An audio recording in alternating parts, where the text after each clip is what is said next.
I've got blue souls, cause I'm way gone, trying to find my way back home. Count my bones as in desert crumbs flow. I'm gonna turn all of my stones. Rock bottom make a man and some pressure make a gemstone. Trying to put $1 to my name like Creflo. Niger boy, late to the game, it's in the blood flow. And I'm from the south, it's thick skin and tough bone. Big attitude through big lips with gusto. Trust no kings, that's why they tried to crush souls. But it's IGBO, when the dust blow, this old head be standing there. No silver, just gold. Crack no books on the hustle, I was born to grind.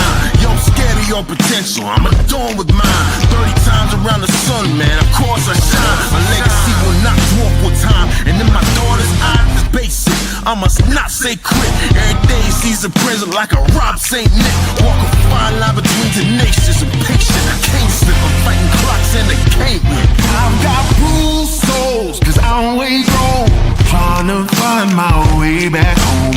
Count my bones as in desert crumbs flow. I'm gonna turn all of my stones.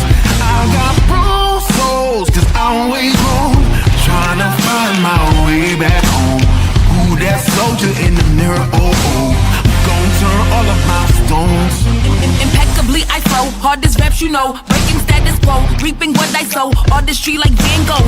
Get it from my mama, hip so thick that I need tempo. Personality, spicy body banging like a bongo. Cause black women been it since Timbuktu, since Pharaoh. Sponge rollers and hot combs, lips, cheeks and brow bones. If you ain't for the culture, then please stay out of my zone. These little dummy rappers could never grace my headphones. See, I'm from a place in space where ain't no storytelling, you just had to have been there. If you want the battle, ain't no problem, stay where. I got so much experience, I can't even play fair. But I'ma keep evolving and growing and hurting feelings and showing. You need endurance to go in, I got mileage on this pen. I've been busy cause I've been out here schooling all these kids. Took 3 decades to have this glow up that I did. I've got bruised souls, cause I'm way gone, trying to find my way back home. Count my bones as in desert crumbs flow. I'm gonna turn all of my stones. I've got bruised souls, cause I'm way gone, trying to find my way back home. Who that soldier in the mirror, oh oh. I'm gonna turn all of my stones. Turn all of my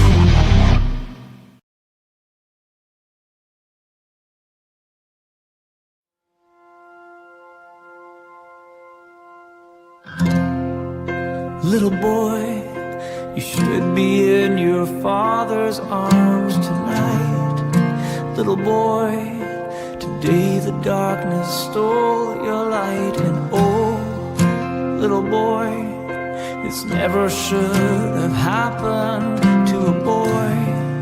A little boy, I'm sure you're glad it's over, but our hearts are broken without you here. And I heard your mama crying,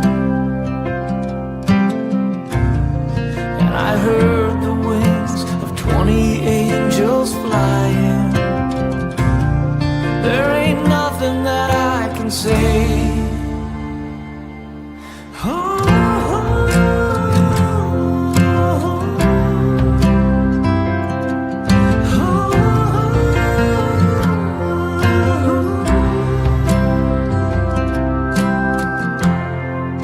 Little girl, your presents wrapped, they're waiting for you.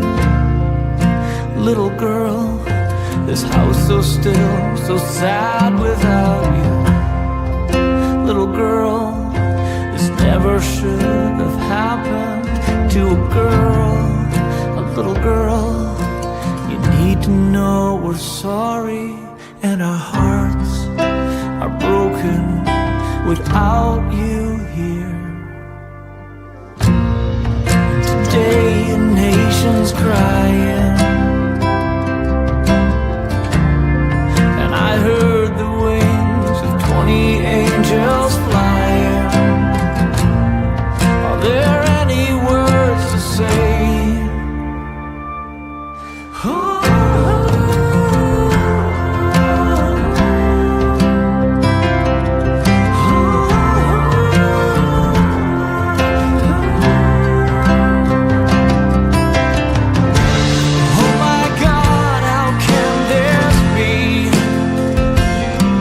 Would you give new life and then steal it back? Is this all part of the plan? Is this your sovereignty? Were they really called home? No, it can't be that simple. We've wrestled with you, now we crawl away crippled.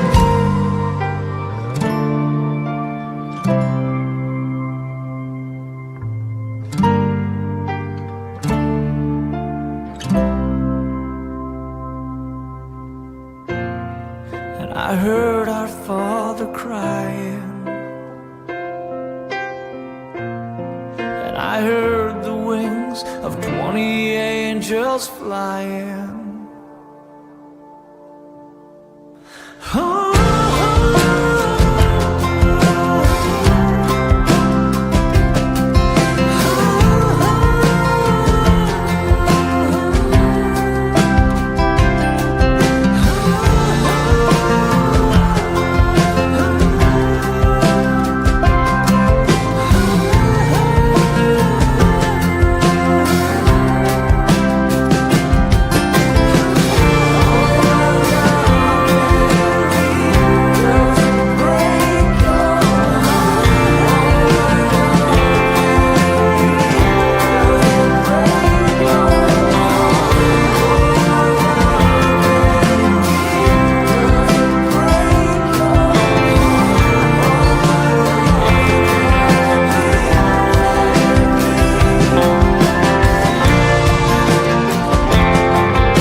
last night to see if he was barefoot. Is that still the case? Is he barefoot? Because I know on Facebook somebody posted a picture of these could be his shoes, or is that so he is presumed to be barefoot at this point? What I can say is that his mom says all of his shoes are accounted for at the house. I'm not going to say that he's barefoot. All right. Allegedly! Hello everyone and welcome back to my channel. This is Lady Freedom here coming at you with another raw narrative. Here's a brief disclaimer for tonight's show. Let's watch. That's ignorant!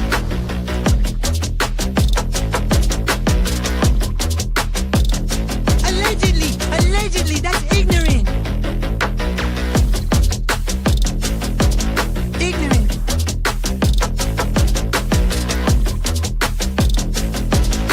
Judgment, Aslı. Chloe, you read my thoughts.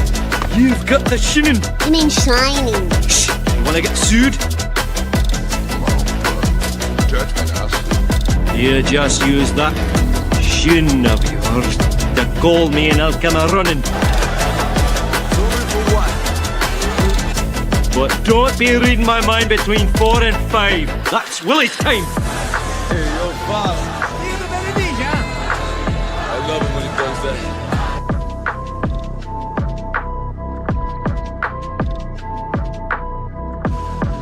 Let's watch.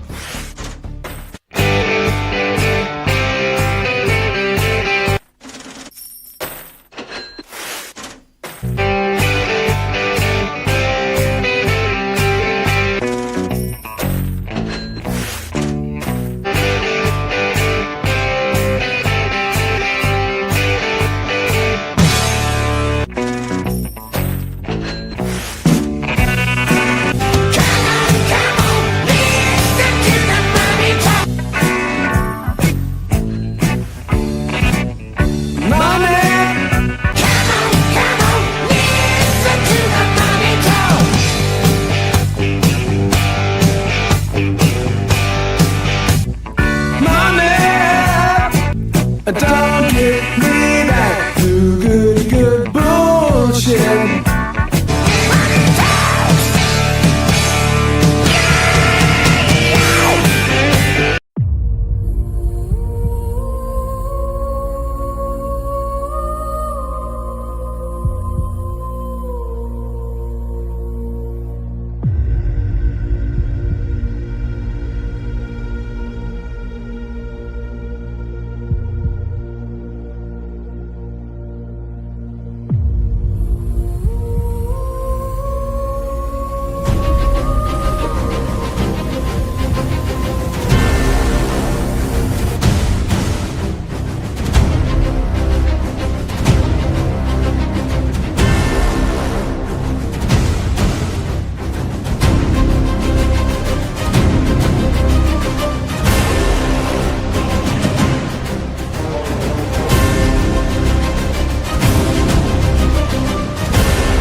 Hello everyone and welcome back to my channel. This is Lady Freedom here coming at you with another raw narrative.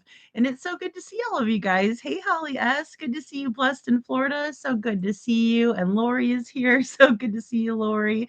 Also, I see Chuchi and Little Miss Sharon. Thank you guys for gifting Lady Freedom's Raw Narratives memberships. And if you got a membership, please say thank you and welcome to the Dragon Tribe. I also see Meow here, and let's see, Bo is here. Good to see you, Bo. I know I did the editing on that song, and so I was kind of hoping to desensitize myself a little bit, but you know, all the pictures really get to me. And that song is very beautiful. It took me a while to find a good one that I really wanted, and I'm glad I kept looking until I found that one. Good to see you, Gina. Thanks for being here. And Cece is here. So good to see you, Blessed in Florida again. I got you again there, Blessed. And Mama is here. Good to see you, Mama. Also, I see, let's see, who else is here? Hey, Brenda. Good to see you, Brenda Calvert. And I think I got everybody from up above here.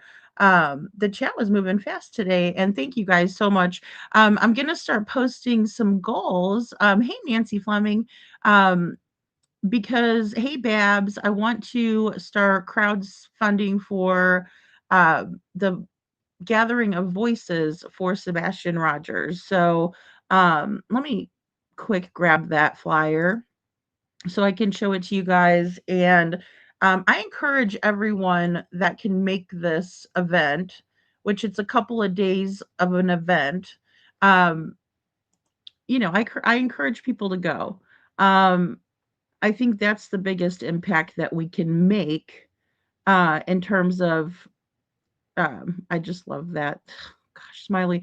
And Smiley wrote this beautiful poem, guys, too, that I put in the video. Um, like I said, it took me a little bit longer than I thought. Oh gosh, I guess I've made quite a few posts before that. Um, let's see. Oh, it's probably back in here. Oh my gosh, it's quite a while, a ways away here. The Grinch flipping the bird. Gosh, did I put this up that long ago? My good. Oh, here it is. Okay, there we go. Um, so the main event is going to be obviously February 26th. That's when Sebastian was reported missing.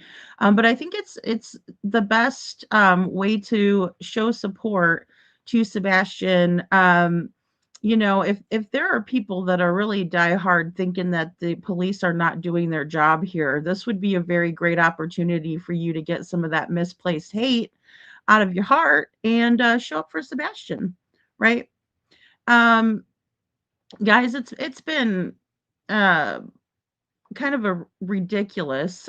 It's not rough because you know it's kind of expected. Unfortunately, it was expected this time around. And Gail, thank you so much for being here. But it's just kind of gotten to the point of ridiculousness. So we're gonna have to do a little bit of housekeeping in the beginning here, and I hate to do it. And I hope that you guys all that I said hello to everyone in here. I appreciate everyone being here. Um, Anytime you guys hit the like button, anytime you guys share a video or a flyer, anytime you guys do something like that, it is just fantastic. Thank you, Holly. Thank you so much. Thank you, Blessed. Yeah, I appreciate that, guys. And I know who the people are who really care. Um, and are here all the time. I know the regular crowd of people. And then I know that there are a certain amount of people that, if I'm talking about a controversial subject, they're only in here for that part, right? So they can go back and tell somebody that I disagreed with them and start some trouble.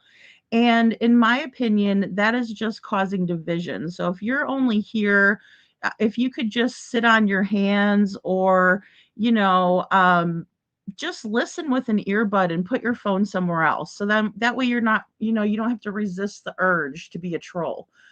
Because I can go into a chat, and I don't know about you guys, but I can go into a chat where I know that my opinions are probably not going to be well received, but I want to listen to what is going on. Um, because I think that if you shut yourself off from other possibilities, you're only in a vacuum of people that you agree with. And I don't think that that is one healthy. Um, and that's just not the way that I see things. I can see things from different angles. I can put myself in other people's shoes. Um, and so it's difficult for me when I want to be somewhat diplomatic in a situation and there's nothing but hate. And I don't think for the most part that there's a whole bunch of malice behind it, But here lately, it seems to be that way. Recently, I started a Discord, and that was a perk for members. That perk is in order for people to feel like they're getting more out of their membership, right? And because I try not to do too many members onlys because I know that there are people that are diehard fans and love Sebastian and want to talk about Sebastian and want to hear what I have to say, and then they can, if they can't afford it. I hate putting that behind a paywall, and maybe I shouldn't be that way, but I am.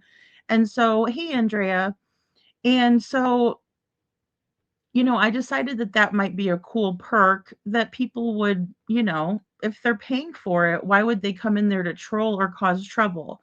But that's not, there's people that are so miserable that they will pay to come in and cause trouble. Like I would keep my God, maybe I am cheap, but I will keep my $1.99 and spend it on something I want to spend it on, you know? So with that being said, I have to put some rules on this Discord, which I didn't think we would have to do. But I don't want to babysit. I don't want my mods or anybody in there to feel like they have to babysit other people.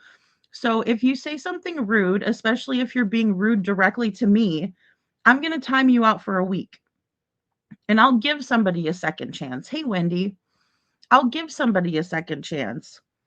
But I'm not going to allow for you to come into a safe place where we had fun and peaceful conversations and a good time just because you're upset. You can email me directly, and the people that were causing the trouble have my phone number.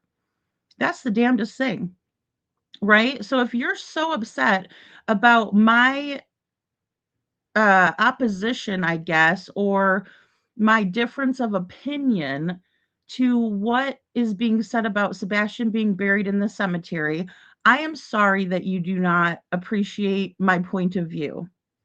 But you're going to have to just live with it, and you're not going to harass me or bully me into changing my opinion. So that has to be known right off the bat. That no amount of bullying or public embarrassment even is going to push me to come up here and say, "Oh my God, I'm so sorry that I said the wrong opinion." That will never happen. So quit pushing for it. It doesn't make sense to me. As much as I've tried to understand why someone would be in the cemetery for 6 minutes, I've thought about it. We have talked about it a lot, right? Just because it's a topic that was brought over to me and people were asking about it, right? And I shouldn't have to have any topics off limits on a platform that I work really hard to keep. And so, and I've worked very hard to build my channel as well.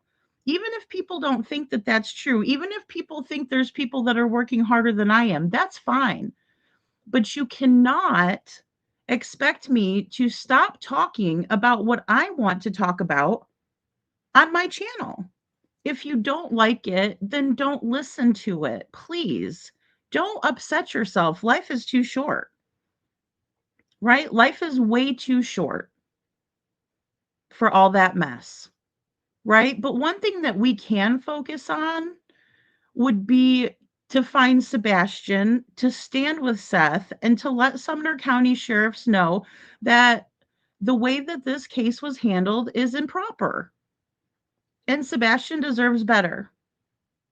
And that's the best thing that we can do. Be there for Sebastian. Stand united for Sebastian. He deserves it. Right? So on February 26th, 2024, Sebastian went missing. 2 years later, our voices joined together in remembrance, in love, and in hope. We invite the community to gather in solidarity. This is what Seth wants. You see this? This is what Sebastian's father wants. Solidarity, unity, to find his son, to honor Sebastian, and continue shining light on his story. Please wear or bring green, Sebastian's favorite color, as a tribute. We will be gathering from February 23rd through February 27th, 2026. Right? And you can go over to Facebook for support if you have a question for someone. I'm not the one to ask. Okay, just a disclaimer. I'm simply sharing this information out and I do intend on going. Right? Because of this crazy nonsense that I'm dealing with. From my last trip, somebody has decided that they wanted some of their money back. And I need to discuss this, and I'm going to take Sebastian's face off of here for now. So from here on out, I will not be reimbursing anybody for anything. If you act up and you bought a membership, for example, and you act up in my Discord, you'll be booted out quicker than you came in. And I'm here to tell you, if you want to flaunt the fact that you bought my lunch while I was in Hendersonville and took time out of my trip to visit with you, I'll give you the money back because that's how I was raised. But I'm here to tell you that I don't need your money. I thought you were doing that out of the kindness of your heart. So if you guys send me a super sticker, if you send me a super chat, I am absolutely grateful for that. Absolutely grateful. I try to make sure I say thank you to everyone who does that because I understand not everybody has extra money and it's nice to have that. Right? It's nice of you to do that. It's nice of you to help out. That means that you guys believe in the channel, right? And that means the world to me. However, I cannot afford to wait until I say something that you don't like and then you start harassing me on a Discord publicly and trying to embarrass me. And then there's people in there that were trying to have a harmonious vibe and did up until the point that you got to bug up your ass. It's going to stop here. And I'm not going to continue to put up with it. And I don't care if I have to shut down the Discord and make it only private for the people that were in there before. Because I'm not going to have anybody uncomfortable and I'm certainly not going to babysit grown people. That was supposed to be something extra for members that I figured, I would never spend money just to go in there and piss people off. A prime example of me not going into a chat and disrupting and causing issues would be Nerdy Addict, right? I wanted to watch, and I did watch his first live that he did with Sleuthy Goosey. Hopefully I said that right. Either way, they did a panel and then they did an analysis of Chris and Katie's video. And I thought it was quite interesting, the software that he developed in order to do this analysis, because I think linguistics are interesting. I think, micro expressions are interesting. We talk a lot about that over here. So I was excited. But I know that the last time I was in there was when Susan Constantine was up, and it wasn't just my crowd of people. Like, it wasn't really my cup of tea. And so I figured, I'm going to watch Nerdy on the replay because I do like him. I think that the analysis that was done, in my opinion, was incomplete. And I think that if there wasn't so much rumors being talked about, the analysis would have been fantastic. And so I said that, right? I went in there kindly and respectfully and just said that in the comments, right? But that was just my opinion. I haven't received any hate from that side of the aisle. But do you know who I received hate from today? Was people in my own Discord coming in there, talking shit. And if you got timed out for a week, you know who you are. And it's going to continue. So you want to come in there and be a dick? I'm going to fucking time you out. Night court. Sorry. But this has gotten way out of control. And what it does is it takes away from my ability to help these missing children, talking to the families. I'm not doing it. You know, and here I was telling you guys, please, if we do make a Discord, it needs to stay nice. It needs to stay respectful. I don't want people in there feeling uncomfortable. Because guess what? That falls back on me. It's my responsibility. It's my channel. And I'm so sorry to anybody that was in there and had to feel uncomfortable in the Discord when you're a paying member. So if you're a member that wants to make trouble in there, don't be surprised when you get timed out. You're not timed out, Lisa B. Good to see you, Freebird. Thank you for being here. Thank you so much for being here, my friend. So no, we're not doing this, guys. We're not. And we're not making people feel uncomfortable. And we're not going to make people who are already stressed out for the holidays feel worse just because you can't hold your own sorrow to yourself, or at least have a healthy way of telling everybody, hey, I need an ear. Because the people that are in the Discord now, if somebody was to come in and say, you know what, guys, I'm having a really hard time right now because it's the holidays and I'm missing my family. I'm missing my kids. I'm missing whoever. The holidays are hard. Everybody would be very quick to comfort that person and be kind to that person. I know for a fact they would be. But when you come in there and we have to guess about how you're feeling just because you're feeling a certain type of way, and instead of just saying I'm upset, I'm angry, but it's not with you, it's just some misplaced anger. Right? That's a huge difference. You're going to get more support if you just say it like that rather than come in and pretend like it's something that because I disagreed with Mob Crew's theory, because I disagreed with Silver's theory. Trust me, I don't think that they are that worried about it. I think it's more or less just trolls making things worse. And I want to play this video for you guys. This is Dr. Phil.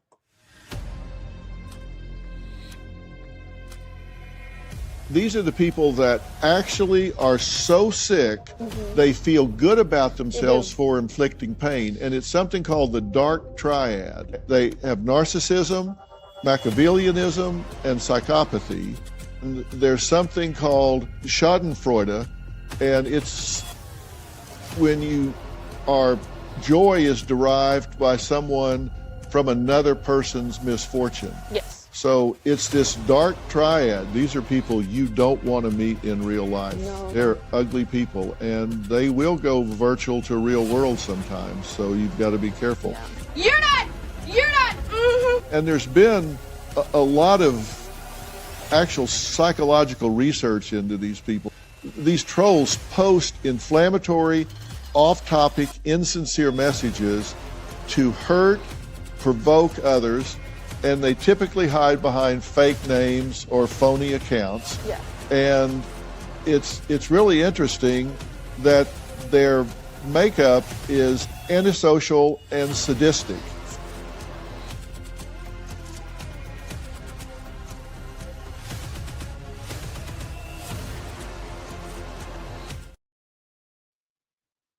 Okay, guys. So, in a nutshell, that's what a troll is. It's someone who loves to make other people feel like shit. Hey, Orb Attraction, good to see ya. I don't want none of that ever anymore. So if that's you and you're offended by that, or if that hit a little bit close to home for you, maybe just unsubscribe, right? Or maybe come back when you have a little bit more self-awareness and understanding, or care for other people and their feelings. Because I only have so much patience. And by the way, that was two humongous creators on TikTok who have dealt with trolls in their real life and who were going to Dr. Phil because they were so fucking stressed out. If that's what you like to do to other people, be gone, troll. Because I'm done with it. And I'm not going to tolerate it here, and people are not going to get hurt, and they sure as hell ain't going to pay $1, $2, $3, $4, $5.99 to be in a Discord to be abused. You know? I know, Freebird, I didn't want to do a Discord because I was afraid of this very thing, that somebody would, that these people would think it was cute to come into, a safe environment and cause a bunch of shit, and it sucks. Hey, Hope Floats, and I'm not going to continue to put up with it. I'm going to stick up for myself. I'm going to stick up for other people, and I'm going to make it so it's a safe environment again where people actually want to come in there and chat, where they're not afraid that somebody's going to go over there and screenshot something and take it out of context, or I have to wake up and the first thing I see is a bunch of hateful shit. You are so entitled to have your own opinion. We just had a dictator taken out today. You would think that people would stop their bullshit. But no. It just continues on and on and on until I've just had it. The fact of the matter is that this isn't a TV show. It's a show about true crime. But Sebastian Rogers is a real young man who went missing when he was 15 years old. He just turned 15 December 7th. February 26th, he's reported missing. You know what? It's not a game. It's not a joke. He's a person who is missing out there. And I'm sorry, when I'm going around the YouTube streets and I have to sit on my hands when I'm looking and seeing people go, oh, yay, I can't wait to talk about if Sebastian's really in the cemetery in a grave. That's disgusting to me. It's absolutely gross. And I don't care if you're pissed off at me or what, or indifferent. He's a young child, a young man who has a father who is missing him. It's not about a fucking murder mystery. This is real life. So could you please show some respect, especially knowing that his father comes in these chats, guys? How would you like it if you were a parent of a missing child and you saw people in there like it was a fucking movie? It's not. It's his child's life. He has a family who has been missing him for 2 years. This is the second Christmas without Sebastian, the second birthday. But all of a sudden, it's some kind of a fun game. Let's see how many people think he's here. And if he's not, if you don't think he's there, then we're going to troll you and we're going to cause a bunch of hate to you and other people and hurt people. It's gross. Really rethink yourself if you are one of those people that are doing it. Because you have to understand that Sebastian is who matters. It doesn't matter who's wrong or right. I've told you guys what my main theory is. I think Sebastian made it home, and I think that the 3 a.m. lights, something happened. But I'm here to tell you that I'm either looking for that silver sedan or something is not matching up, right? I get the first part of it, but the second part doesn't make any sense to me. And what is going to happen in the cemetery for 6 minutes, right? So that's where I'm stuck. And I'm welcoming other people to say, hey, look, Lady Freedom, well, what about this? Let's discuss it. But I'm not open to being bullied about my opinion, and I never will be okay with that. And I'll never allow for you to get bullied in here for your opinion. Because the stuff's going to get shut down. I try to be very open because I'm very much about free speech. Very much about it. Hey, Jen. I'm very much okay with that. But it crosses the line when you're just harping on one person over and over. Well, what about this? What about that? If you're going to do that, go write it down somewhere else. Don't bring it in here because it's not acceptable. and you're causing unneeded and unwanted stress, and you're shutting down the conversation. That's not helping Sebastian. And it's hypocritical when I see two separate theories that are completely on either side of the aisle, yet I'm getting chastised because I said this doesn't make sense to me. Make it make sense. Right? I get it. There's activity 2 nights in a row, mornings in a row, however you want to put it. And then all of a sudden, this child is gone. So of course that's going to be something that you're going to want to look into, right? You don't ignore something like that unless you're Sumner County Sheriff's Office, apparently, because they've had all of this stuff, right? So if there was a bunch of stuff going on in the cemetery, I'm sure they would know a little bit about it at least, right? So I know, Lisa, and I hate that too, and I that's one of my main theories, right? Like, I don't think that Sebastian walked off and went into the water. I'll just say that. I don't, right? But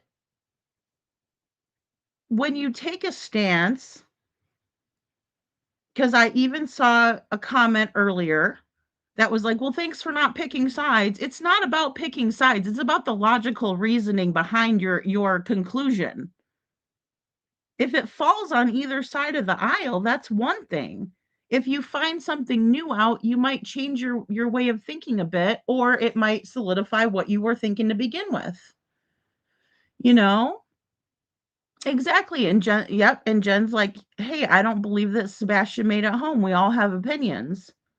Absolutely. And I can't discount your opinion as if I know more than you do, because I don't, Jen, and that's the thing about it.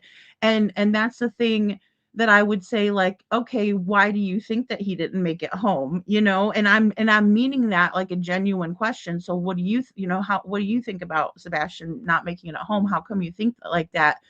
And you being, a smart individual, intelligent individual who actually wants to work out your theory and explain it to me, it's a totally different ball game, right? Because then we're having a conversation and I'm understanding where you're coming from. And then if I say, well, hey, Jen, what about this though?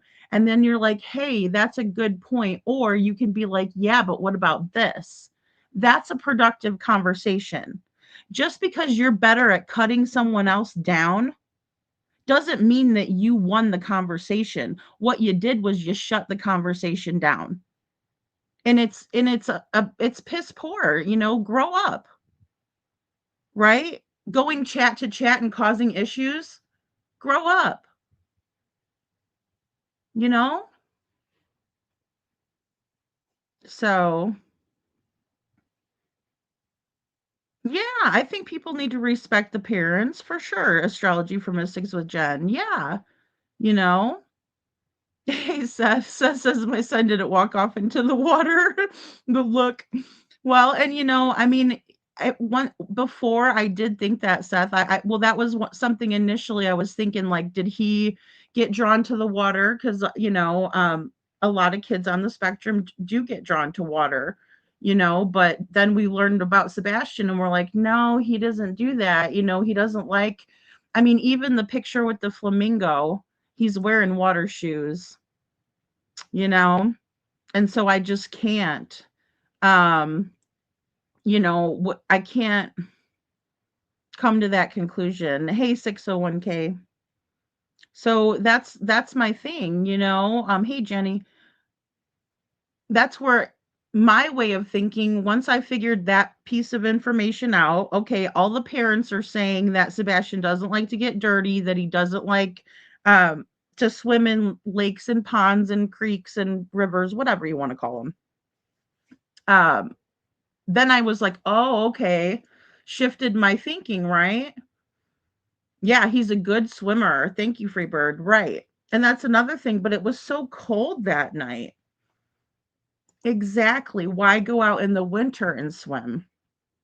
So I'm thinking to myself, okay, you know, he has the awareness, right, where he would know that it's too cold to go swimming, right? That it's the middle of the night, you know, and I did also think in the beginning before I realized, because people were saying about the sleeping medications, and I thought to myself, well, I've known people that have said that on Ambien, and this is just an example of one medication. I'm not a doctor, but they have said that they've done things like driven and didn't remember doing it, right? So I was like, okay, well maybe that could play into it, right? If there was sleepwalking involved. And then I remember people asking, did Sebastian sleepwalk and things like that? And it was like, no, not typically, right? So I mean, every time we get a new piece of information, we're working through it, and it's going to change the way we think. It is going to think. Well, I'll tell you what, Babs, I haven't had a problem on TikTok so far, knock on wood. That was my head I knocked on. No, I'm just kidding. But no, honestly, didn't have to put the Dr. Phil troll thing on TikTok. I haven't had anybody hate me on TikTok yet. We'll see. I only have about 200 people on there, so we'll see what happens. But it's crazy, and these are people I never would have thought. I mean, these are people that, I met in person. This is a person that asked me to review Mob, and this is what I get. Is a bunch of people making all of the people in my chat feel uncomfortable, so that way they don't want to be around me anymore. You think I'm stupid and I don't know what the hell you're trying to do? And like I said, if you got timed out, this is why. Because you're not going to be disrespectful when somebody else posts a video, which that's what we do in there. We post people, we post content and say, hey, go check this out. Or, hey, did you see this? Or that's how I found out about the little boy, John, that was found, because people were posting that in the Discord, right? And that's what that's for. It's for us to be able to share things and share ideas and talk about things in there, right? Or shoot the shit if we're bored, whatever it is, have a good time with it. It's meant to be a good thing, not a negative, right? But we have trolls that are coming in there making it a negative, and they're paid subscribers. They're paid members, excuse me. I mean, I'll be damned. So I'm very confused about this whole thing, but somebody posted Nerdy's thing in there, and then somebody told me, you go watch it. I'm not going to watch it. I'm not giving that a view. Okay, excuse me. First of all, that was rude as hell. I don't go and talk to people like that, so I expect the same respect. And like I said, just because you can cut somebody down and make yourself feel better doesn't mean that makes you right. As a matter of fact, it makes you a jerk. Hey, Bluegrass. So knowing that, we can easily deduce he wasn't going to be found in the water. And, yeah, Jen, and especially knowing that, it was cold that night, and, just the different ponds and things like that. I know there's like three main ones that are being talked about. Of course, I know about the one in the cemetery because we were in there. And then there's the retention pond that Max jumped in, or Jules is in here trying to make her laugh. He leapt in there. He did a swan dive. But nevertheless, showed some interest at that pond that they drained, apparently. So thank you, Seth. It was 57 degrees that night. It didn't rain and freeze until Wednesday night, I believe.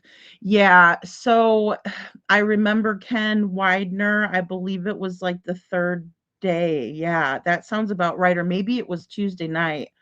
That interview with him, and he said, we're really trying to find him before it starts raining and it's cold. The weather is a big thing. And I remember the news or the media lady, she was asking him, is that going to affect your search? And he's like, no, but I'm worried about Sebastian, right? Because he's out there and we're trying to find him. And I mean, they put so many resources out that first week did the area, the radius search. Um, and I think one of the most frustrating things is that Sebastian, like Jen had said the other day, uh, no proof that he left the house, right? So that's one thing that you could kind of go back and again deduct and say, okay, well, if there's no proof that he left the house, then how do we know he even made it home? Right? So that makes sense to me. That I could make that quick connection. Um, but then again, I can say, but what about the trash video? And then somebody else could be like, well, hey, the trash video was grainy and we really couldn't tell if it was him. Right? So it's just working through these different theories, you know? And again, Joe, thank you. It was so cold that night to go shoeless. Nuff said there, actually pain from the cold, so that's a lie with CP and KP. And Joe, very well said, and thank you. And I will say this as well, is that I play it every single night almost in my intro. Um Eric Craddock said, I'm not going to say that he's barefoot, right? His mom says that all of his shoes are accounted for at the house. Seth said later that, when he went into the house, that he noticed all the shoes were sitting by the door. So again, we have some confirmation and some consistencies that we can maybe work off of, right? But all of his parents are saying that his shoes are accounted for. Right? And then so it's like, and I again don't think Sebastian would have made it far with no shoes. I challenge anybody to do it and see how far you get in the cold, on the cold concrete with no shoes. Coming from a child who has sensory issues, who doesn't like to have no shoes on, even when he's in the swimming pool. With no shoes, no way he walked to cold water. And I agree with that, because you would already be cold, right? Um, from walking without shoes. And the last thing you're going to do is go to the water, right? I mean, that's the way I would think of it. Now there could be caveats to that, I'm sure, but Lisa B says, I used to sleep, I've slept walk as a teenager. Some people do. I mean, I had a cousin that would, I mean, when he was little, he would do sleepwalking, and we were always like, oh, should we wake him up? Like they say, don't wake up a sleepwalker, and stuff like that. So yeah, it was a warmer night. It was a warmer night than, you would think. But I would think it would still be too cold into the early morning hours for no shoes. Thank you, little Miss Sharon. 601 says wet clothes in cold/cool weather is very uncomfortable. Well, and then you run the risk of hypothermia as well, because your body temperature goes low, you know? Thank you, Chuchi, drama free community. Please, please. Because I can't focus on that. It's not helpful, right? If you're about that life, move along. That said, it rained that weekend and the ground would have been too muddy to go without shoes. Oh, that's a good point, Freebird. So, I mean, it just doesn't make sense. And then even with shoes on and everything, like those, there's what are they called? I just call them sticker pickers, whatever, bushes. But you can't go anywhere like towards the forest, right, without getting caught by one of those. I mean, I was getting picked by them and I wasn't even going into the forest. I was just like on the outskirts. And that was even by Warsham's too. When I was filming by Warsham's, I had to be careful. Well, one, that I didn't bust my ass because I slipped, but also because there was pickers and I was constantly like moving them off of me and stuff. So I know, I know. It's too much disrespect, and that's the thing, Jen, because it's like, when you give people respect, you just expect them to give it back to you, I guess. And that's where I'm at with things. I'm like, I don't go into other people's chats and cause trouble. If I don't agree, I will listen, if I'm interested. But I'm not going to go in there and be like, I think you're wrong. I mean, granted, I have my own platform if I want to talk about differences of opinion. So I typically do that here, but I would never go in someone else's chat and disrespect them or their community. Like I own the joint, you know? Like, where do you get off? Because to me, that's so rude that you would just go in there and start causing trouble and drama. And it's so disappointing when it comes from paid members or when people have wrenches in my chat and then I see them bad mouthing me in other people's chats. So, I'm gonna be cleaning out the closet, so to speak, because I'm not gonna put up with that disrespect. It's a two-way street. And people are tripping with emotions right now. And I think, and I am too. I am too, Jen. And I think that it's very petty. I think it's BS. And I think people need to remember that this is not, these are very sensitive subjects that we talk about. And yes, it's okay to have a light moment. It's okay to joke around a little bit. Yes, Chris Proudfoot made a fucking circus out of Sebastian's case. I'm sorry, but Chris and Katie deliberately, in my opinion, made a fucking mockery of their son's missing case. They did. With their bullshit, I'm not pervy. I'm not pervy. You know? What the fuck is that? A damn fool is what it is.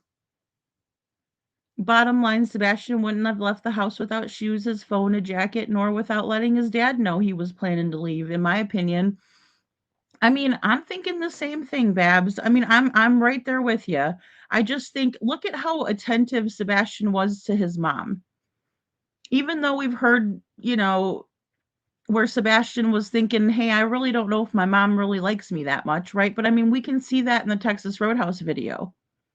In my opinion, Katie was very dismissive and children who are on the spectrum and even when you're not, just certain individuals have a sensitivity to other people and their feelings, right? And so sometimes people can feel a vibe off of somebody even if they don't tell you they don't like you, you can feel that they don't like you.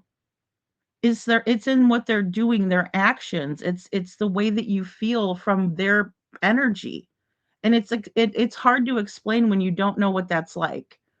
But I'm here to tell you that I could see it even though there was no sound, it was just her body language. And if my mother treated me that way, I mean, my mom pointed at me, I knew she was pissed, right? If she was doing the thing where she's pointing at me, like, uh-oh, you know what I'm saying? Like, I did something. But here's Sebastian, super attentive, kind to the wait staff, very well behaved. He looked not agitated, he looked anxious, in my opinion, right, when they were talking. Um, but he was never disrespectful. And so I just don't see him leaving without even telling his mom. Katie is in that parental unit. I mean, do I think he might leave without telling Mr. Chris? Yeah, I do. Sure, because I think Sebastian didn't have a respect that a young man has for their stepdad. I think he feared his stepdad.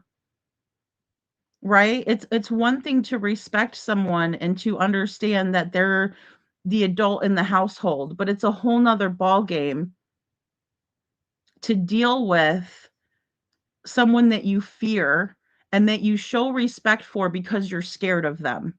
Period. End of story. I don't care what anybody says. I don't care if you don't like it. I don't care if you don't believe it. I don't care if you like Mr. Crispy.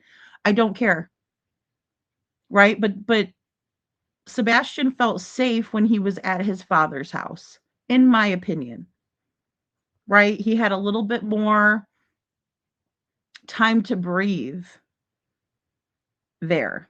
where he didn't have to feel like he was walking on eggshells. That's my opinion. And it's supported by the CPS reports and the fact that Sebastian was going to school and telling his teachers that Mr. Chris was hurting him, because if it was Seth that was hurting him, Seth would have been notified. But that poor man, excuse me, Seth, if you're still in here, but I'm sorry, this is absolutely sickening to me. You know, he had no clue that it was going on, because Katie was saying that, oh, this is just our family. Nobody else needs to know about it. Right? So CPS drops the ball. I don't know how many times they had to make a visit before they were going to do anything, or maybe notify his father. I mean, that would have been a smart move. But we all know that DFS worker or CPS worker, whatever, is no longer employed for a reason. So there's an absolute reason why that worker is not working there anymore. And it's because of her negligence. And I hope she never gets to work in a position where she is responsible for the life of a child, because she dropped the ball. And in my opinion, I think that she should be charged. Right? But again, is that misplaced hate? Maybe. Misplaced anger? Could be. Because the fact of the matter is that the person who is responsible for Sebastian is Katie.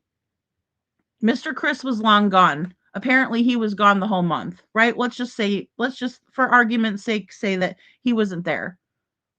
For argument's sake, let's just say that that is Katie's biological son. She's responsible for him.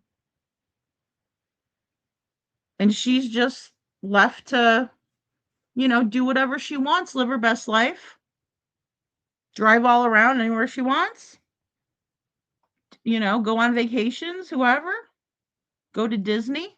Thanks, Gail. And I agree. Thank you, Gail. I mean, come on.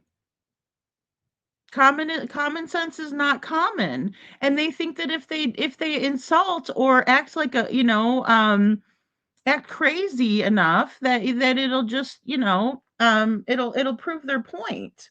It doesn't do anything like that, And I agree with that too, Lisa. No evidence is evidence.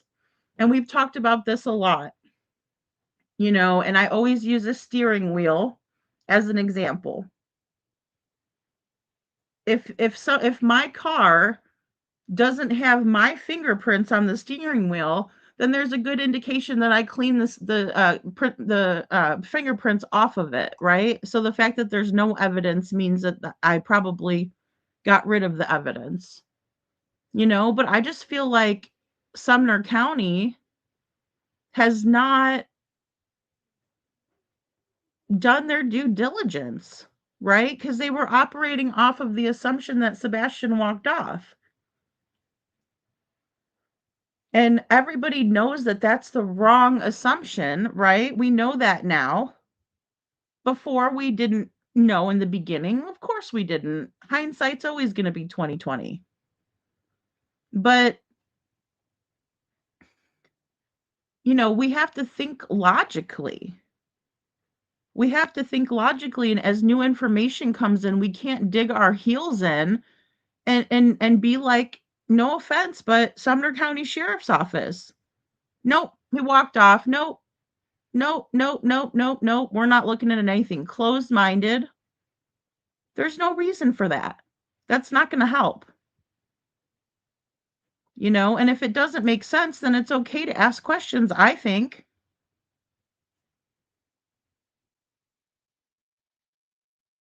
Okay, yeah, NorCal SoGal says yes, it was a couple days or a few days later the weather turned.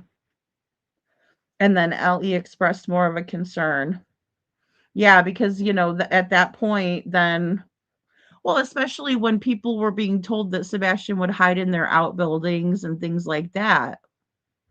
which we kind of found out later that that wasn't his cup of tea either, right? Because for someone who doesn't like to be dirty, he's not going to go lay in a barn and hide somewhere. He's not going to hide in a dirty spot. That's going to make him more, again, I don't know why I want to say agitated. I'm agitated, more anxious, right? So, but why the 3 a.m. car? Why take the chance? Well, and I've thought about that too, Brenda. Like, so here's the thing. Here's my way of thinking. Um, with the 3 a.m. car, I think that that would be the most logical explanation if Sebastian made it home. But if he didn't, I think another logical explanation would be that there was some type of handoff, right, on the way home from the Texas Roadhouse, because the last time we see Sebastian is at Texas Roadhouse, and then on the way home, something could have happened. There's a little room for error there.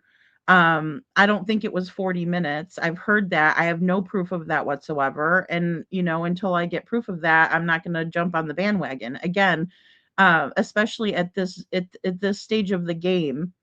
Now, are people feeling guilty? Maybe so. Have they grown a conscience? Maybe. I don't know. But then again, maybe someone else wants to make sure that they can get, somebody to watch their channel or something like that. So I'm very hesitant to believe that with no proof.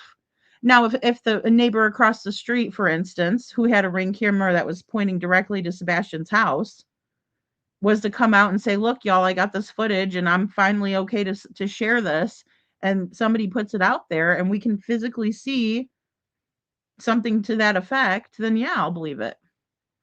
Right? I'll be like, "Oh, wow, Katie did make it home 40 minutes later." Right? But until then, no, I'm not going to. That's silly. So in my opinion, that would be the most logical thing that would happen, if not a handoff. um I don't know where this silver car went. I don't think any of us know that, right? But I'm pretty sure they're not going to go someplace for just 20 minutes and then head over to the, cemetery, and then nothing, in my opinion, would be able to be done in that 6 minutes. Right? So then we're kind of back to square one, in my opinion, where the lights are logical. So what happened next? you know um and that's the biggest thing, right? Because if we knew what happened next, Sebastian would be home with his dad, Sebastian would be home with his mom, Sebastian would be home with his family, whoever, right? But we would know where he is. And I know that's frustrating, you know well, that's true, Jen. Sebastian's going to wear shoes regardless of the temp, and we can see that, when it comes to, him being in the pool. you know um I'm the type of person that does I don't I'm the opposite. I don't need to wear shoes. I mean, I'm the complete opposite, where I would rather not wear socks and shoes, but that was something comforting to Sebastian. So why would we ever think that he would go out of character like that unless he like had to run? But then we would see him running around the neighborhood or running out as fast as he can. And again, he's not going to get that far with no shoes on, right? And I think that Sebastian, I think he was smart enough at that time, even at 15 years old, to call his dad if something bad happened, right? Get a hold of his dad, or, you know, contact a trusted adult, as Katie would say, right? So I think he would have taken his phone, and so there's so many variables that just don't make sense, especially when we know Sebastian's a smart kid. It's not like he needed a lot of extra assistance. I mean, he did, but it wasn't to the level that we thought in the beginning. So it changed my perspective on things. Seth says Sumner County assumes that it is Sebastian, but the FBI We're not able to clean or clear up the video. With the trash can. Thank you. Yeah. Yeah, and I remember that. Um, being talked about in the very beginning too, that it was just so grainy, and I'm so surprised that they can't clean that up, Seth. I'm very surprised, you know. Yeah, Indigo, he's just a chewing his gum, just, chomping away. Aw, thanks, little Miss Sharon. Did they ever actually show the trash video to the public? I don't recall. No, they've never showed it. No, Diane. Mm-mm. Nope, they're not gonna either, I don't think. I mean, I don't see how it could screw anything up at this point, but we don't know, right? There could be a reason, you know? So I'm not going to put all my eggs in one basket. Yeah, I know, Jen. That's why I keep my theory open, just because I can't say. Like, if there was like a smoking gun where I was like, okay, this is it. Like, say the trash can video. Like, if that was really Sebastian taking it to the curb, right? Because that's his chore. He takes a can to the end of the driveway, according to Katie. Well, then sure, I would say, oh, okay, well, that does change things. So that means that he did make it home, right? Thank God we got one little more piece, right? We got one little bit more of seeing Sebastian on some footage. I'm going to look at all angles until I see the trash video. I assume Sebastian didn't make it home since there is zero evidence he left. And I think that is so valid. I mean, that to me makes sense. Okay, so if there's no evidence that he walked off, right, or that he left the house, there there's no way he could have just like levitated out, right? Um so I mean, that's logically speaking. Oh, now I know I'm behind in the chat. The Briars. Hey Tabitha, good to see you. Well, Katie needs to start talking and telling what she knows. And I get it. If we're asleep, you know, um, that's one thing. If we're asleep and it's the nighttime and it's time for us to be asleep, right? Then that's a smart thing, right? To think, okay, well, it's not a mother's fault if she's sleeping and her child left and ran away, so to speak. Hey Kitty Hawk. But it's just like Jen, it's just like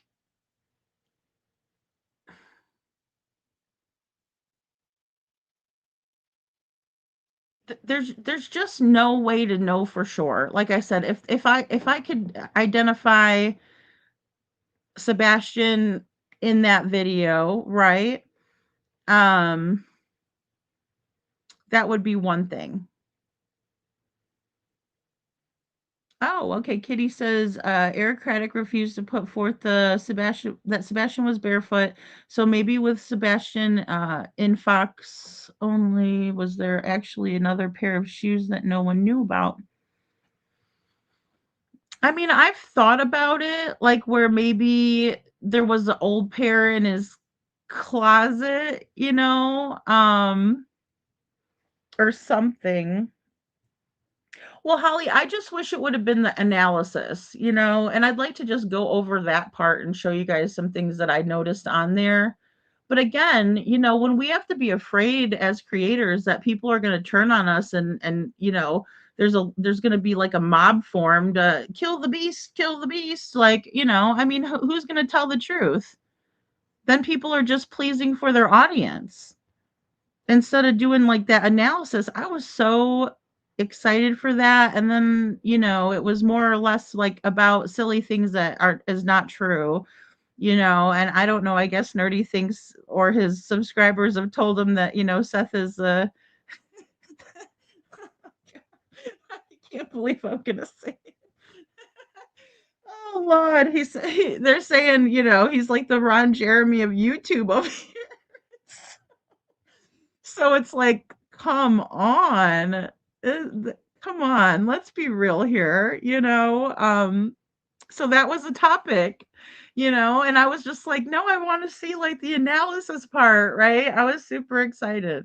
But it's all right, it is what it is. And like I said, some of that is very useful. It's not the end all be all. Hey Poppy, it's not the end all be all. But it's something, you know, um that we can kind of try to consider, the source.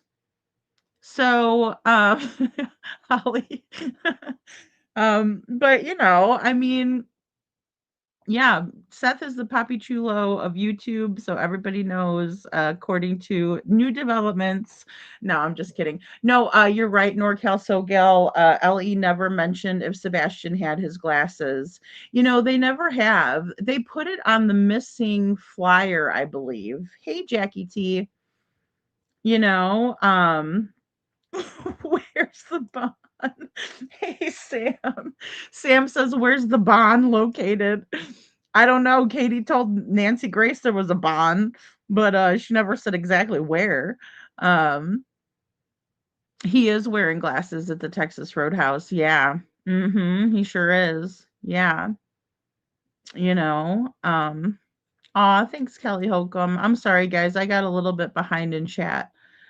Katie called 3 different stories uh said 3 different stories about the night she left Texas Roadhouse between there and midnight on all the interviews, and yeah, why only 6 minutes of audio? I mean, she can absolutely change and manipulate some of that and some of those details. Um, And, we've talked about it here how Life 360 could be manipulated. And somebody had told me that, they were supposed to be at a certain location and their boss wasn't happy because they weren't supposed to be somewhere. And they changed it and showed their boss, like, oh, yeah, it was over here, sort of a thing. So we know that that can be manipulated. Um, I mean, so that's what makes it tough. Um, Give me 1 second, guys. Diane had a good comment up here when I was scrolling through. Diana says, I've worked with many children on the spectrum. If Sebastian always wanted to wear shoes, he would never have walked out barefoot. Yeah, no 15-year-old leaves without a phone. That's another thing that we know about, teenagers, right, Diane? I mean, they're just glued to the phone. And we were laughing last night because I was telling you guys about my daughter, like, oh, hey, I took the phone and she got a new one. Wasn't tough at all. I've never heard LE say the amount of minutes either. Would love that. Yeah, would love to have linked that to what we know already. I agree.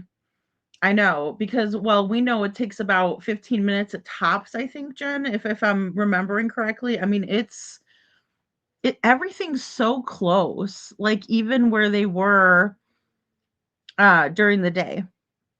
Because I was thinking that like BJ's was like, you know, I don't know why, but I thought it was like 20 minutes or something like that, which I mean, yeah, from their house, but when they were out and about, like Katie likes to say we were out and about.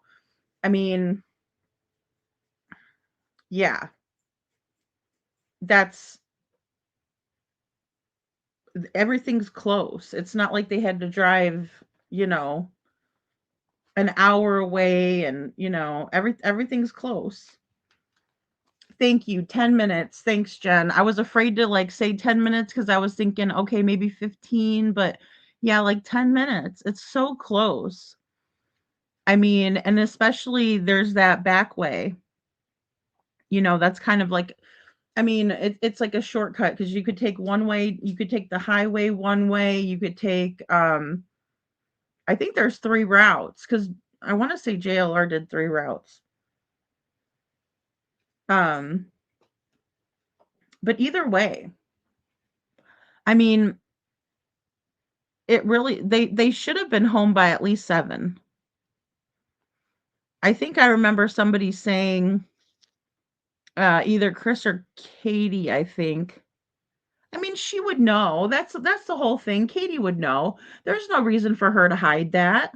That's what really pisses me off. So when I get pissed at her, honestly, because we should know that information.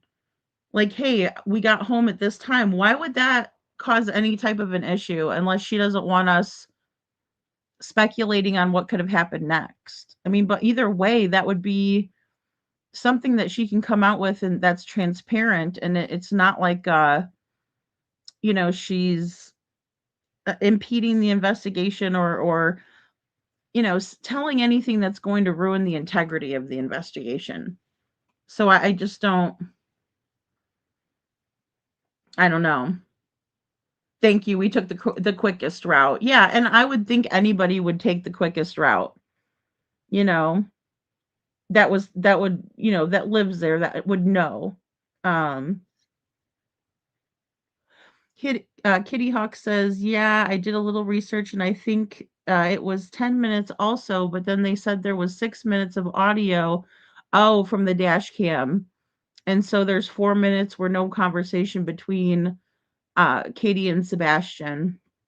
Yeah, that makes sense then, Kitty Hawk. So, I don't know why it's always like threes and sixes. But yeah, okay, so that makes sense. So 10-minute drive, 6 minutes unaccounted for. Um, I mean, even with that, I'm gonna say that there could have been 4 minutes where maybe they were quiet or something. I don't know. I don't know what exactly that looks like on the audio. And again, I don't know why that wouldn't be shared with Seth, at the least. Um, Closest relative here, it's like 3.5 to 4 miles to Texas Roadhouse, which can take 10 to 20 minutes depending on the traffic light, accidents, etc. Yeah, because and NorCal SoGal, thanks for that too. And I mean, everything kind of is accounted for. Sunday is a busy day around Hendersonville. I will say that. I kind of learned that. But it's not extreme. It's not like a big city, but there's places on the highway that you can kind of get, in a traffic jam. Um, you know, I don't think anybody knows if he took the trash out either, Andrea. I agree. I agree. And again, it's just like, show me where we could see that. Yeah, I'd really like to know because I mean, that's what's so difficult about people coming out and being adamant about one thing or another. It really makes me wonder because we don't know. Like, how do we know this? You know? Poppy Love says, interesting that CP knew which camera wasn't working and how long it had been not working on the way back and forth to their house. I mean, I agree.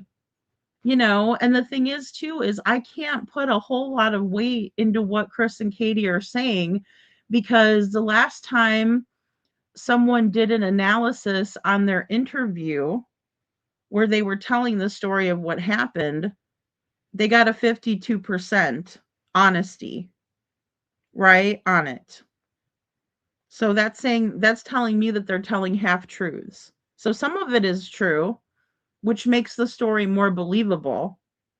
But then, some of it's not true, and that's about half of it. You know? And Chris knowing that and divulging that information to a former law enforcement officer is telling me that he's taunting and bragging to people that he knows more than they do. Right? And he's doing that to upset people, in my opinion. Just like he's trying to take the heat off of himself, in my opinion, saying, well, Sebastian will be back when he's 18. Because he said all kinds of stuff. He's like, oh, well, I think he's here. I think he's there. If he thought that Sebastian was coming back when he was 18, then why was he in the woods with Crabtree and the rest of them not too long ago? I think it was in the beginning of last year, was it? Or maybe it was a little bit sooner. But I don't know why he I just don't know why he wouldn't have done I don't know why he would have said that otherwise, other than to take the heat off. So then people say, "Oh, okay, well, we'll move on to the next case until he's 18, and then we'll, come after Proudfoot for his lie." I'm not willing to do that because, we need to keep awareness about Sebastian out there. We just have to. NorCal SoGal says, why wouldn't CP say when KP got home or when Sebastian took out the trash? What the hell? He was so vague between 7 and 8-ish. Yeah, and how would he know if he wasn't even there? And that's the thing that where we go around in circles and where I say that Mr. Proudfoot and his wife absolutely turned Sebastian's case into a mockery because they've not been honest from the very beginning. From day one. They can't give specific times. They have selective memory loss. They have well, I know where all the cameras are that are working. You have all that stupidity. And then people say, oh, well, how can you believe somebody that tells half the truth? You don't. As far as I'm concerned, nobody should have given that man a platform after a certain amount of time. They still do. That's up to them. I'm just saying. I mean, that's ridiculous. I can't remember if it was Sunny or Craddock or TBI, but it was an aha moment because I thought, wow, it takes 10 minutes. See, and I don't remember them putting that out there. So, I mean, and we couldn't really pinpoint, how long it exactly took either way. Oh, thank you, Lisa, for your super sticker. She says, or excuse me, super chat.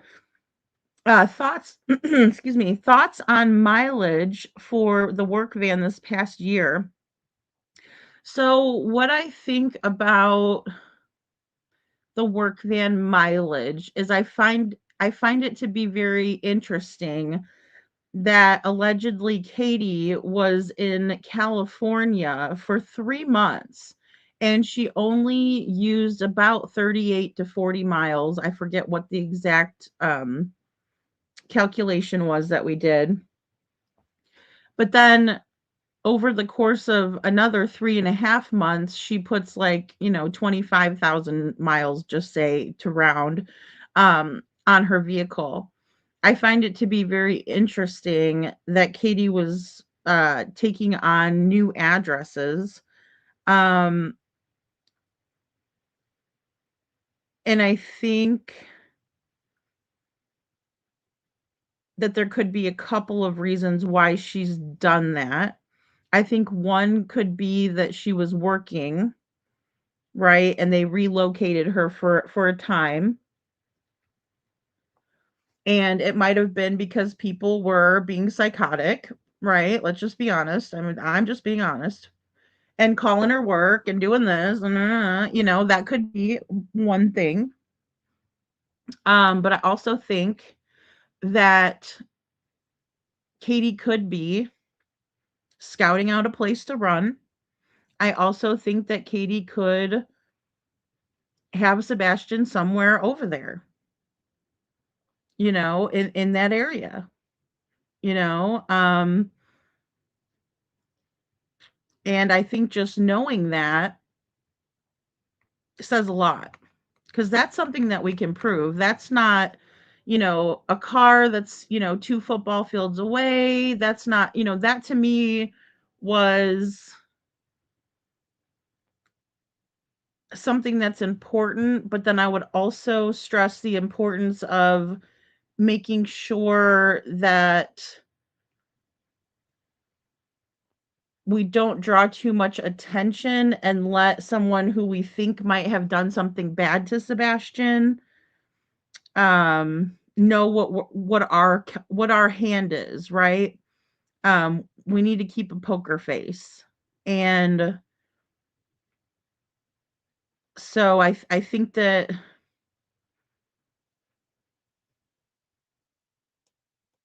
We should be careful.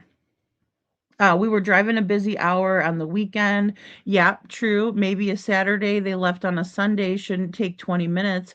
Well, and I mean, I'm thinking, I know when I left the Texas Roadhouse on Sunday, it was like 4:30 ish.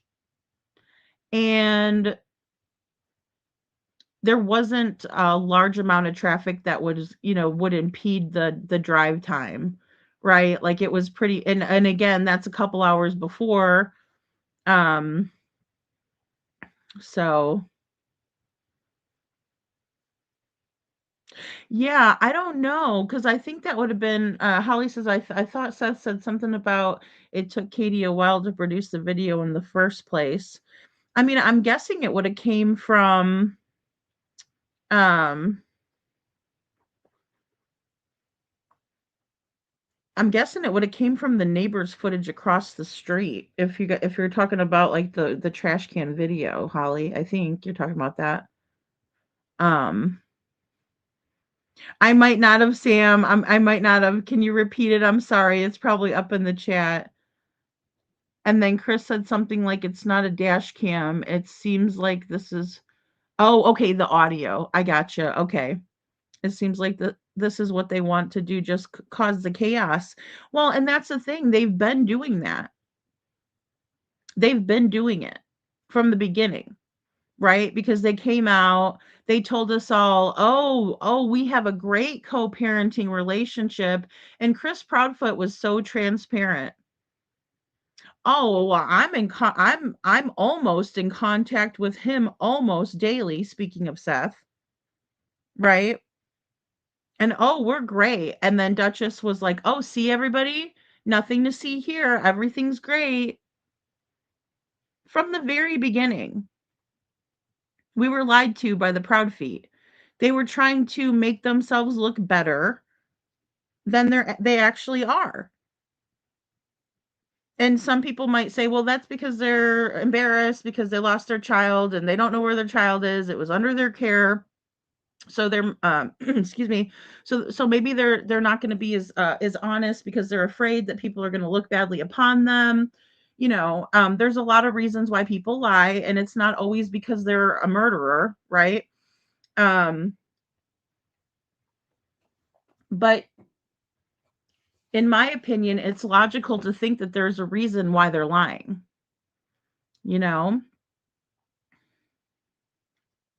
I mean, how would you know, Poppy? That's the thing. How would you know? You know? And the only reason why one would need to know camera placement is because they're trying to evade the cameras or evade detection on the cameras. And anybody who's logical would think of it that way, right? And it's again, it's this vacuum on YouTube. People need to get away from YouTube every once in a while, or at least go to a different genre, or something, touch grass, breathe the air, take a swim, take a dip. Because it's getting to the point where people are so obsessive and they're missing the point, right? And again, you wouldn't want your child's story to be a shit show. You wouldn't want your missing child for people to say, "Oh, yay, I can't wait to see." No, it's not that. This is like some serious shit. Especially if people really think that Sebastian could be in a cemetery. It's mind-blowing. It really is. He's a pathological narcissistic liar, in my opinion, too, Kitty Hawk. And he's so convincing, right? Because narcissists are highly manipulative individuals. I was just watching, again, Nancy Grace with Cheryl and Cadle, who wrote a book on Chris Watts and who spent a significant amount of time with him, visiting him in prison. And, she had to make sure that she wasn't charmed by him, right? And she's an older lady, right? And everything like that. But she was being very careful not to be charmed by him because they're very charming people. They can make you believe that they're not the wolf that they are. Oh, holy cow. I can't believe it's raining here. We haven't had rain in a long time. Sorry if you guys hear the rain. But anyway, my point is that the big takeaway for Cheryl and Cadel was that there's plenty of women sending Chris Watts, who killed baby Nico, who didn't have a chance to be born yet, and who killed Bella, Cece, and Shanann. Right? Horrific. And his commissary is overflowing with idiots. Psychopathic women. I'm sorry. I love all of our women. And I'm not trying to disparage anybody. But that is crazy to give that man money. And they want to marry him. Crazy. I'm sorry. There's something wrong. So, Krista, you came into me laying the smackdown. Me laying the smackdown. I didn't stutter. I didn't falter. I laid it all on the line. We are not drama in here. We are about intelligent conversation, keeping the conversation going, not shutting it down. And if you're in here because you want to troll me because you don't like my opinion, then please leave. That's all. Not hard. Jen says, I've lived around the area all of my life for 52 years, never concerned myself with the amount of cameras, right? Oh my gosh, or knowing where they are. Why would we ever know? I mean, now we're looking because of the situation, because we're like, okay, there's a mysterious car at 3 a.m. The most logical explanation, if Sebastian made it home, was that somebody had to have taken him out of the house, because there's no footage of him leaving that night out of his house by himself. So, there's that.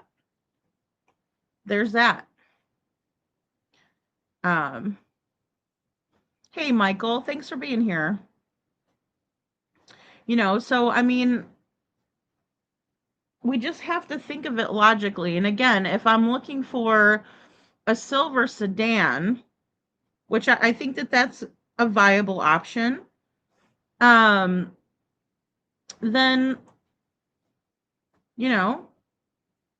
I'm not going to be looking for a truck and an SUV and then stuff going on at 5 a.m. still. I mean, in a car that's on a road and stuff like that, that's where I'm going to get a little bit lost. That's where you're going to lose me. Everything else makes pretty good sense to me. But it's a big red flag. It's a big red flag because it shouldn't take that long. Even if it's, even if Katie says took the scenic route, yeah, who pays attention to the cameras, right? On the roads, except for maybe someone that's been ticketed from speeding or something. Yeah, and someone trying to avoid them. Right, like say that there's like the certain little speed trap things or something like that, then you might. But I mean, what did he say, 400 cameras? Oh, he's just well aware of all of them and which ones were working and everything. That sounds like law enforcement was leaking information to him, or he checked it out before. KP is in the CIA. Oh, please. I hope the research Hindsight did on the mileage on the van maybe struck a nerve. Oh, I'm sure it did. Because Gail, they don't like any information out about them period. So I'm sure it did, but I mean, if you have nothing to hide, you hide nothing. So it's not like, you're, um,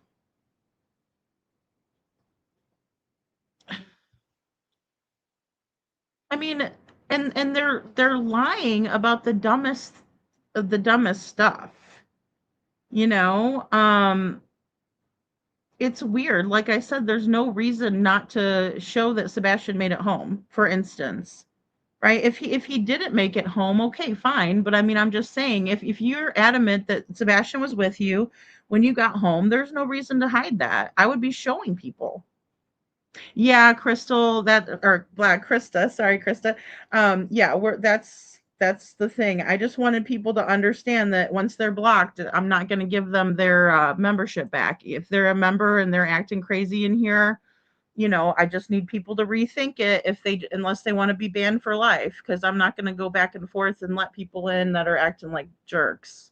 There's going to be times, guys, where you're not going to agree with me.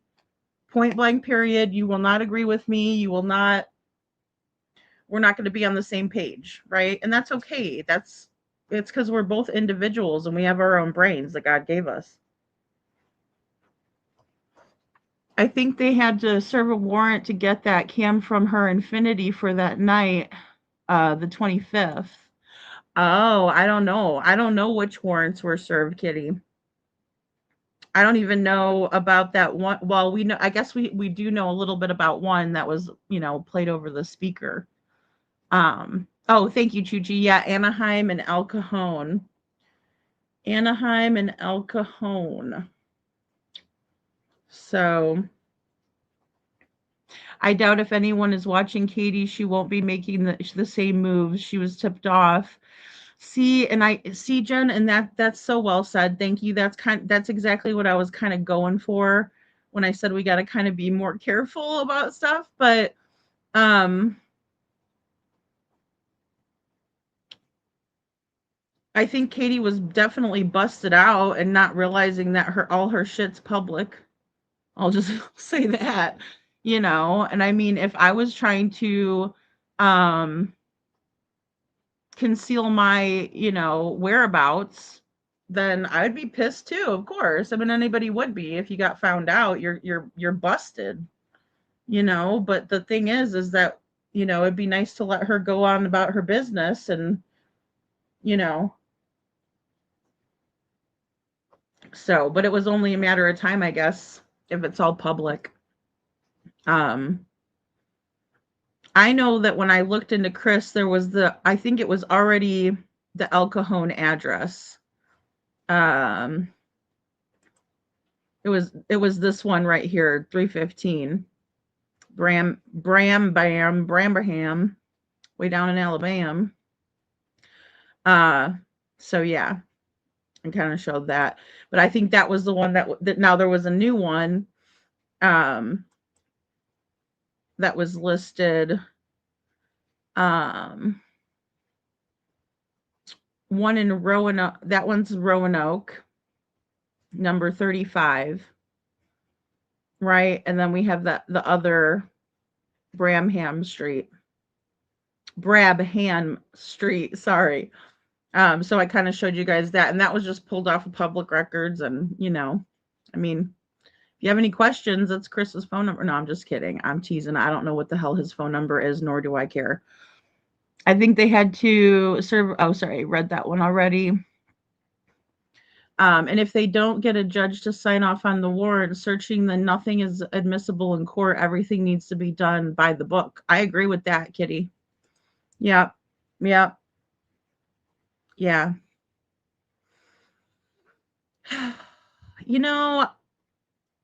I can't discount that either, Kitty. I can't discount that they're, the biggest swindlers and hoaxers in Hendersonville history. I could imagine the trouble they would get into if people found that out. I would think. I mean, which doesn't sit well with me either. Yeah, I know, Valley Gal. I wish they did. I wish they did have it. I wish they did have camera footage from Worshams. But I don't know. I don't know why they wouldn't have that, you know? Because apparently there was like a whole bunch of people that were involved, you know? Oh, I gotcha, Sam. Okay, so I didn't want to spam the chat. No, you're fine. But Sebastian being in a hoodie, he had to go inside and grab it. Why not take the trash out when they pulled up? Well, and people were saying too that Sebastian liked to get out of the car because he didn't really like the garage door sound. I did hear that too. So that would make sense if he would go ahead and just grab the trash and take it out right away when he got home. You know, but then again, if it wasn't Sebastian, then maybe they waited till it was darker outside so they wouldn't be able to tell, you know? Oh, NorCal, that would be fun. Oh my gosh, you know, you don't have to do that, but that would be fun. I've never been to In-N-Out Burger ever. So, well, that sounds like fun. Thank you so much for your super chat too. Um, No, they could have never started it, right? Like I get people egg it on. Don't get me wrong. That was part of the conversation in the rant in the beginning was that people fuel the fire. You know, even if somebody doesn't say something bad about someone else, they're just disagreeing with that person. People will turn it around and make it a, you know, a shit show. Just because they like to stir the pot and then they like to sit back and watch everything that they've created, you know, that's a troll life, you know, that's a trollgasm. They have their trollgasm and then they're good for a little while and you know but yeah it's sickening. But he had every opportunity to shut it down, but he continued on and on and on. Well, I'm going to take this person for litigation, I'm going to take this person, I'm going to do this, I'm going to, you know, do all this. And yeah, well, Sam, no comment. No comment. CP is gross. CP is gross. Thank you. Ew, CP is gross. That's a good comment that I can read for that one. Um, they're mentally ill, Andrea, and they send him their hard-earned money, which is wild to me. They're just so incredibly manipulative, I guess is this the best word I can use. And charming. Even though they're not when their mask falls, like, but when their mask is up, oh, they're charming because they know that that's how they get things. Pamela, good to see you, says I'm interested to know more about CP putting camper skirting on in the driveway. Do you remember when that was? Apparently, that was the same night that was alleged to have happened the same night. And I was thinking, you know, that's bull crap because you do that on your camper in the winter for extra insulation. So if he was going to do that, he would have done it, you know, in the fall, not the beginning of spring, or you know. Good evening, perfectly imperfect boy mom. Thanks for being here. Jen, in my opinion, as a former business owner with the same type of cameras, I or one of my employees would have pulled them. It's an easy transfer to your laptop or phone, especially with a large search. Well, and people were asking Valley Gal, the police were asking, I shouldn't even say people were asking, the police were asking to please check your own properties and check your video cameras. So you mean to tell me that Worsham's General Store that's been there for God only knows how long, the 1940s. Hey Forrest, good to see ya. You know, doesn't have the camera? I forget when they were established. You guys will have to let me know. But I mean, come on. They weren't searching the cameras for this kid. They never saw Sebastian come in there ever. I mean, that's weird to me. And Sebastian got a lot of news coverage. Thank God for that, because some of these kids don't. Thank you, little Miss Sharon. You know, and some of these kids don't. Hey, Shauna, I checked out some of your videos. Good to see ya. Oh, hey, Tully. We're adults, right? I would hope so. I'm wondering, because I've seen some questionable behaviors lately. Um, yeah, I'd love to have Shauna up sometime, Joe. I feel bad because I'm not my 100% self tonight, you know, because I've just been dealing with, shit from all angles. And it's like, I'm just done, you know? I don't like um being mad at people. I would rather it be very, a good environment that we're used to. We're just not used to it here like this. It's just not normal here. Some places on these streets, it's normal to be a jerk to people, and it's funny, and people run back and they say, "Hi, I went over to Lady Freedoms and got blocked, woohoo!"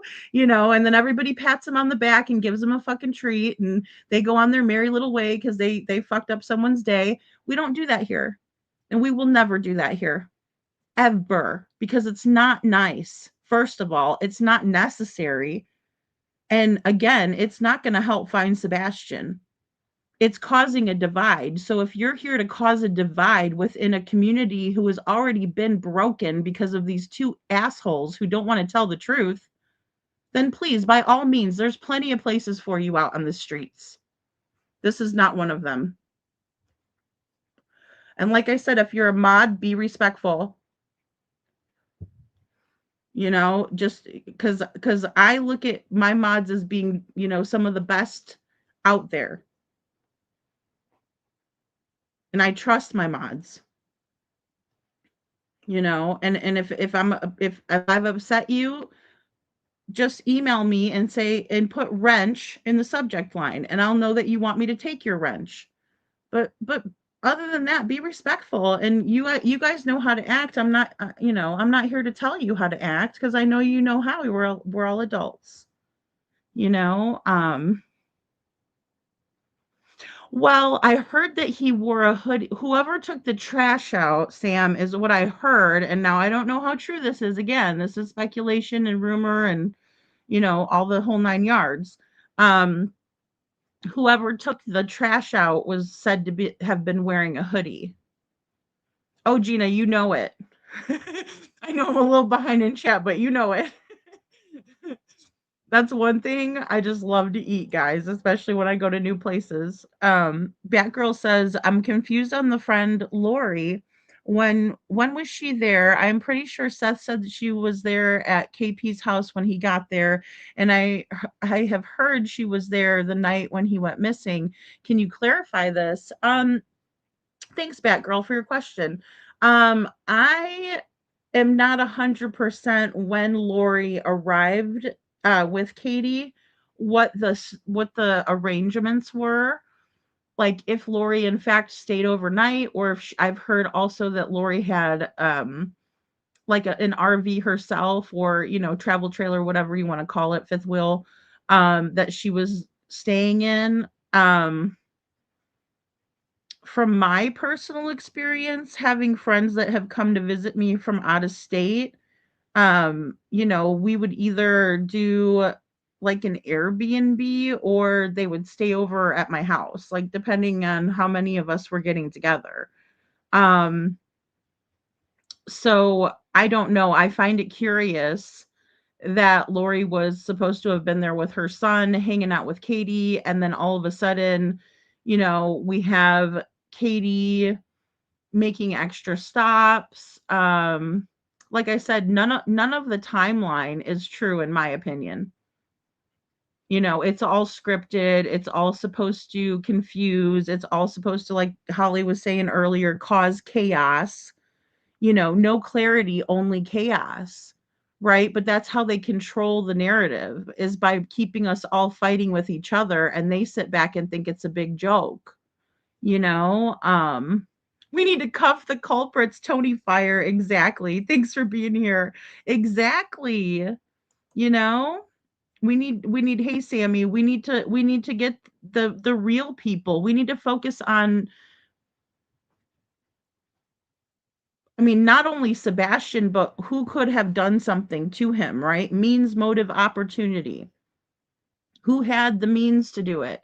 Who had the opportunity? Who had the motive? Right? Because we all know that those are falling back on Katie, whether we like it or not. Look, I don't want to believe that Sebastian's mom would do that because Sebastian loves his mom. No doubt about it. And I don't care how many people get upset with me for that comment. But come on, let's be logical. This child is a loving child. And yes, I know he just turned 17, but he's still a child to me. You know, and he deserves better. I mean, his mom is more worried about other children than she is about her own. Spreading awareness for other children is what Katie's main goal is. It's not to spread awareness about her son because she knows that unless she goes to Duchess or Queen Bee or any of those other platforms that she's welcome to lie on and they're okay with making her look better than she is, she's not going to go out there and spread awareness. She's not going to tell us what she knows because in my opinion, she's got guilty knowledge. You know? I know, Joe. I know you're one of those. He says, I think it's funny getting timed out from the hate channels. See, and I won't even go in. Like, I don't. And if I do, I'm going to listen, right? Because I'm choosing to be there and I'm listening. There must be some reason that's, you know, that's something that sparked my interest. So I go over there and listen. But I'm not going to, you know, disrespect people because, you know, I mean, I just got more things to do with my time. And if I do catch a live stream, it's going to be somebody that I like rather than somebody that I don't, you know? So, Melinda, the only update that I can say is that Sebastian has been gone far too long and he needs to be found. And, you know, in my opinion, awareness is going to be the biggest key to finding Sebastian. The more people that analyze his case, the more people that know about his case. You know, good night, Lisa B. Thanks for being here. You know, so, but have you heard any updates? I guess I should ask you guys too if you've heard any updates because I don't always have the answer. And I'm comfortable saying that, right? Because if I had the answer, I'd have Sebastian back with his family. So, I mean, no. I mean, the first person that's going to get an update is Sebastian's family. The second person that's going to get an update is going to be probably a press conference, especially if he's found. Then we're all going to know. But until then, I wouldn't listen to a lot of the stuff that's being peddled around, you know, because the sad fact of the matter is there aren't any updates. You know, there just aren't. We're just, you know, basically stuck going over these interviews over and over and over again to see if we can trip them up or find something that we missed. You know, because Chris and Katie are not going to go on any other platforms, in my opinion, unless it's, you know, somebody like Duchess. You know, Seth doesn't have a problem getting in front of the news cameras and talking about his missing son. But you got Chris and Katie who are hiding with safe people. Right? They're not showing their faces because Katie doesn't want anybody reading her body language further. I mean, and then you have intelligent people who have come up with a software that could absolutely help analyze these interviews.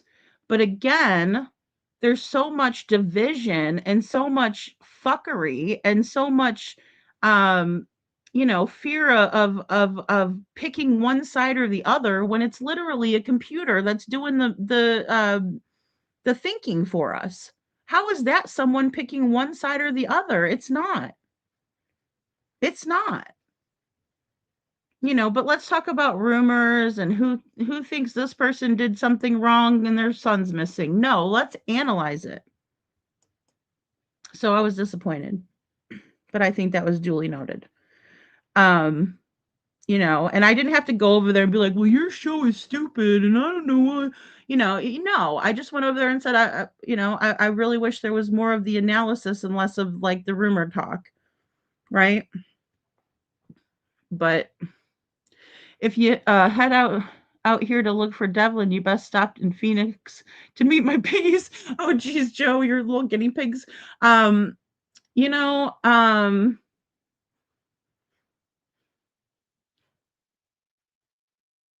I'm working on some stuff behind the scenes that I don't want to share just yet. But yeah, we're working on Devlin's case. Like I said, Devlin's army is working strong. It's in good working order. It's not a complete shit show, thank God. For that much. But that's why I've been kind of spending more time on Sebastian's case here, because I think that there's some things that need to be talked about, especially because I was blindsided because I did a peer review and it wasn't well received. You know, but again, I'm not pleasing other people. I'm going to be honest. CP and KP never, not one time ever mentioned Lori. I mean, they never mentioned the person Dara Neville. They never mentioned her either, or the fact that, the cousin was still with them when they went to her house. And that was supposedly after BJ's. So what's up with that? Oh, well, we don't want anybody getting mentioned. Well, I'm sorry, but when you seemingly are making an alibi for yourself, going back and forth to these places and making sure you're being seen on camera, people are going to want to analyze what happened that day, right? In order to see what could happen. I find it interesting, or what could have happened, excuse me. I find it interesting that we have a mother that refuses to be honest with us when all we're asking her are simple questions like, was Sebastian's demeanor good that day? Right? Things like that, they're defensive about. Well, who told you his demeanor wasn't right? Well, nobody said that, Chris. We're just asking you a question. And we would appreciate a straightforward answer so we can help you figure this out. But obviously, you already know. And that's the reason why you're so defensive and you don't want to answer any questions. Right? That tough guy attitude is not becoming of anybody. And then people like to call Chris a bully, but you guys are some bullies out there too, in my opinion. Right? So it's not okay if anybody does it. And I mean, Sam, I think that the custody issue is a big part of it. I think, I mean, if I'm just being 100% honest, I think that the ultimatum that was given was a motive. It's either him or me. And I hate to say it, guys, but that's something that we've seen in other situations, in other cases, in other patterns in true crime. Brittany Gosney was told, if you don't get out of my house, I'm going to kick you and your kids out. If you don't kick your kids out, I'm going to kick you and your kids out. So she decided to kick her kids out.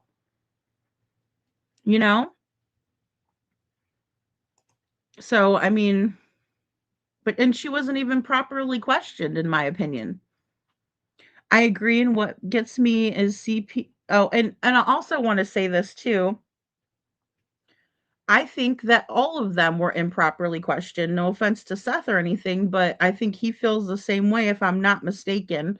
I think that he was talking about proper protocol and that they need to be checking into everybody. And I think he's of that understanding, where they dropped the ball, so I feel comfortable saying that, like, everybody should have been questioned.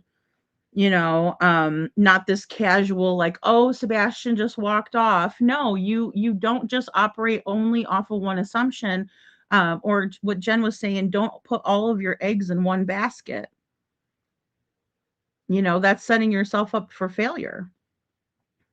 Batgirl says, I agree. And what gets me is KP and CP has never mentioned her being there at any time. It's suspicious to me, in my opinion. Thank you for answering my question. Yeah, absolutely, Batgirl. I wish I had a better answer for you. I really do. I saw KP out to dinner with Lori and her son about 5 to 6 weeks after Sebastian went missing. Her son was clearly on the spectrum. Was he a friend of Sebastian's? I mean, I would think so, NorCal SoGal, but you know what kind of sticks out to me is what Katie was telling Smiley, was that even some of the kids that was Sebastian's age, it was tough for Sebastian to get along with some of the kids because of their differences. In maybe what, and this is a lot of kids, but Sebastian might be on something like, say, Minecraft, and then the other kid might want to do like some other game, right? And then Sebastian's like, no, no, no, I want to do this, right? And so there's like a conflict, and I can understand that. And I think that Lori's son, and I don't mean to, I'm not a doctor, but it appears to me that Lori's son was a different level on the spectrum than Sebastian, because like he had like the little squeaky toys that he had, and Sebastian didn't seem like he was. I mean, shit, it didn't seem like Sebastian had any comfort items. He didn't even have his phone, and that's another thing. I mean, he didn't even have his phone at the Texas Roadhouse. I mean, most kids have their phone, and yeah, some people will say, hey, put your phone away. Some parents will say, hey, we're at dinner, and they set a good example and they put their phone down, and then that you ask your children to put their phone down, and then there's a conversation. But we didn't see that. We didn't see that. Hey, Little Red, good to see you. Why the urgency for CP to go get his mobile home? I don't know. Other than maybe I heard he was told to leave the job and not to come back until further notice. But then again, he was in a crane again. So I don't know. And again, a lot of that is not going to be, I mean, a lot of that, they're not going to be honest with us, I mean, because again, it doesn't take that long to pack that up. Thank you, Melinda, for sharing his flyer. Yeah, I mean, that's the best thing that we can do. Yeah, and I mean, the rumors are tough. I mean, the rumor mill is very active, right? It is. It is. People are filling in the blanks. And then also, like I said, we have so many trolls in this case on both sides. It's not just one or the other. And they enjoy causing trouble, right? So if they can go into a chat and say, oh, to somebody who's new to the case and say, oh, well, I heard that this happened. And then, the person that doesn't know is going to say, oh, okay. I mean, there's been times in here where I'm like, okay, so this person says this person says this, I try to let you guys speak your piece, right? But it does get very muddled, into what's true, what's not, what's really happened. The timeline is totally screwed up because Katie's not being truthful, right? Because she was going back and forth and doing all kinds of things that day. And then we find out later, I'm still waiting for the footage to come out, but it was alleged that the footage was going to come out of the bowling alley and that they didn't even, stay to play games.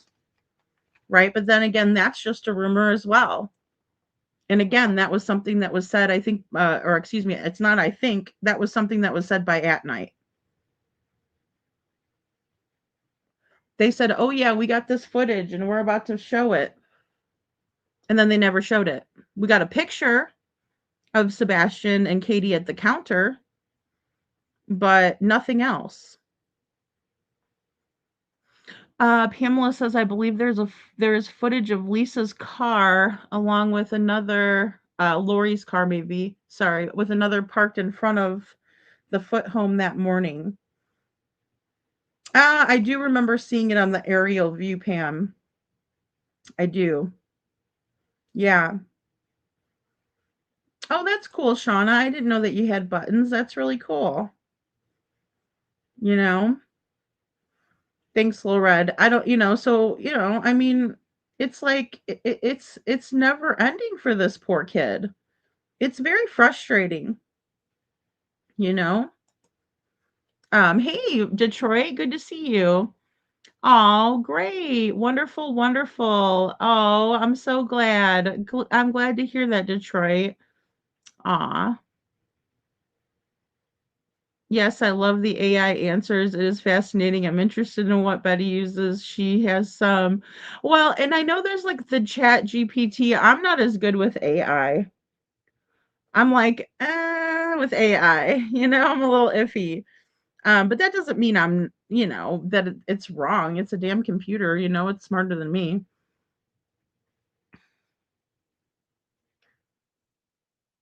Oh gosh. Yeah, the first interview was Dutch. Yeah, the first one was her. And the lies that were spread in that one, oh my goodness.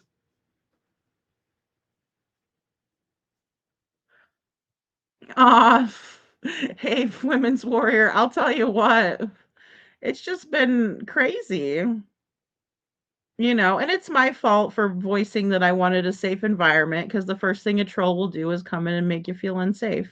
That's their MO. Aw, thank you, little Miss Sharon, for your super sticker. I'm sorry, you guys, I'm behind in chat. Thank you. Hey, couponing, good to see ya. What do you say about my mama? Sam, I'll tell you, don't talk about my mama, don't talk about my truck. I don't even know what kind of a truck I drive. That was the funniest thing ever because I was like, there's no man said that ever. You know? If there's no reason to hide it again. I mean, you drive a Ford, whatever. I mean, a Chevy, whatever. What's the other one? Dodge, whatever. You say it.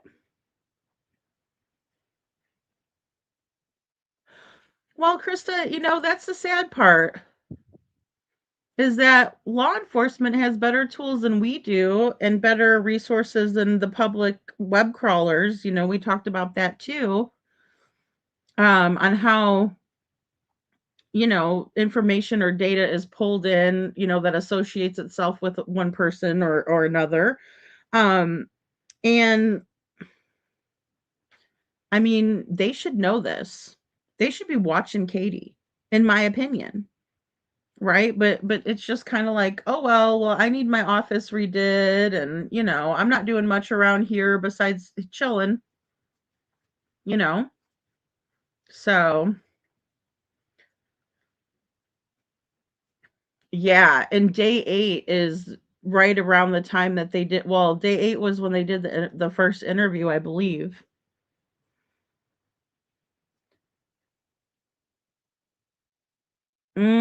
I did not hear that, Little Red. I heard something new today. It was said that Faith was not allowed in the house with Sebastian per a court order. Who said it? And I'm just saying that to consider the source. Um, I'll try, Sam. I'll try. I'll try. It's hard though, Um, like I just wouldn't be able to keep up with my lies, you guys. I'm not a good liar, so if somebody asks me my honest opinion, I'm just gonna give it because then 2 days later, somebody will be like, "Oh, well, you said this." Did CPS follow up soon after Sebastian went missing? where they're supposed to show up that Monday. I don't know. I don't know, Sam. That's a really good question. You know? Yeah, the maternal filicide. Exactly. Exactly, Jackie T. Well, and the thing is that all of that points um all of everything points back to Katie, and that's the problem. Right? If we didn't have that, or if we had some sort of footage showing that Sebastian left on his own, then we wouldn't be looking at Katie, right? We would have a runaway situation.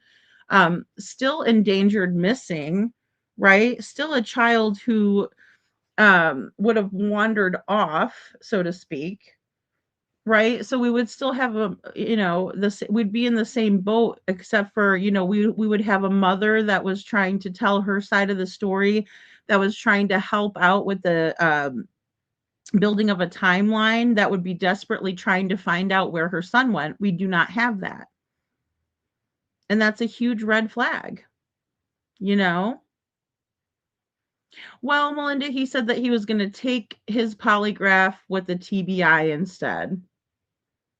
You know? Because he didn't want the FBI to give him one, because he knew that the TBI would give him a softball polygraph, in my opinion, because he's friends with them, right? Or he made friends with them. Again, they were giving him a lot of information. Yeah, but who said it, Little Red? Because there's people spreading a lot of crap around, in my opinion, and I don't believe it until I see something that makes, I mean, is there paperwork that somebody shared? Is there something that can, is there supporting evidence, I should say, for that? Yeah, Brenda, and that was another thing that was upsetting to me. Like, old Ken Weiner was like, "Well, we're gonna go down and talk with Chris and Katie here, the parents." And I'm like, "But Sebastian's got 3 parents." The disrespect, you know? Oh, they're doing well couponing. I know that Jules has been cleared, and so has Gator, for to go back to work. So yeah, they're doing well. They are doing well. And actually, Jules was in last night. Yeah, last night. Why did CP say if you knew what Sebastian did, you wouldn't look for him? What does that mean? I know, Detroit. I think it's disparaging and victim blaming. I mean, I'm no Peter Hyatt, but that's what he saw it as. That's what many of the experts saw it as, was victim blaming, right? Because they don't want Sebastian to be looked for, in my opinion. You know? With the timing of Chris not being home, clothing with an active CPS investigation, Chris, or coupled, I think you meant to say, with the active CPS investigation, Chris couldn't be home due to an order. Chris on the phone the night before, I can hear him saying, "You better get that kid down. She had a choice to make, and CP is not exactly kind." Well, and I think he was, giving her an ultimatum, Shauna, and I think that a lot of it, I don't believe Michelle After Dark spreads a lot of crud. I'm sorry, Little Red. But yeah, what did she show proof? Did she show a receipt, anything? Or did she just, I mean, I don't even feel bad saying it, or is she just running her mouth? Right? Because I could say, "Hey guys, um, you know, there's proof that Sebastian did this, A, B, and C," and then are you guys gonna believe that without a receipt, knowing that that's what I usually do, is show you guys receipts? Hell no. You guys, you have to be a little bit more selective with the information that you're gathering. How would she know that when she lives in a totally other country? So she knows more than Sebastian's family? I don't think so. You know? And she's another one that just likes to victim blame.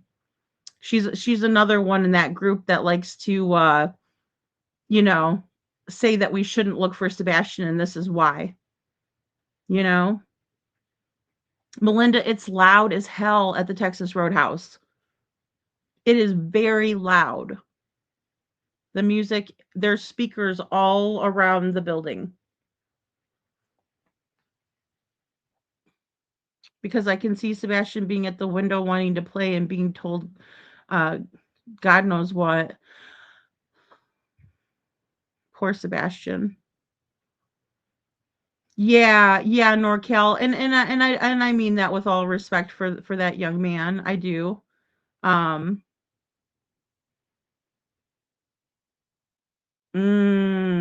good point, Sam.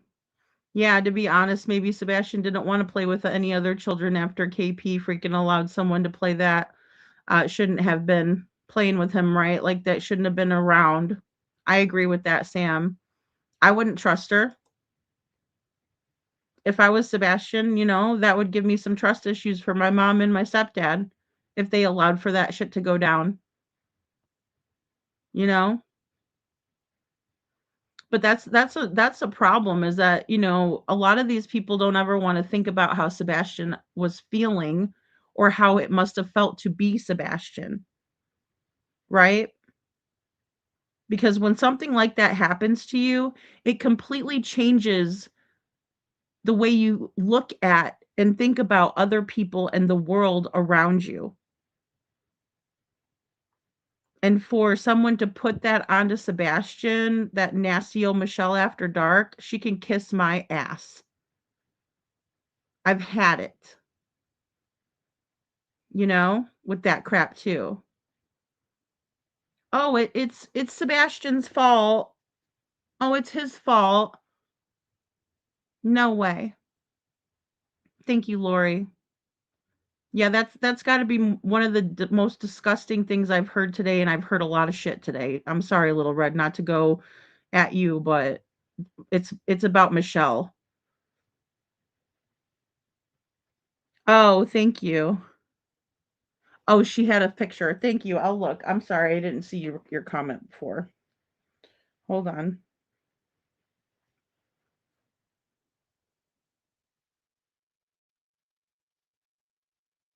Oh, I didn't get a picture though. Yeah, what's the court like? How did she get access to a court order like that? Well, I don't know when there was a CPS hearing, but there was a court date between Nina and Chris pertaining to custody. You know,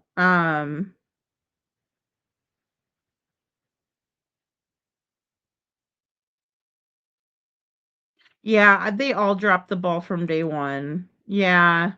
Yeah, and Craddock was the spokesman, I mean, we could hear it with Sonny Weatherford when he was talking with the PIs, right? Or whichever PI was there. I think it was Chloe and Heather.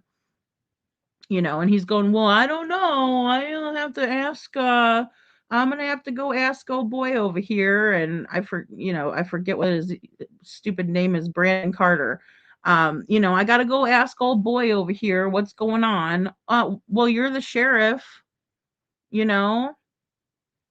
So oh, it's okay. So she doesn't have any proof. Dang. Yeah, because if she at least had some proof. Aw, thank you, Chuchi. Thank you so much for your super chat. Aw, thanks, guys. Yeah, no, I can't believe that, especially coming from that source. No, I unless she has that, you know. There we go, Jackie. Sorry, my sense of humor is in the gutter tonight. But not when you make me laugh. She says, objection, hearsay, lack of foundation, lack of receipts. You can't just say that about a missing child. Like, that's what I'm talking about. Hold on, let me play this again for Michelle After Dark. This is for you, doll. These are the people that actually are so sick, they feel good about themselves for inflicting pain. And it's something called the dark triad. They have narcissism, Machiavellianism, and psychopathy. And there's something called Schadenfreude, and it's when joy is derived by someone from another person's misfortune. Yes. So it's this dark triad. These are people you don't want to meet in real life. No. They're ugly people, and they will go virtual to real world sometimes, so you've got to be careful. You're not. And there's been a lot of actual psychological research into these people. These trolls post inflammatory, off-topic, insincere messages to hurt, provoke others, and they typically hide behind fake names or phony accounts. Yeah. And it's really interesting that their makeup is antisocial and sadistic.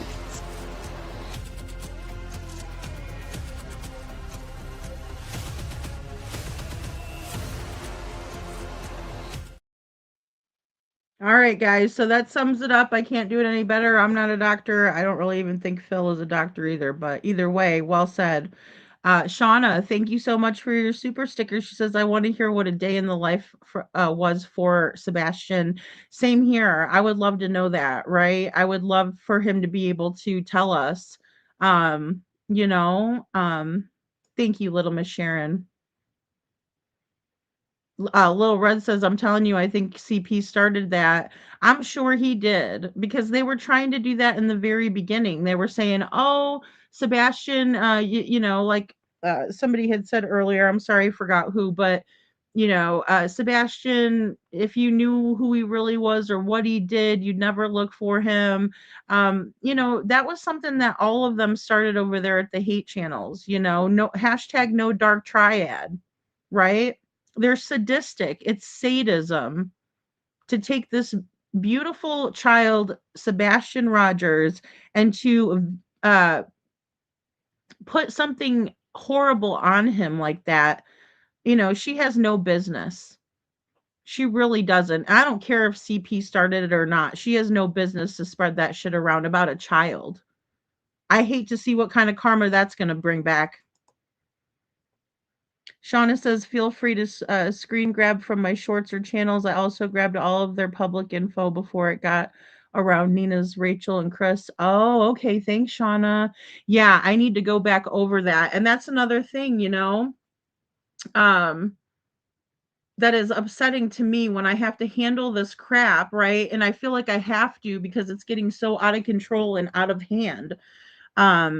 But I would have loved to have spent my time looking at some of the things that you have posted. Also, you know, I've been working with Devlin's family as well. You know, there's much better ways for us to spend our time, not messing with the dark triad, you know. So I just kind of came out hot, guns a-blazing today because I'm tired of it, you know, because there's a lot more that we can be examining here. And people that have been close to this case in the beginning, you know, I'm glad to have met you, Shauna, and I appreciate you offering information, because receipts are what we go by here. We have to, right? Because I don't just want you guys to take my word for it. I want us to be able to see what I'm talking about if I'm presenting something. And again, there are certain things that, you know, are tough. You know, that you can't show a receipt, right? Or somebody says, well, I have something to tell you, but I don't want it to go any further than you and I, right? And I have enough respect for other people when they ask me that. I will honor that for people. So I get that there's other creators out there that are the same way. But yeah, I mean, it's all of these hate channels, the bullies, they don't want to put any type of receipts out there ever, right? It's not just once or twice that they say, "Hey, can you please take my word for this? You know, I've been honest with y'all. I've shown you the receipts in the past, but this is something that I'm going to just have to have you take my word for." We never see it. You know, Shauna, it just made me laugh because you know that dad was on the can when he was spraying. That was from Friday, you know. Mr. Wayans over there, and you know, I thought it was funny because that's how I feel. I feel like they're bullshit, you know, like spray them out of the air, you know. Um, you know, so well, you know, though, I my thing I know Little Red, and my thing is that I would rather not misplace my anger or my hate onto people that didn't have anything to do with Sebastian's disappearance. At Night didn't have anything to do with Sebastian's disappearance. Sumner County Sheriff's Office, to the best of my knowledge, didn't have anything to do with Sebastian's disappearance. So, you know, again, if I find something out that's strange, right? And that's anything. Um, you know, I'm gonna call it out and that sort of thing, but I'm just not gonna um I'm just not gonna focus on people that didn't have anything to do with it, you know? Um, I just can't do it. I can't with a good heart just, you know, oh well at nights, you know, but yeah, do I agree with everything they say? No. You know, I mean, I'm a free thinker, but does that mean that I don't like them? No. Also no. Do I think that Dog the Bounty Hunter needs to show up for Sebastian at this Voices for Sebastian Wayne Drake Rogers? Yes, please. I think that could help. And I'm challenging all of their creators, not just At Night, everybody. But I'm not Dog the Bounty Hunter. So I think that would be pretty damn cool if he was to show up even for a day, even for an hour, even for 10 minutes. That's how we can be supportive, right? That's how we can help the most, is to stand for Sebastian, especially if we believe that there is corruption at such a level that this poor child has been left to basically fend for himself, right? Because if we really think that law enforcement knows as much as they would have to know if they properly investigated, or if they didn't and they just gathered footage from the neighborhood, come out and show your support. That's everybody. Stop pointing fingers at each other and show up.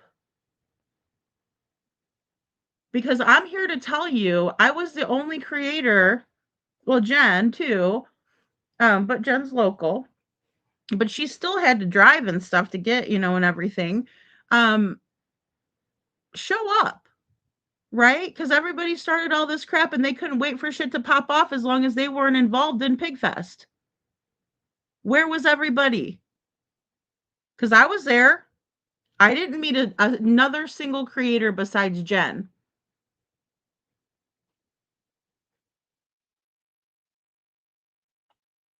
And no, I'm not muted. I was just waiting for everybody to hear that. And I'll say it again. No one else showed up for Pigfest to support Sebastian as a creator. But a lot of people ruffled the feathers. Right? A lot of people wanted to wind everything up and let it go and not be a part of the backlash. Right?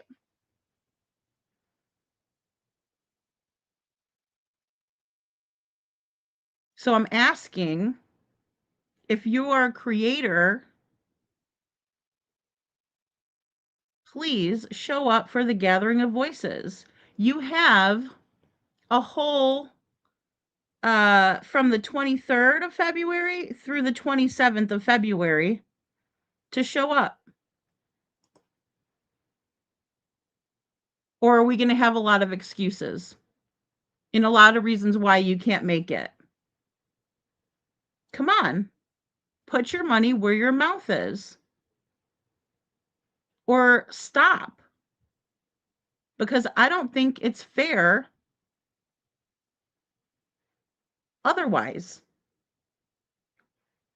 CP speaks in riddles, and the truth lies in his play on words. He thinks everyone is an idiot, and we can go, or excuse me, and we can't see the truth in his veil of lies and manipulation. It's crystal clear to me he's the one. Well, and I agree with that, Detroit. I know that he has to have some guilty knowledge, and this has got to have been planned out. Otherwise, mistakes would have been made. Say it was on the fly, right?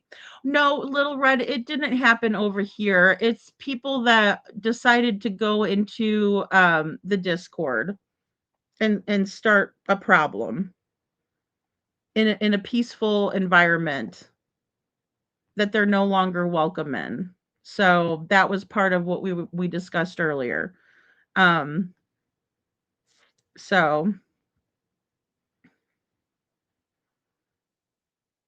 thank you, Shauna. Well, hey, girl. Like, today isn't my most professional day, so I appreciate you being here. I usually don't tell people to kiss my ass, but it's fitting for the day. It's fitting for today. Um, you know. No, in Detroit, it wasn't on here. It wasn't on here. It was people that took it upon themselves to come into the Discord and start trouble, and to tell me that I need to go watch Nerdy and, let them know. No, you go watch him and you let me know. How's that? How about we both go watch him and then we can both talk about it? Right? That's what an open conversation is. This is not no one-sided bullcrap, and nobody's going to order me around. I'm not their doormat. I'm not their punching bag.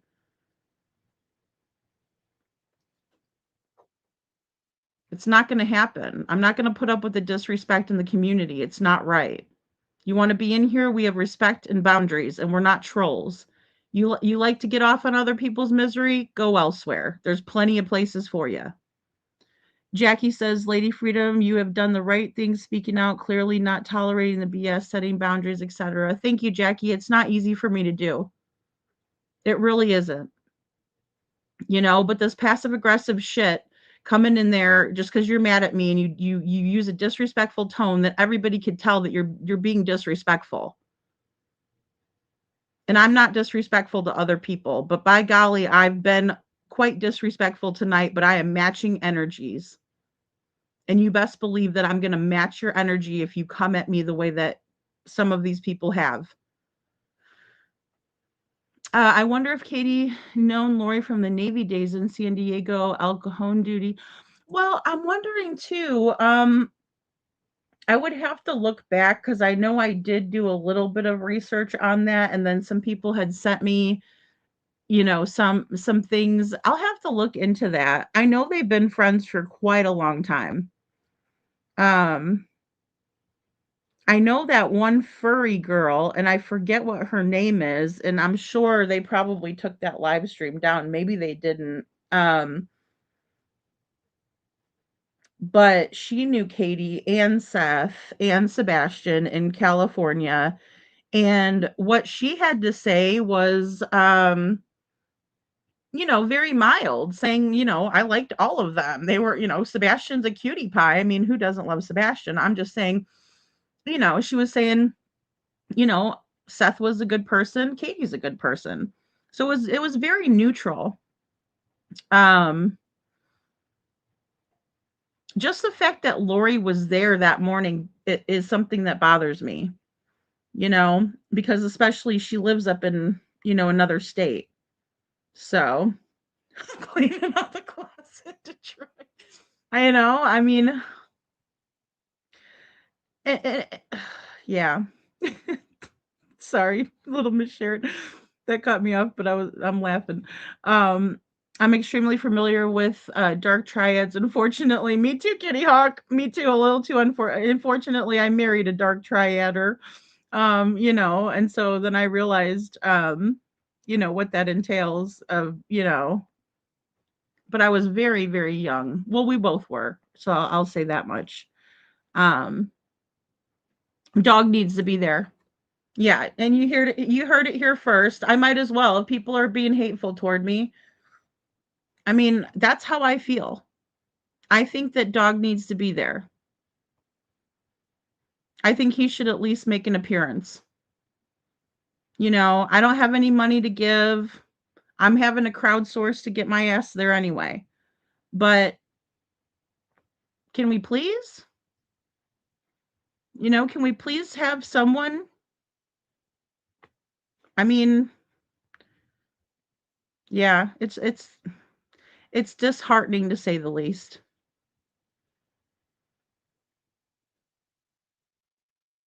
I don't know who to focus on. We have no proof who did what, sadly, and we only have lives that are discussed by professionals, body language people. I don't know who did what.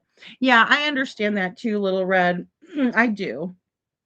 I do. And that's why, I don't get too upset when people have a difference of opinion, because in this case there is a huge lack of evidence, or a huge lack of clarity from law enforcement. So the fact that there's no clarity from law enforcement makes it really tough for us to decipher which road we should be following. But I think if we just look at the facts of what law enforcement has told us, as Jen was saying earlier, that law enforcement said there is no proof that Sebastian left the house, but we know that he wasn't in the house. We know that he's not going to disappear into thin air. We know that he's not a ninja. We know that the aliens didn't beam him up, Scotty. Right? So those are things that we can at least logically deduct. Right? And the fact that Katie was with him last is someone that's going to be looked at, especially when the police tell us that there's no evidence that he left the house.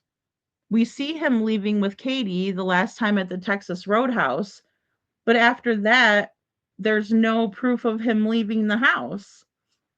And then we have flashlights at 3 a.m.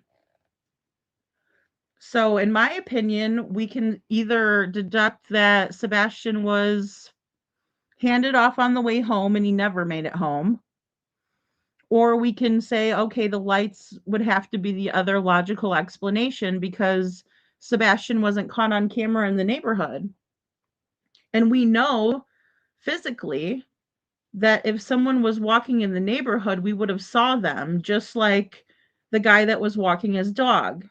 Just like we saw a black cat. I mean, you can't get more discreet than a black cat other than their eyes glow. But I mean, other than that, if we can see that much, then I mean, that's where I'm sitting.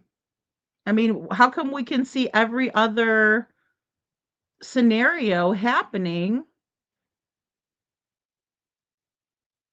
but we can't see, but we don't see Sebastian, right? We see everybody else, all the other activity in the neighborhood besides Sebastian. That's my thing. Thank you guys. Thanks, Batgirl. Thank you, Lori. Yeah, he lives close by. Yeah, definitely. Yeah, Leland. And Leland could be somebody that would be able to maybe show up. Come on, Leland. We need you. We need everybody. This is a gathering of voices, right? A gathering of voices. We need people, you know?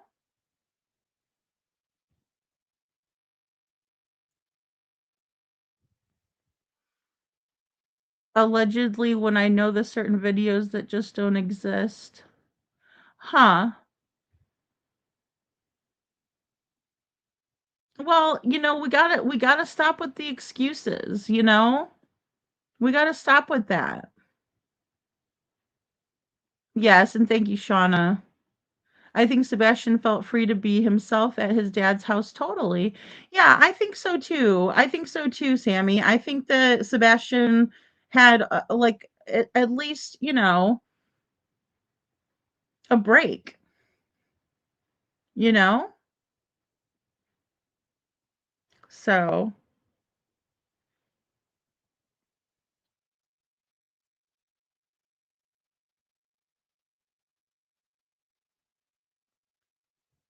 yeah, be careful. CP is a friggin' monster. Just be careful because yeah, um mm-mm. Yeah, we need more people, Gina. We do. We need people to show up, you know? Well, Little Red, and it's not even my Discord. I looked at it more like, the community's Discord because members are paying to be in there. I mean, I don't know about you guys, but I don't want to pay to be abused. I'm not a friggin' sadist. I'm not a damn what do they call it? Dominatrix. We're not Gypsy Rose, okay? we're we're self-respecting human beings. No, I'm not gonna pay $1.09. I'm not even gonna pay 99 cents to be treated like shit. Okay. Got me messed up. Is there no evidence of foul play? It's because they have their eyes closed. Well, I mean, you have to gather evidence for there to be evidence. And a lot of that I think is a lie too, Sammy. I mean, because I don't believe law enforcement when they say things. And that's another reason why people are very quick to believe that maybe Sebastian could be in the cemetery because let's be honest, we can't trust law enforcement. You know, there's more trust that's built between creators and their audience than there is between law enforcement and their people, their community. That's sad. You know? Because we've caught them in lies. We knew it wasn't a trash truck, right? But they were convincing even the parents that it was a trash truck. Because in my opinion, that shit was not supposed to be leaked out. And because it did get leaked out, they had to lie.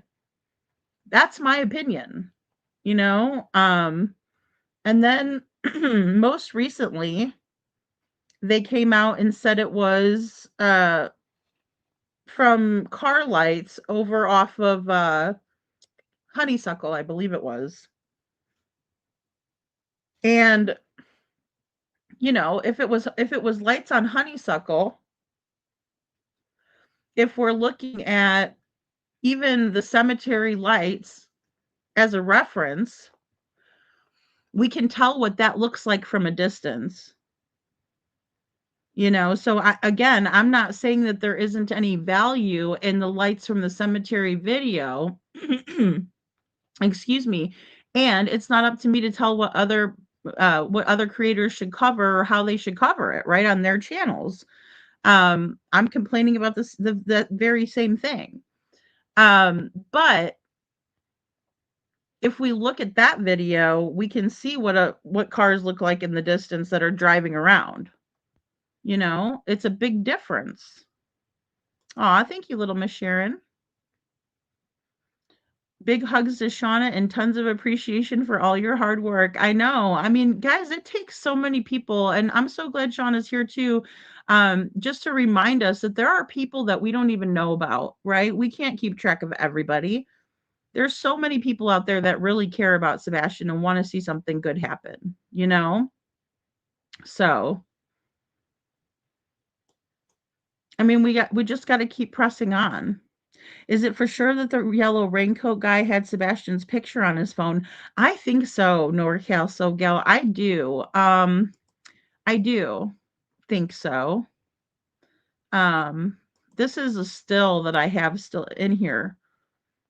And that's the picture, but it evolves into what we're seeing there. You know? But again, I mean, I sent that to law enforcement. I sent that to Dog and his team, you know. So want to use a punching bag, go to the gym. Oh my gosh, don't use other people like that, right? Yeah, exactly. Thank you, Lori. I popped into NA's chat just to post Sebastian's name only. Aw. Yeah, and I mean, I think that's hey, we all got to support each other that's talking about Sebastian. We're not always going to agree. But it's important, to do that. That's funny, Women's Warrior. Oh my goodness. I thought about it, like going half on an Airbnb, but people are fucking scaring me lately. I'm like, I'm afraid to, do any of it. It's friggin' weird. All right. Like people who I was like, oh, okay, this is a good person. This is a nice person. Even somebody I met in person is acting a crazy person. I'm like, whoa, whoa, whoa. Um, I don't know. I don't know. Hey TJ. TJ says in my opinion, lawyer was already there. Oh, maybe Lori. Lori was. I'm thinking that I'm thinking so. I'm thinking so. Yeah, she was already at Katie's because how would she make it there so fast? Right? I mean, that's a big one. That's a big one for me, TJ, is that, I mean, if Katie didn't realize that Sebastian was missing until 6 a.m., how did Lori get there so fast? And I mean, golly, you guys, I mean, we're just regular people, We're just regular people. I believe so. Detroit. That's a good that's a good point. Isn't dog's baby Lisa an advocate for? Or excuse me. Isn't dog's daughter baby Lisa an advocate for missing children? I believe so. We need somebody to show up. I understand if dog can't, but I'm begging him to. We need to turn out for this. Um, it just needs to happen. Especially, if you made a bunch of money off of Sebastian's case, it's the least you could do, don't you think? Right? That's probably not going to go over well, but I don't care. You know? Cece. Oh my goodness. If I don't piss somebody up, I'm not doing my job right. That's how I feel, TJ. Well, look, we're all going to have a difference of opinion. I heard that too, Detroit. I know. And that's a sticky subject because I'm like, I gotta consider the source. She was there and she has information about what happened, in my opinion. I think so too. I do, Detroit. And I can't forget that. Um, I can't forget that. So um that's a tough one. It is. I'm thinking we need to dive more into the Navy connections in El Cajon and ties to Mexico. I think so too, NorCal So Gal. And I will say that I was kind of side eyeing, at night. I was like, why do we have Sebastian's flyer in Spanish? And then I was like, okay, well, I mean, because obviously we want to spread awareness everywhere. So, okay, I was thinking of it like that, but maybe that is another reason why there was a Spanish flyer, a flyer put out in Spanish. Hello, KJ Maxx. So good to see you. Just don't know what to think about this case anymore. Batgirl, it's just become very convoluted. But I think it was purposefully done. And I think that was purposefully done by Chris and Katie Proudfoot, right? Because when we see Seth come out and talk about his son, it's like, business as usual, you know? So that's a big red flag to me. Also, Seth is okay to show himself, right? He's okay to show his emotions, he's okay to show everything, right? Um everything. So why is Katie and Chris not able to do that? Why do they have to have a sausage fingers interview? That's friggin' weird. And little Miss Sharon told me about sausage.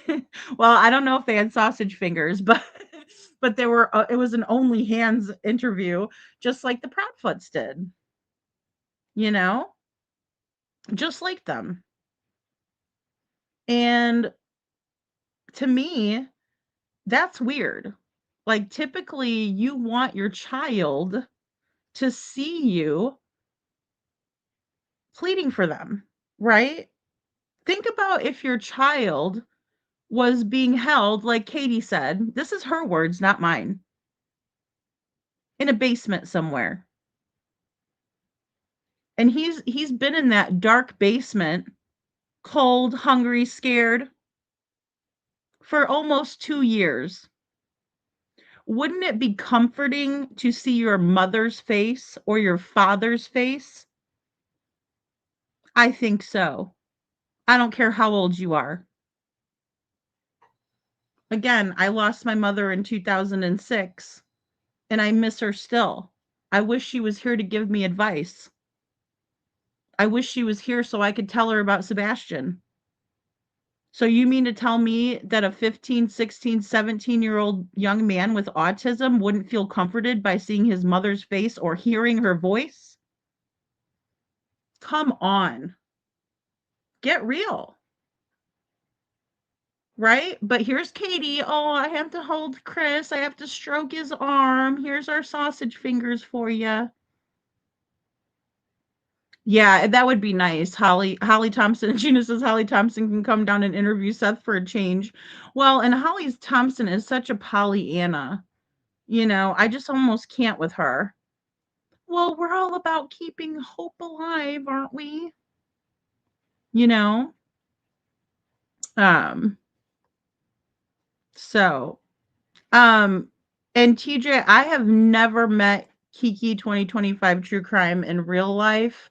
Um, we have each other's phone numbers. We're really, really good friends. So I don't know why she would be brought into this conversation at all. Because if I have a problem with Kiki, I just text her. Same thing. If she has a problem with me, we text or call each other. We've never had a problem, by the way. So I don't see why there would be one now. Not to mention how that community has swept other things under the rug, like the event that happened at the school. Exactly, Brenda. And that's huge, right? I mean, and what mother isn't there to accept an award for her child? And by the way, guys, if I decide that I did want to talk about somebody over here, I'm just as entitled as they are to talk about me, aren't I? So I don't see what the issue is. Again, everybody's welcome here. Their opinions are welcome here, but don't start shit. I think I was clear about that earlier, 2 hours ago, 3 hours ago now. I thought Doug said he would find Sebastian by Christmas of 2000, or oh, maybe you were talking about 2024. Hey, MST, I wish. Oh, thank you. You know,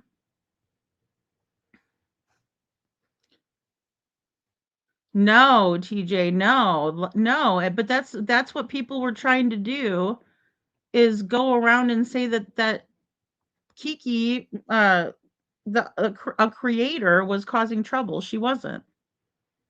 And like I said, if I ever had anything to talk about Kiki with, I would just call her, you know?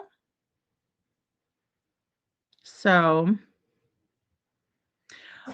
Detroit, I did not get to watch all of it. I think a big part of it was a recap on, like, everything that happened up until a certain point. But I don't know how, I just don't know how Sebastian could have been buried in the cemetery in 6 minutes. I also don't know how, like, the other cars fit into the puzzle, and it may be something that is going to come, together. You know what I'm saying? You know, at a later time. But it's really hard for me to watch even people that I really like or agree with. Um, and I did spend a day watching a few of the live streams that were put out, but if I watched everybody else's stuff, I would never create my own, So, but I kind of feel compelled to keep up with um the cemetery stuff because we've talked about it, you know. And if you guys are interested in it, I don't see any problem with me reviewing anything, and I should never be afraid to or, have to worry about backlash, in my opinion. I should be able to talk about whatever I want on my platform. You know what LE hasn't said? Hey KJ says community watch out there is a ring of people uh, taking 15-year-olds from their homes. Be vigilant. Oh, they're not saying that. Yeah, exactly. They've never had any type of indication or they've never put out anything that suggests that there is like a monster on the loose, a predator around. I mean, we know that there are some in the area, but that's never been like a deal. Yeah, it's all good. Like it is all good. TJ, yeah, no. No, I don't see Kiki doing something like that anyways, coming into my Discord to just cause an issue. Um uh what actually happened is that I was asked by a particular person to look into what Mob and Silvers were saying, and I did that, and then I did a live stream on it, and I told the knowledge that I have about it, and then I said that I don't know what to make of it, but I really also don't think that anything could have been done in 6 minutes. And that was not well received by people that, are not, in my opinion, stable people. No, not, good people don't act like that. Good people come in and say, hey, Lady Freedom, I don't agree with you, but this is why. And then we have a conversation. People that are gonna call names and degrade me and tell me how to talk on my channel are not welcome here. And this has gone on and on, so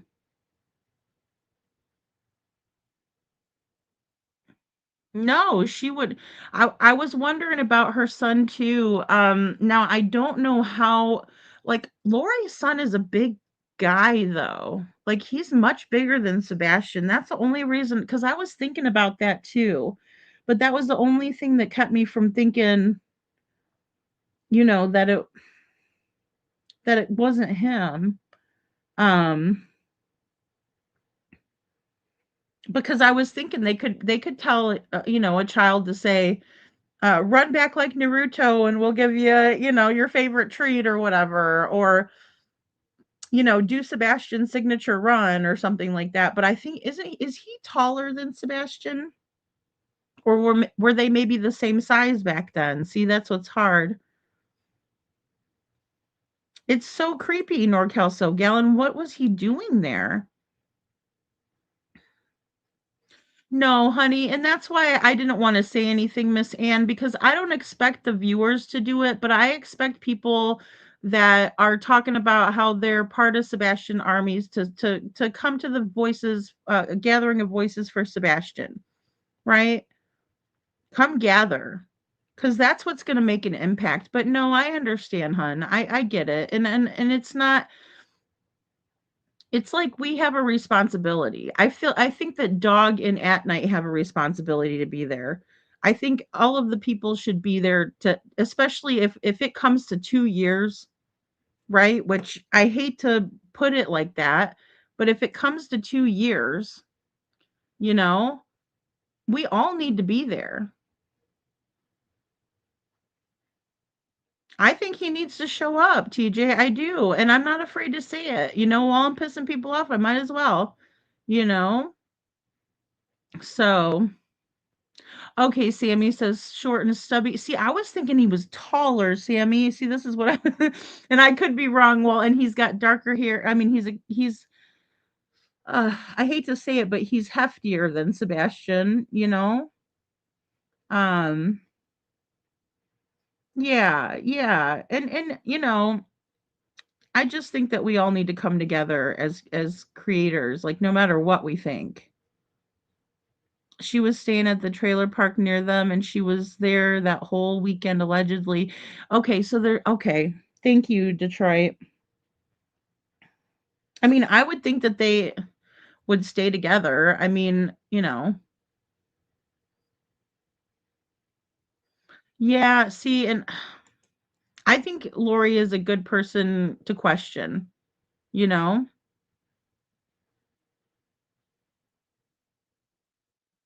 It could have been Katie was in better shape back then, you know, again, not to disparage anybody, you know.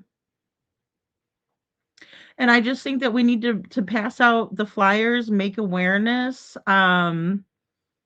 you know, and just do something to help. And there's been no interviews with Lori Forrest. That is weird. You know, no interviews with Lori. We shouldn't even have known about Lori if Seth didn't see it. Well, or excuse me, we wouldn't have known about Lori. I agree. I agree. And you know, people kind of put two and two together with her vehicle being on the scene as well after that. And you know, I mean, everyone who was around Sebastian at that time should be looked into. I don't think that's unreasonable. As a matter of fact, if my good friend, um, if her son went missing, I would be right there, you know, to support her. But I think that's why there's a lack of, or why there's so much silence and there's a lack of effort on Lori's part is because Katie doesn't want anybody to find Sebastian. Right? She doesn't want her friends to talk. She doesn't want none of the family came out except for Yada, but then she retracted everything she said. You know, ridiculous.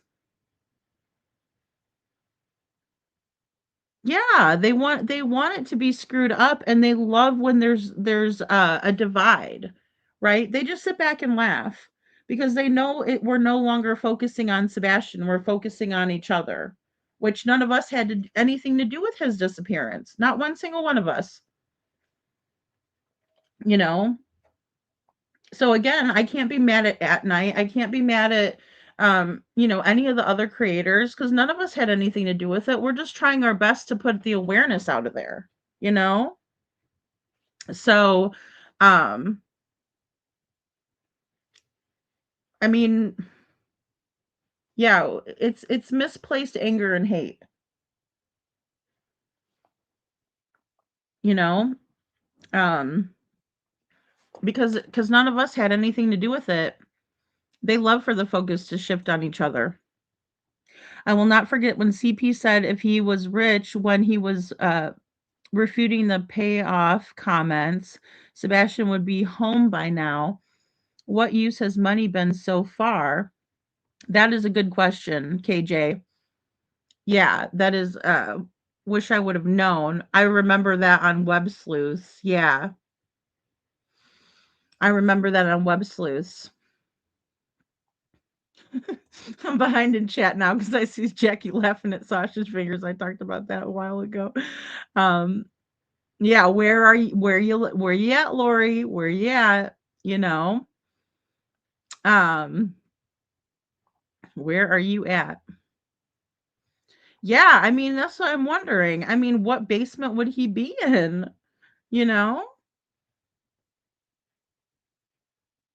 Oh, I know. Well, that's another reason why I can't get down with this cemetery thing because that's who I mean, I heard her voice on the walkie-talkie. You know what I mean? Women's warrior, I can't with that. I'm not gonna believe somebody that's already messed up, right? If you messed up, um, in my book, you know, why would it be let's see, how do I put this? If you've already been caught playing both sides, why would anybody trust you? That's like if I went to you, Women's Warrior, you're my best friend ever. I just love you to death. And then I go over and I tell Bo, "Ugh, that Women's Warrior, she's real. I really can't stand her." Right. And then it gets back to you that I said that. Would you trust me again? I mean, maybe, but you'd be taking a huge risk. Hey, corrupt country, be taking a huge risk, you know? So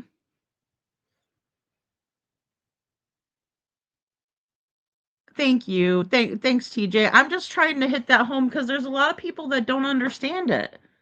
It's like they want to come over here and attack and then attack the Discord, you know? Well, and that's a good point too, Detroit. You don't put the skirting on unless you're planning on staying for a long period of time. I agree. And a lot of people put the skirting on so they can put like if they so they could use that under part for storage. So I get that. I totally get that. Oh, her last name, she's a ski. Oh gosh. I know it, but I can't think of it at the moment. Um, thank you. Oh, okay. So he's a little shorter than Katie now, isn't he? Interesting. Thank you, NorCal SoGal. Hmm,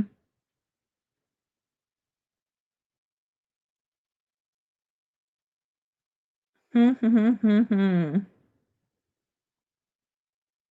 Now, if he was wearing a hoodie, he might be able to pass for Sebastian. I thought I saw another picture where he was sitting at the table.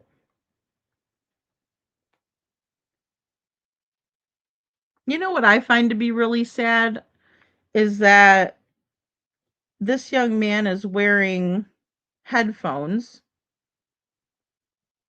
but Sebastian had to plug his ears with his fingers.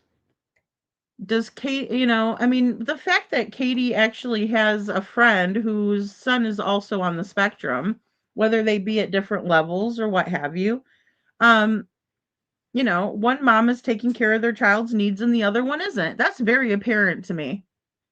Very apparent by looking at that picture. Um, Let me see if I can't kind of get that guy, the one guy off of there and maybe cover up. I mean, it's from behind of him. And maybe I could show that to you guys.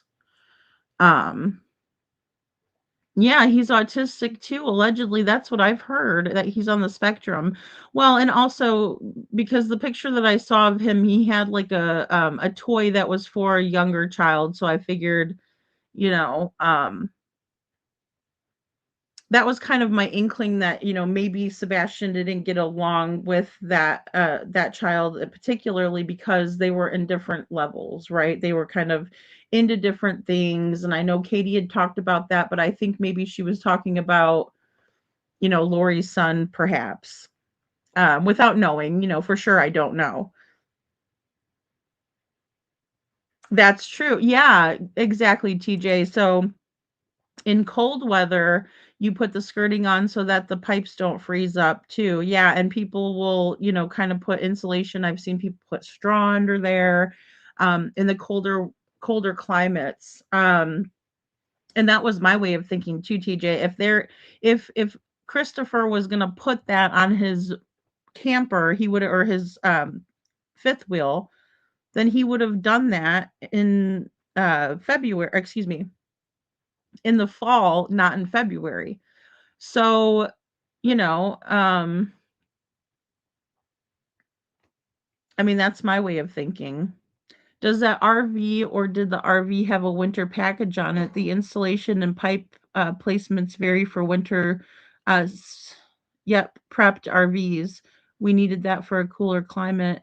Yeah, I know mine has an Arctic package on it. Um, but I don't know about Crispy's. I'm not sure. Um, yeah, I am not sure. Yeah, because that would be the time. Well, and then, you would think it would be for a long-term stay, especially because why would you put the skirting on just to take it back off? I mean, it's not that big of a deal, really. I mean, yeah, it's probably a couple hours project. I don't know. Maybe they can get it done quicker than that, but it just doesn't make sense, you know?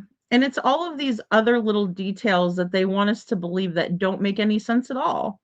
Oh, I was doing this whenever. Oh, I was doing that. Well, why though?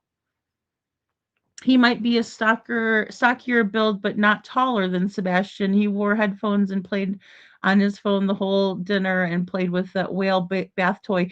Yes, that's what it was. Thank you. Thank you, NorCal SoGal. I wanted to say the whale, but I didn't want to say the whale because then I was like, am I remembering it wrong? But I knew it was like a bath toy or like one of those squishies or something, like a plastic squishy, so um which kind of gave me the indication that him and Sebastian would have been on the same, level of what they were interested in. They would have different interests perhaps. Um, cuz Sebastian was kind of into, or not even kind of into, he liked Star Wars, he liked Minecraft, right? He liked Halloween stuff. Um, That's what I meant by putting it on in February and removing it days later. I mean, because yeah, you would think that's, you're going to keep it on there, right? And then you'd have to remove it. But then again, he could have made that up because I've never seen him have skirting on that camper ever, right? I never saw him have it. So where's the picture of the skirting? Because there is none. Because that's probably why he's saying, "Oh, it took me longer, because I had to take the skirting off and whatnot." Well, maybe, but what? You know? Forrest says that's a good question, Detroit. And what state does she live in? Also, it just seems strange that she wasn't shown or she hasn't shown her face anywhere that I know of, in my opinion. I haven't seen her come out and say anything, Forrest. And, she lives in Illinois, as far as I know, you know? Oh, you guys got 2 more likes. Thank you, little Miss Sharon. In my opinion, when all this stuff brought out about Sebastian being an S8, and I believe it could have been Lori's son who did it allegedly. Oh, okay, TJ, that's a possibility. If they were all in California, then again, I would think that, well, my only thought would be because I think Seth knows who that person is. And I don't know that they would be allowed to be around Sebastian anymore, I wouldn't think. Then again, Katie lets her mom around, you know? Yeah. I think it was I think that was all crap, Illinois, Detroit, definitely Illinois. I think it's a 6-hour when I checked on it, it was a 6-hour drive, you know? So, it was a 6-hour drive from one place to the next.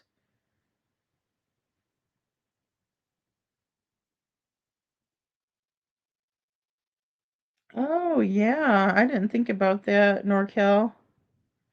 I'm wondering if perhaps, I mean, because he does have an olive complexion. Yeah, or darker complexion.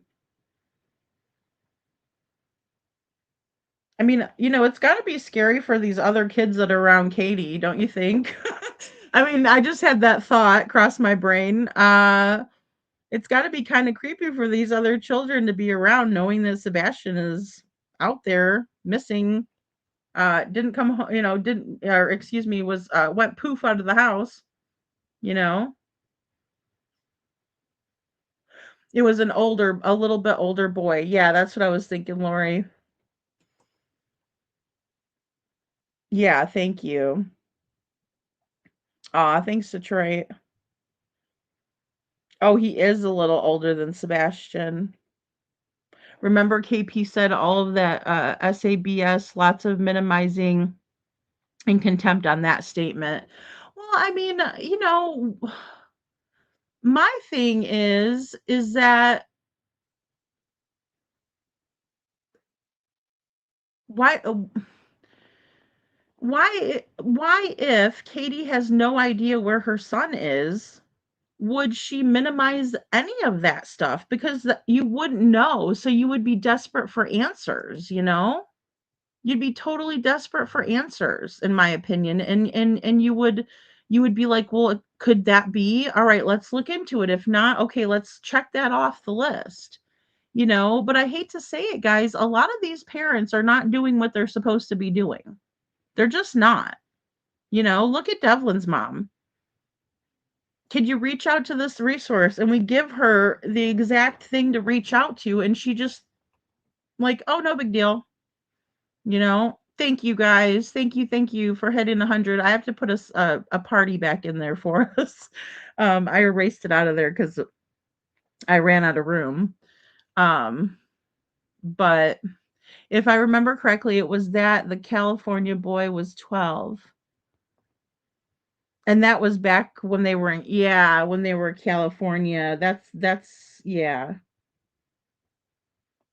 Yeah, Sammy, I can't either. I mean, it's just like, oh, I'm gonna jump on the hate bandwagon. That lady is such a freaking weirdo. I'm sorry, but very strange. Yeah, that's what they were saying in the beginning. Oh, nobody will look for Sebastian. Thank you, Jackie. So, I mean, there was a big difference, I think, in age. Um, oh, it's a fidget. Okay, NorCal SoGal, that makes sense. You know? Oh, he's a 5 older than Sebastian? I know, and I'm so hesitant to look into the kids because I'm like, ah, I just, gosh, it's such a touchy subject, you know? It's kind of like speaking to any of Devlin's little girlfriends. They were kind of younger, they're still minors, some of them. It's like, so yeah, a parent would be absolutely horrified. Thanks, KJ Mac, to think anything like that happening to their missing child. You wouldn't flippantly talk about basements, SA, trafficking. You'd be terrified. I mean, even for that thought to cross your mind, it would be maddening, right? According to KP, she said Seth got the age wrong, but also let an SA move in with them after this happened to Sebastian allegedly. Uh, oh my. Oh my is right, Lori. Ugh. Mm. And I know that Seth has not been well, I'll just say that I know that people have been like, "Well, I don't know why Seth would tell that." I would. If my son went missing out of the care of two caregivers that had already allowed for something horrible like that to happen, or if they didn't allow it, it happened in their care. I mean, again, how do you trust somebody after that? Right? How does Sebastian feel safe? And it isn't even about what the adults feel like. Of course you're embarrassed that happened in your house. You should be. I would hope you would be. But what about Sebastian?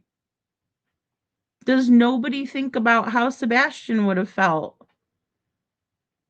Right?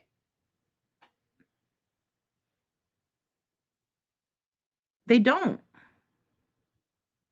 They just think of how Katie must feel and, oh, how dare Seth do that? No, how dare her let that happen in her care? You know, that's the way I look at it. Because I would be upset. Very upset.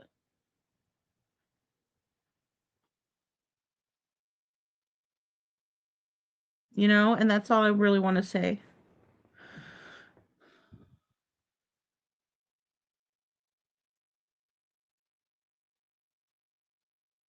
Well, and that's the thing. They blame these little kids, you know? They blame the kids.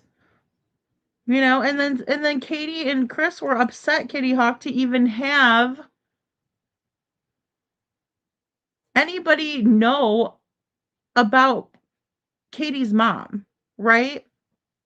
And for those of you who don't know, or if you're over here because we talk about Devlin and stuff and you're not familiar, this is Katie's mother, Frances Rosenbaum, and yes, those are her charges. SA by a parent or guardian. Lincoln County. She's 99 years probation. And you know what I found to be really funny is today Julie Grant's interview was on Nerdy, and I never heard not one single person talk about the fact that talk about the fact that Katie's mother only served 9 years. Yeah, granted, she's got to be on the registry for 99, but 9 years for brutally hurting your own little daughter? Disgusting. But nobody listens to stuff like that, right? And I even forgot about it. I think that is something that needs to be examined. The way that we treat these children, the way that their innocence doesn't matter to us.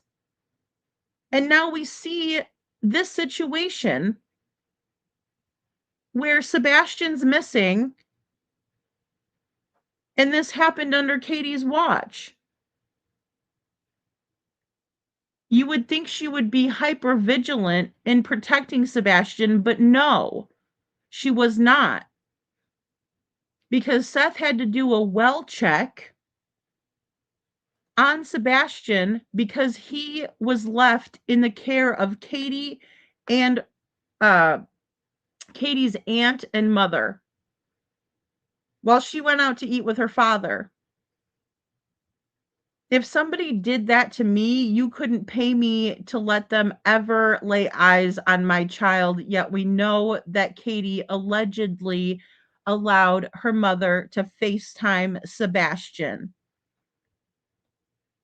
Disgusting. Disgusting. But people want to stick up for Chris and Katie and write in the comments, oh, I'm so glad you didn't choose sides. Well, choose a side, and it's Sebastian's.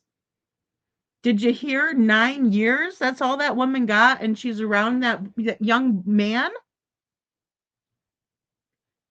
Don't even get me started on Faith, because no one's going to like to hear what I have to say on that one. Again, disgusting. And who is protecting the children? Are we protecting the adults here, or are we protecting the children? Because I'm here to tell you that is utterly disgusting. That we're too worried about what Katie must be going through or how she must feel. No. That ship has sailed. She's a grown adult who should have gotten help for her problems, not repeated them with her child. Not allowing for children to be around her sick mother who is absolutely sick. Absolutely sick. Would you let this bitch around your kids? Because I certainly wouldn't. No way on God's green earth. But let's not focus on that. Let's focus on how Katie feels. You know? Sorry, Holly. I know that was probably late. But that's how I feel. Puke face, clown face. Clown face, puke face. Yeah, they normalize it. But it's just like the abuse being normalized in Devlin's case. I just have to agree to disagree with the family so we can move forward. Right? But I mean, no one's going to tell me that Devlin was not abused in many different ways. Right? We don't typically see normal situations where a child goes missing out of the care. And why is she okay with taking her innocent son around that? I heard some of the details and it was disgusting. I did too, Holly. It's so bad that I would never want to repeat it. It doesn't matter how much I disagree with Katie or how much I don't particularly care for her. Horrific. To a little innocent child, a little innocent girl, a little innocent Katie. She never deserved that. And neither did Sebastian. And now it's time to focus on him and his feelings. Not a mother who should have gotten herself some help. But instead, Katie just went from person to person, did whatever she wanted to do. Right? Party girl, Katie. I'm as badass as I want to be. Really? Because you look really, really bad to me, like you have no balls if you're not willing to stand up for your own son. If you're willing to let other people make fun of him. If you're willing to jump on the bandwagon and make fun of him. Sebastian's a human being. He's not just an avatar on my screen. He's a human. And he's missing. I'm sorry, guys. This is rough. You know, I also heard about a stepdad in the mix with that too, Holly. But let's feel sorry for everybody else besides Sebastian. You know? Thank you. Okay, see, TJ, that's what I was thinking as well. The mother, Holly, the mother of the sister and the stepfather are all RSOs. You know?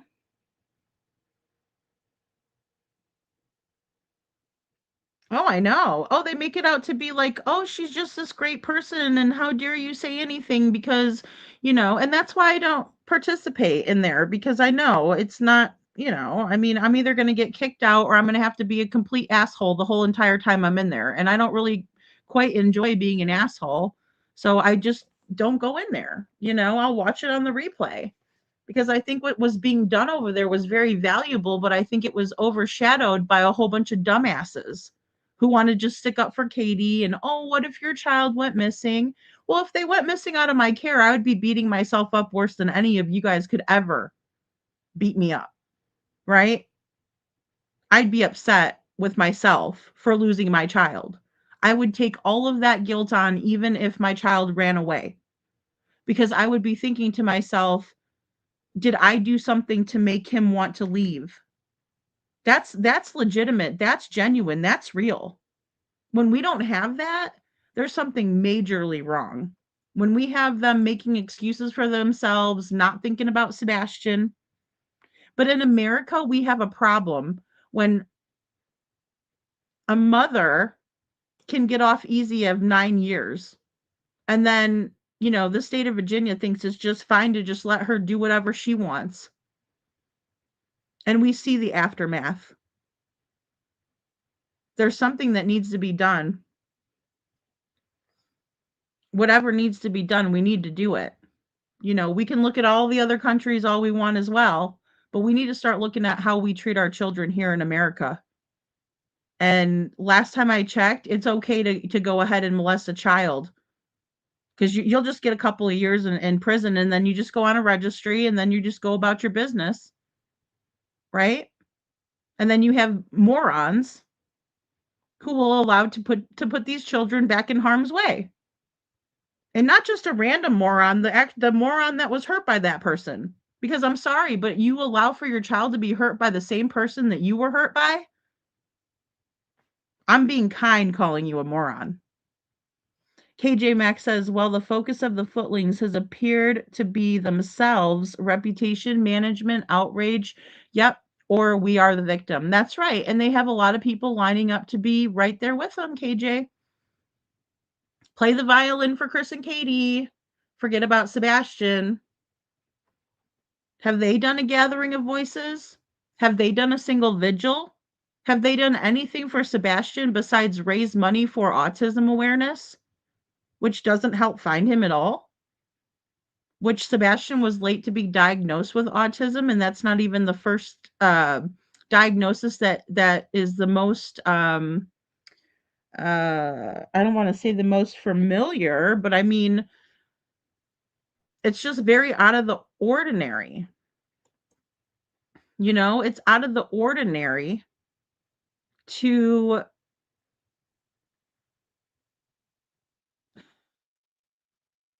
it's very out of the ordinary to put yourself in front of your child for one, but then also to create such a madhouse and be so dishonest.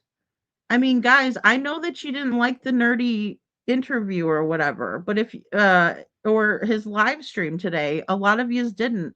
But if you go back and watch the one where they're analyzing Chris and Katie on the ear interview, where they're in there and she's doing all that crazy whacked out shit and she's doing green tea and he's floating back in there. I mean, a lot of it was taken out, but you can see the computer is not buying the bullshit.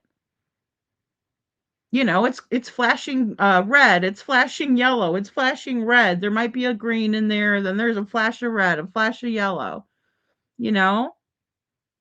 But with the amount of hatred that's out there, how can somebody be honest? It's very difficult, you know? You make more money on YouTube if you're a liar, in my opinion. But I'm not willing to make money that way. You won't catch me doing that. For one, I wouldn't be good enough liar to do it. It's amazing how some of these people are such good liars. I almost wonder if it wasn't by design, the normalization of all of this degenerate behavior. Well, it seems like it, Holly. And you know, the reason why I say that, um, and I've played it here several times, actually at nauseum, in my opinion. And a lot of you that have been with me for a while know. The interview with Queen Bee, Chris Proudfoot talks about how he exposed Sebastian to a song about by Chuck Berry, My Dingaling, and this song is about a young man playing with his privates. So I agree with you 100%. Well said, Holly. I wonder if it wasn't by design, the normalization of all of this degenerate behavior. Yeah, Mr. Proudfoot, let's go ahead and teach a autistic teenager who takes things literally, who's probably trying to please you because he's scared shitless of you because you're a fucking monster. Let's go ahead and show him that and then wonder if he ever does that in public or at school or somewhere inappropriate when he's not supposed to be doing it. I think Mr. Proudfoot needs to be in jail for that. He admitted it back in May of 2 years ago now. But let's blame Sebastian. He's a weirdo. I don't think so. Not so fast and not in here. No, sir. You're the weirdo. You're the one that has exposed this child to a disgusting, nasty song. And you should be ashamed. You're not his stepbrother. You're his stepfather, supposed to be. And that's why we call you Stepfoot. Deal with it. Go cry to your mommy. Kitty Hawk says, which stepfather is an RSO? Katie's. Sorry, Kitty. I mean, it just really revs me up that people are so hell-bent on protecting this complete psycho bitch, in my opinion, and her husband. They're horrible. But it's Seth's fault for exposing No, it's not Seth's fault. He did the right thing so people understood who the fuck we're really dealing with. Two degenerate pricks, in my opinion. And I'm not afraid to say it. And I never will be afraid to say how I feel. Holly says, yes, I've seen her sister's mugshot and they all look alike. It's creepy. Oh, yeah.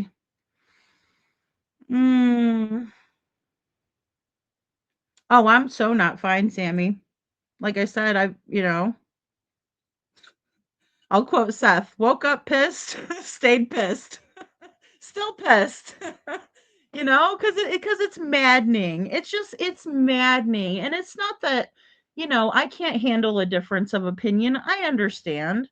I understand that not everybody's going to think the same, and I appreciate that very, very much. But I also think it's absolutely crazy to worry about a mother's feelings over the child.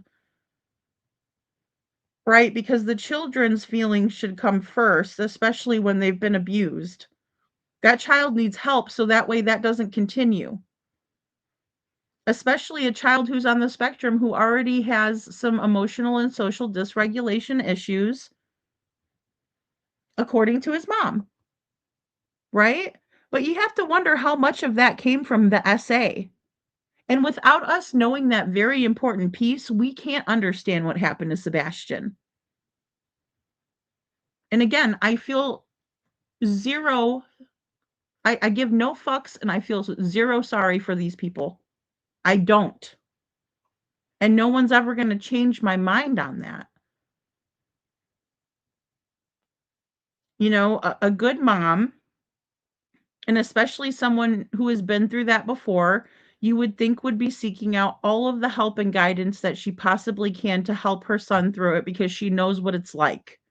And anyone out there who has been essayed in any form knows exactly what I'm talking about. And if you don't, it's better that you don't. But if you know, you know. And it's unacceptable, in my opinion. I mean, knowing that, Sam, makes me think that she put him in harm's way deliberately too. So how can I feel sorry for her? I can't. Holly says, I'm pretty sure she thinks that the things that happened to him is no big deal since she went through so much. I think her brain is probably pretty warped.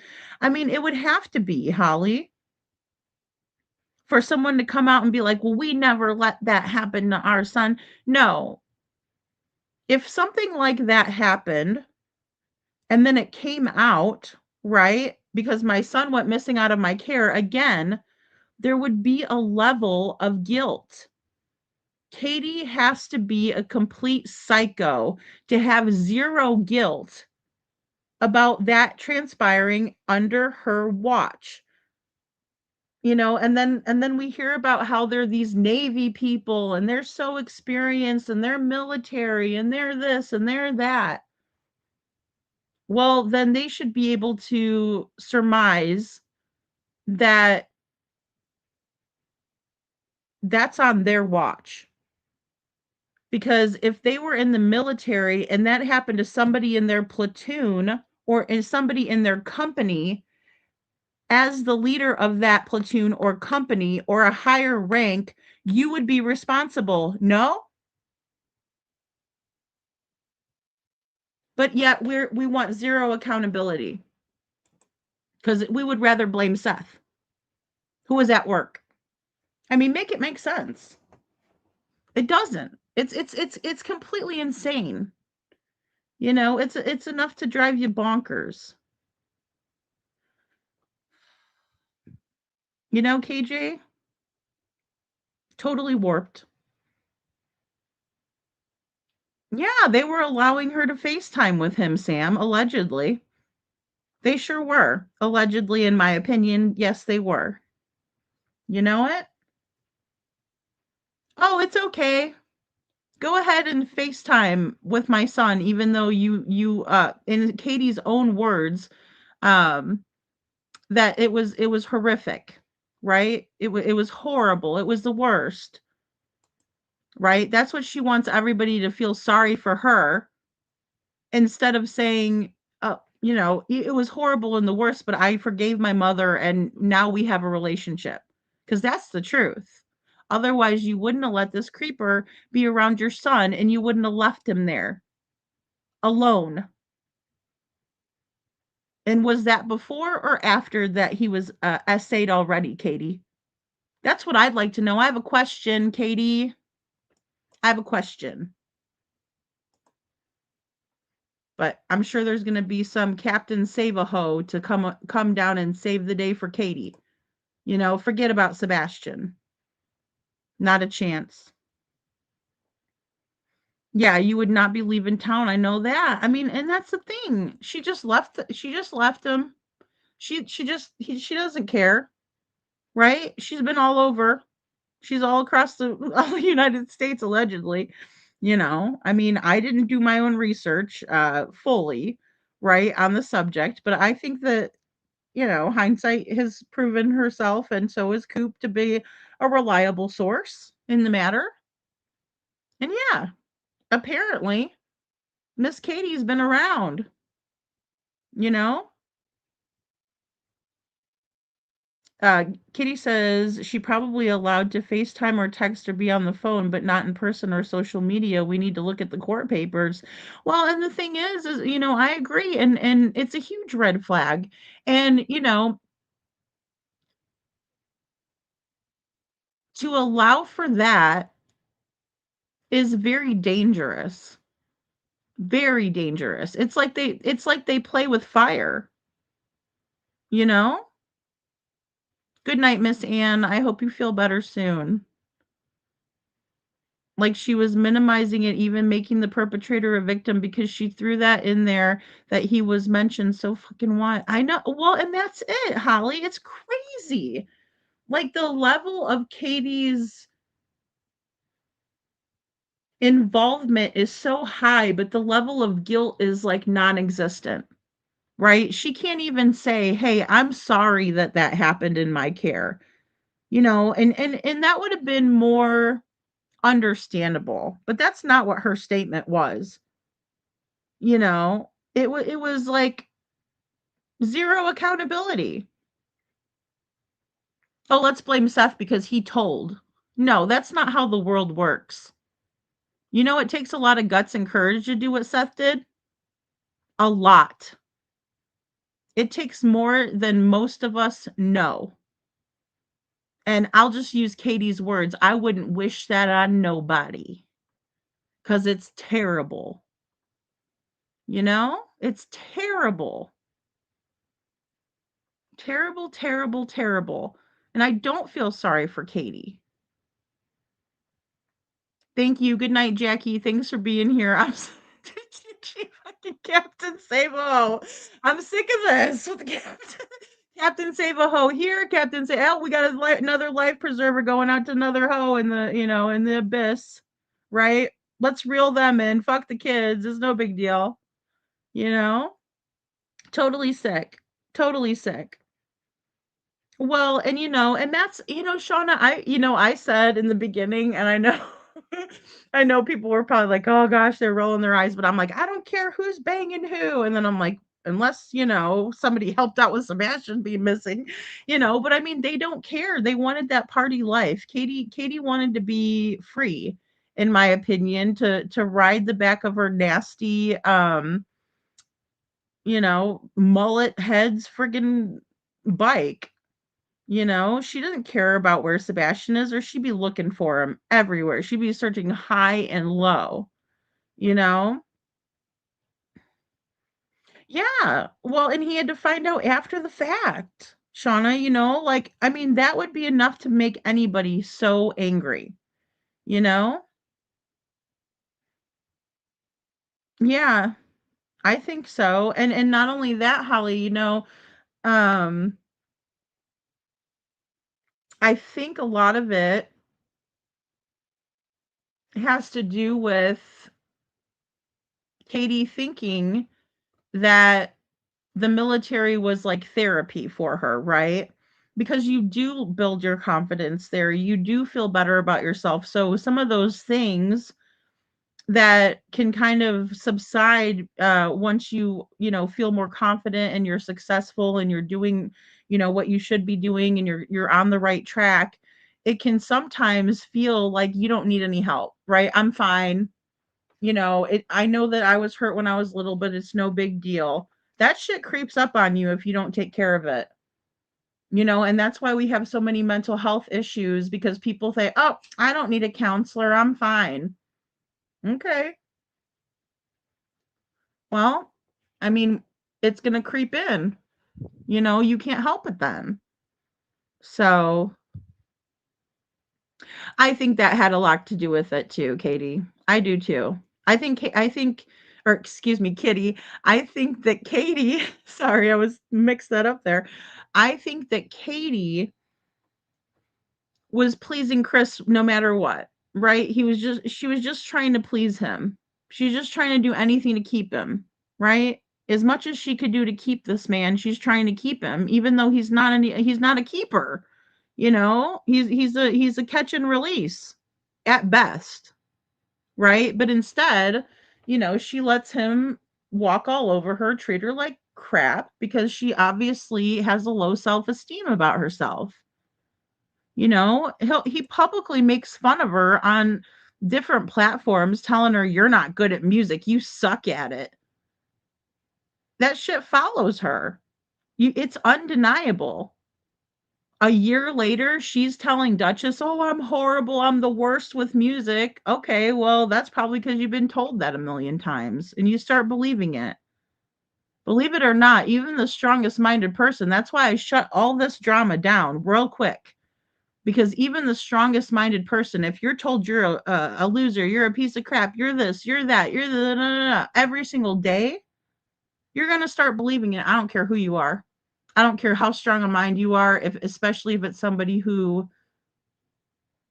loves you or is supposed to love you or who you thought loved you. Oh, the reptile show. I don't know if I got that picture still. Let me look. Oh Lord, do I have the reptile picture? No, I don't. I took it out. I took it out. Oh my gosh, I mean, or even here's a good one to remember. Here's Chris and Katie sitting in the courtroom trying to get other people in trouble, even though they're the criminals, in my opinion. Right?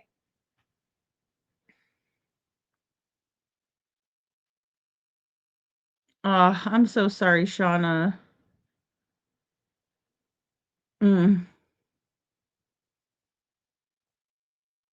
Oh, no, it's all right. I'm so sorry you lost your Mima. I'm so sorry about that, Shauna. Oh. Hey Denise, Monkey's dad was nearly underdone with grief, blaming himself.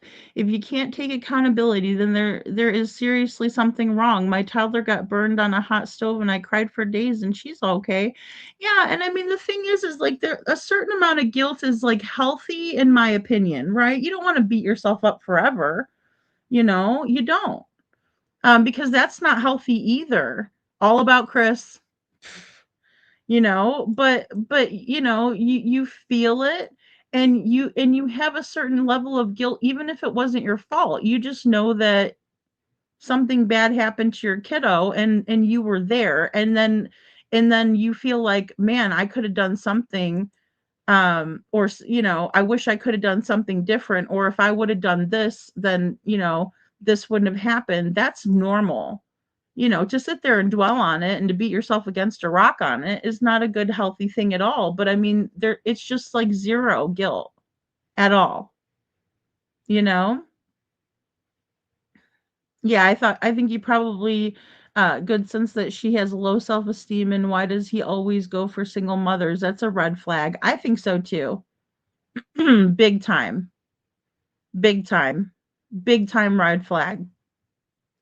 You know, he goes for vulnerable women, in my opinion. you know, and for Nina to come up and put herself in that vulnerable position, excuse me, for people to judge her and whatnot, um, in my opinion, shows that she's a reliable, credible source. You know, and I think narcissists are so good at identifying people who are down and out, who don't have a high self-worth, and they exploit that, right? They build you up, they put you on a pedestal, and the higher you go up, the harder the fall is. And it's very, very difficult because you trust that person, and a narcissist is very good at being there for you. I'm using air quotes, you can't see them. Being there for you, but all they're doing is gathering information and ammunition so they could use it against you, so they can manipulate you. That's a narcissist. That's narcissist 101.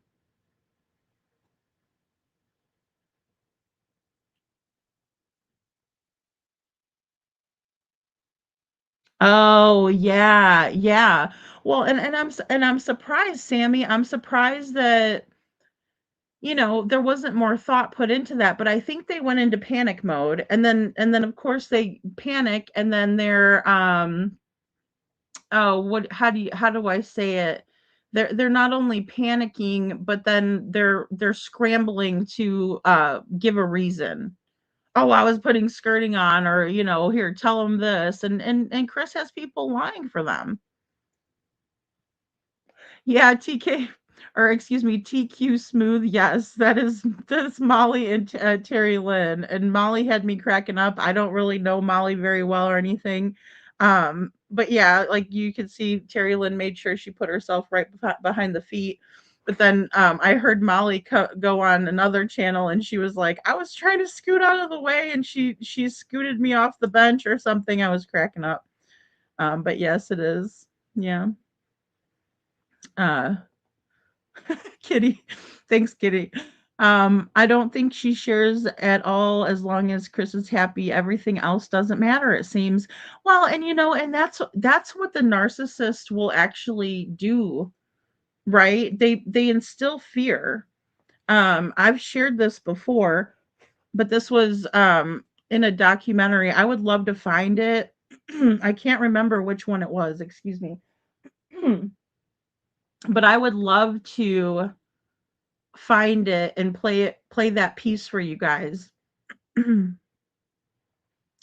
of the girls was recounting her abuser telling her that fear is greater than love because fear lasts longer. And narcissists completely understand that dynamic, and they use it every single time to their advantage because they know that fear trumps everything. And if you're scared, you're going to act out of character to survive because we're all hardwired to survive. You know? Yes, thank you. Narcissists fake emotion and empathy, they mimic it. They do. And that's how they're able to get away with what they get away with, in my opinion. I think Nina knows much more about CP and the family, in my opinion. She probably knows all the exes too. I know I would have all the dirt on that jerk, in my opinion. I really wish that there was a safer place for Nina to actually come out and speak again. But judging by what she had to endure, in my opinion, I don't think she will, you know? That's a good point, Kitty. Psychopaths are born, sociopaths are made, you know? And the weirdest thing about a narcissist is that they're some of the most broken individuals out there, right? And their egos are so fragile that they can't help and they can't handle being criticized in the slightest. Even a joke could hurt their little fragile ego, and then they have a vendetta.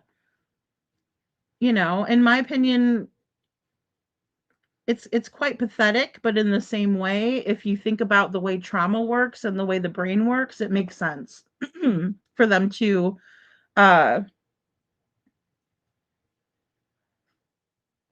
be in that position due to the trauma, right? And many times it's abandonment and things of that nature. So they think if they scare the shit out of you, then you'll never leave them, right? Or they think if you abuse them, then you'll be too scared to leave, or if they halt you from leaving, then there's their answer. you know that's right, Kitty, thank you. But there's comorbidity as well, because I married somebody who has narcissistic personality disorder and who also has antisocial personality disorder. So with those coupled together, you get a fucking maniac. No, I'm just kidding. I don't know, but it's bad. Um, it's bad, and that's what I see in Chris Proudfoot. You know, if you hurt a narcissist's feelings, you will pay, and pay greatly. Thank you, KJ. Exactly. They can't handle it. Like if they feel slighted in the slightest, right? They're gonna come for you, right? And they're relentless with it. And it's scary. You know, it's scary. Oh, absolutely. Oh, I'm sorry. Did I miss something? Sorry guys. I must have missed something.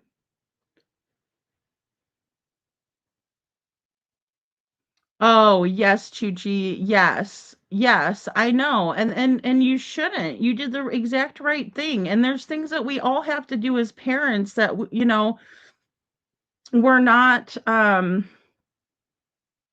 we're not happy with it, but we know we have to, you know? And so that takes a very strong, caring mom to do something like that, you know? That's right, dark triad, Kitty. Dark triad. I know. And I just had to use that from I'll call him Phil. But the reason why is because he did a live, or excuse me, he did a show with Balin Dupree, and she was going through that same thing. And then that beautiful influencer, the blonde that's in the video, um she was going through bullying online and people making negative comments. And I'm here to tell you, anytime you put yourself out there, you're running a risk of that. And it's terrible. There are 10 levels of psychopathy. Thank you, Kitty. I think he wanted to leave, and I think that's probably what started the whole thing. She would not leave, so he got tougher and tougher on Sebastian. Most moms would have taken the kid and left.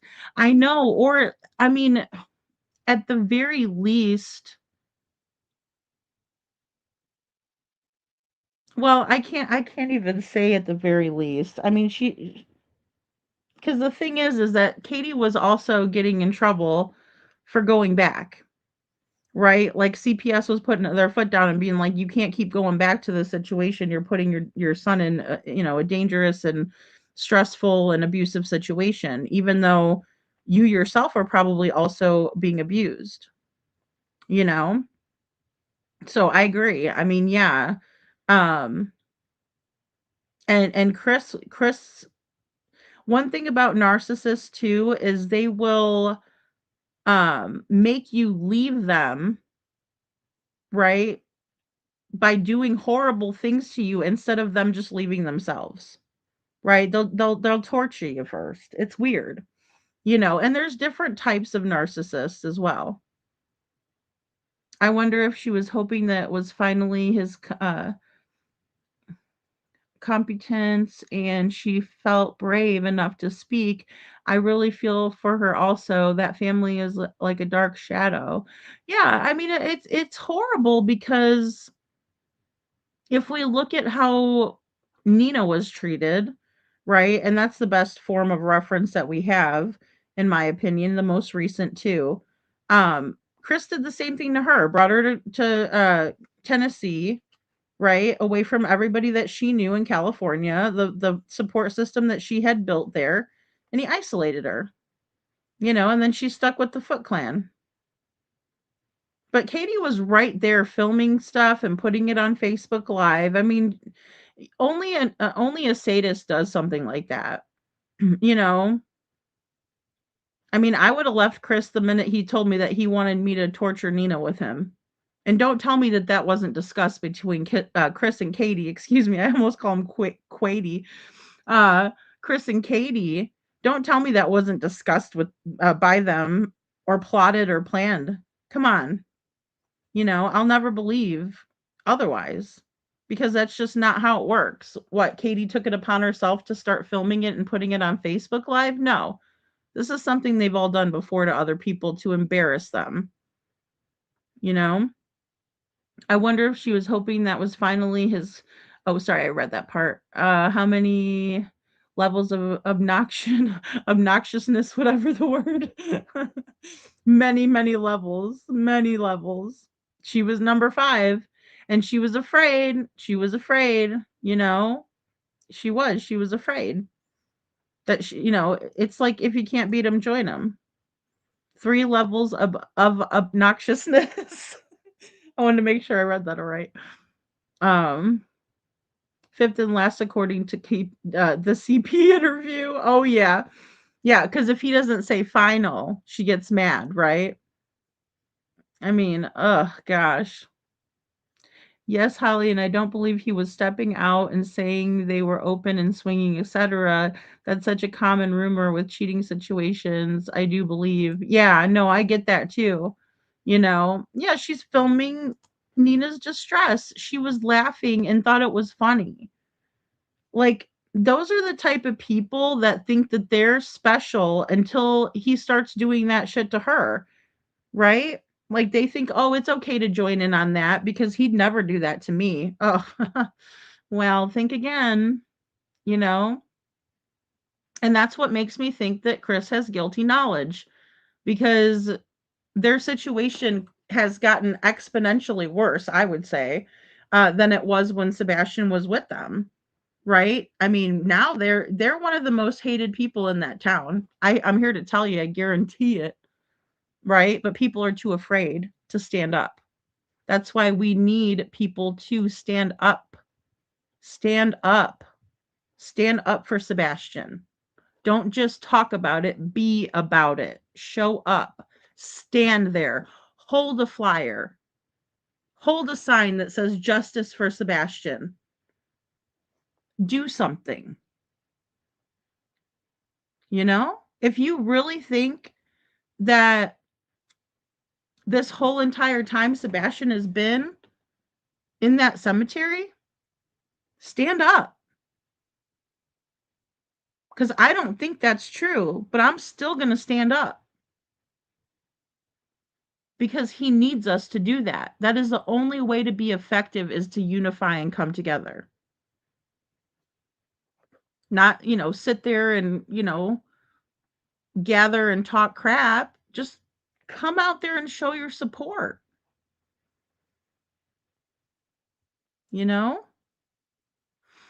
So are they living in that house? Or are they back at work? I don't know, Detroit. I have no idea. I do not know. All I know is like what I saw when I went past their house that one day back in October. So, I mean, I think he might be shocked as well. I think he might have been even trying to get her to leave on her own again. Right? I mean, who makes a complete and total fool out of a missing child's case? I mean, if she didn't leave him back then, what's stopping her now? Besides the guilty knowledge and the fact that she's, arguably, because I have gotten a male's perspective on this, and they're like, well, men will still, be with her even though, and I'm like, oh, well, maybe, I don't know, I'm not a guy. But I could just tell you, like, from my perspective, somebody like Chris Watts is disgusting to me. I mean, I don't care how good looking somebody is, you know? Yeah, maybe they're alike. Maybe they're alike. Exactly. KP said she's the last, and by golly, she's gonna do anything in her power to keep it that way. It's weird. It's weird, NorCal SoGal. She is very much um smitten with Chris, in my opinion. Even though he talks horribly about her son, doesn't care. Yeah, exactly. The cats, Bo. Good point. You know? In my opinion, KK has some traits of her mother in her, and that's why she is the way she is, in my opinion. And, that very well could be Chuchi. I could see that. Because otherwise, why would she normalize any of that? Hey, Faye, don't be fooled. CP and KP feed off each other and are in harmony, in my opinion. Kitty, that's crossed my mind. Exactly. Yeah, that's crossed my mind too. It has, because I mean, it seems like she's very content. I mean, just look at her face. Even here, look at her. Not a care in the world. Oh, I can't wait till this is over so me and Chris could go get fucking shit faced somewhere. Go ride our Harley. What a jerk. You know what? Hey, all that is unseen. Thank you. Thank you for being here. I don't know why they can't behave all that is unseen. And I really was surprised by those that weren't. You know, at the moment, Katie could have Chris. I don't think that's a good idea what he did to Nina, but nope, she was with the shits. And I mean, I don't understand that either. But she thinks that she's special. It's just like I've told other well, I think when we've talked about it in different contexts and maybe even with Chris and Katie. But yeah, if you go with a guy that's done that or a girl that's done that too, because I know that it happens in both ways, guys. I'm not discounting or minimizing that a woman could abuse a man. I'm not, but I'm just coming from someone who's experienced that myself as a woman. And I just I think that if a man is willing to do that or a woman is willing to do that to one of their other significant others, that they'll do that to you, right? Because it's a pattern of behavior unless they get some help or they have self-awareness or they grow, right? Because you might have a situation where you know you're in a relationship, it's one of your first relationships. I don't think there's enough awareness for young people, and maybe this young man or woman saw this happening in their family and they repeated it on their first girlfriend, right? Do I think that young man or that young woman could never change? No, I don't think that for anybody. I think we all can change as long as we want to change, but uh nobody's going to change us for ourselves. We have to make that effort. We have to put the time in, the energy, the counseling. Excuse me. So yeah. I mean, but when it's somebody that's, done it over and over to five wives, or excuse me, four wives, and then Katie thinks that it's never going to happen to her, she's, obviously sadly mistaken, you know? Yeah, it's like it's not a situation of equals, right? Yeah, KP acts like CP is her master, right? They have a really screwed up dynamic. Yeah, she's looking proud and defiant. Thank you, Kitty. Exactly. They do not look miserable at all. No, they look like they're happy to mess somebody. I'll be nice, but mess somebody's life up.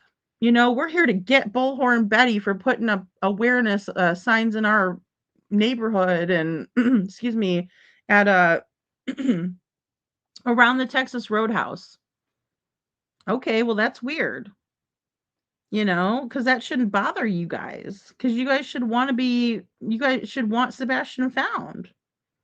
So why would that bother you? It's weird. But then again, Bobby the neighbor called the police on her for putting up flyers allegedly. Well, Bobby bragged about it, is what she did. She bragged to Crabtree and Crimson. Well, then she has to deal with the consequences. Yeah, I mean, and that's what it comes from, you know? Katie from the prairie. Oh my gosh. NorCal says totes 100. Oh, KJ. Katie will get the pension and the military pension and everything if CP kicks the bucket. Oh my gosh.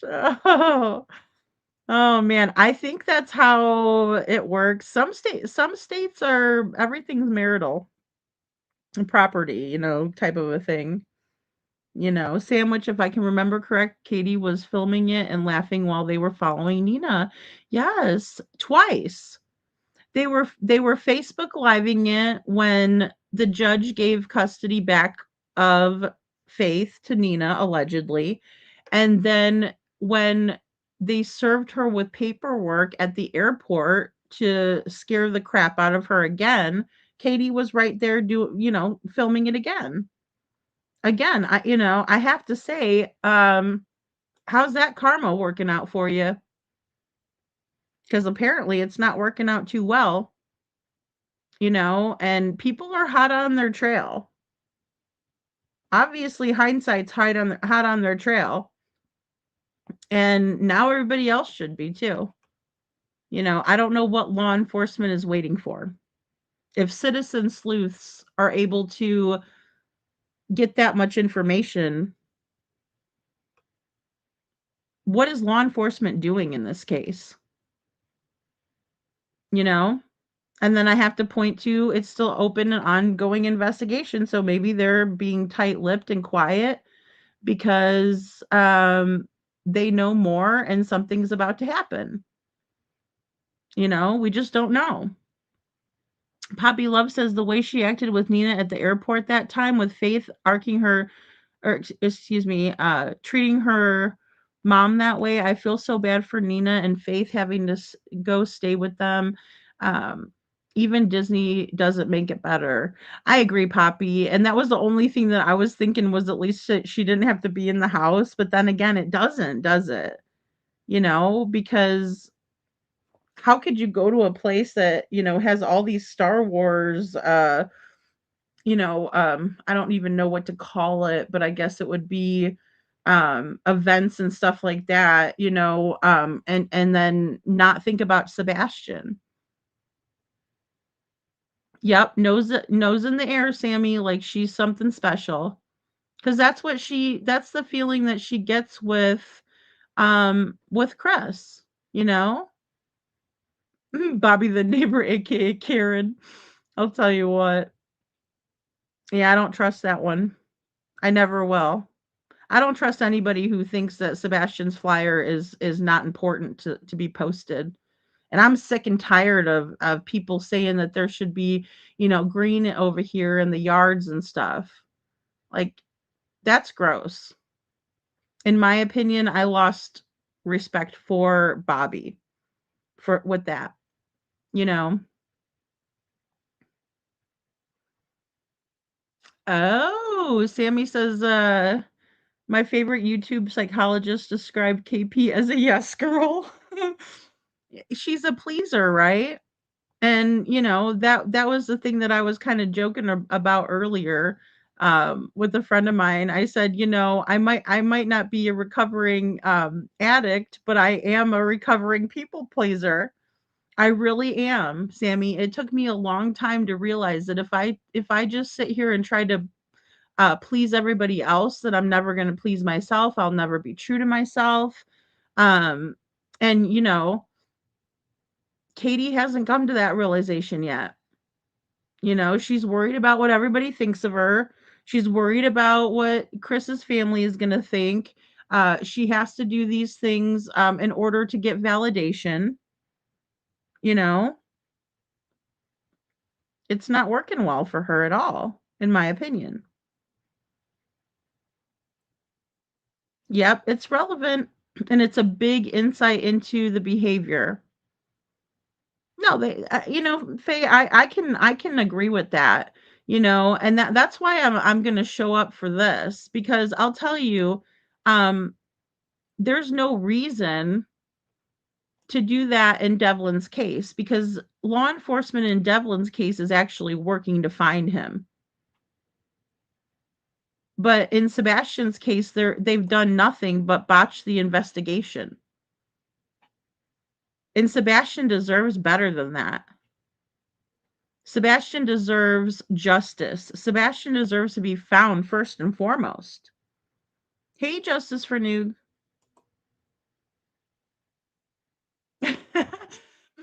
Excuse me, Sam. I cannot say that's off the table for me. I think that they're both wretched. You know, they're wretched people. Awful. The blame game is coming. Surely, surely, Bo Burley. Oh my goodness, 369 the goose drink wine. Detroit, you crack me up. Oh my goodness. Is it very relevant, dude? Just because Faith was a newborn, how do they know on CPS visits he flees with Faith? I mean, I think that's really valid, Sam, and I think that a big part of this El Cajon business needs to be checked into because of that. Because if we look on that map, I mean, you have to travel through New Mexico to get to California, right? I mean, sure, there's other ways to go, but that's one way to get there is to go through there. So what are Chris and Katie doing? I don't know, but I think law enforcement needs to strap up their boots. And if Katie's going like that, then the FBI should have been notified. I hope the FBI was notified. I'm sure they were. Just my guess, my best guess. But I mean, those are the things that's how we handle something responsibly, is making sure that law enforcement knows about it. So they're aware, but I mean, not just law enforcement. When she's going interstate, that's the FBI. That's when FBI, can come in. And they're already active. I mean, if we take a look at Sebastian's missing flyer, it says it right there what they think. Right? It says that they think that Sebastian was kidnapped. Right? So there's that.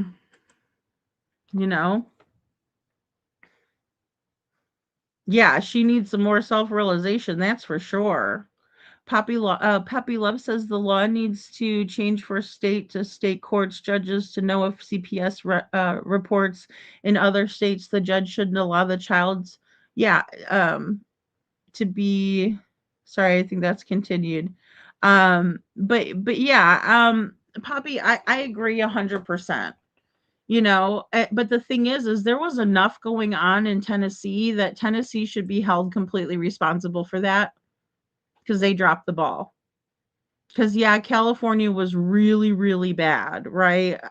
No doubt, no question about it, but what was allowed to happen to Sebastian in Tennessee is atrocious in and of itself. And obviously now he's been missing for 2 years. Oh, Denise, you know it. You know it because everybody and their mother is going to leave Katie in the dust. Denise, I can't wait for the day to come where CP and KP start to unravel and turn on each other because it will be wild, in my opinion. I agree 1000%. And Katie is going to be left standing alone.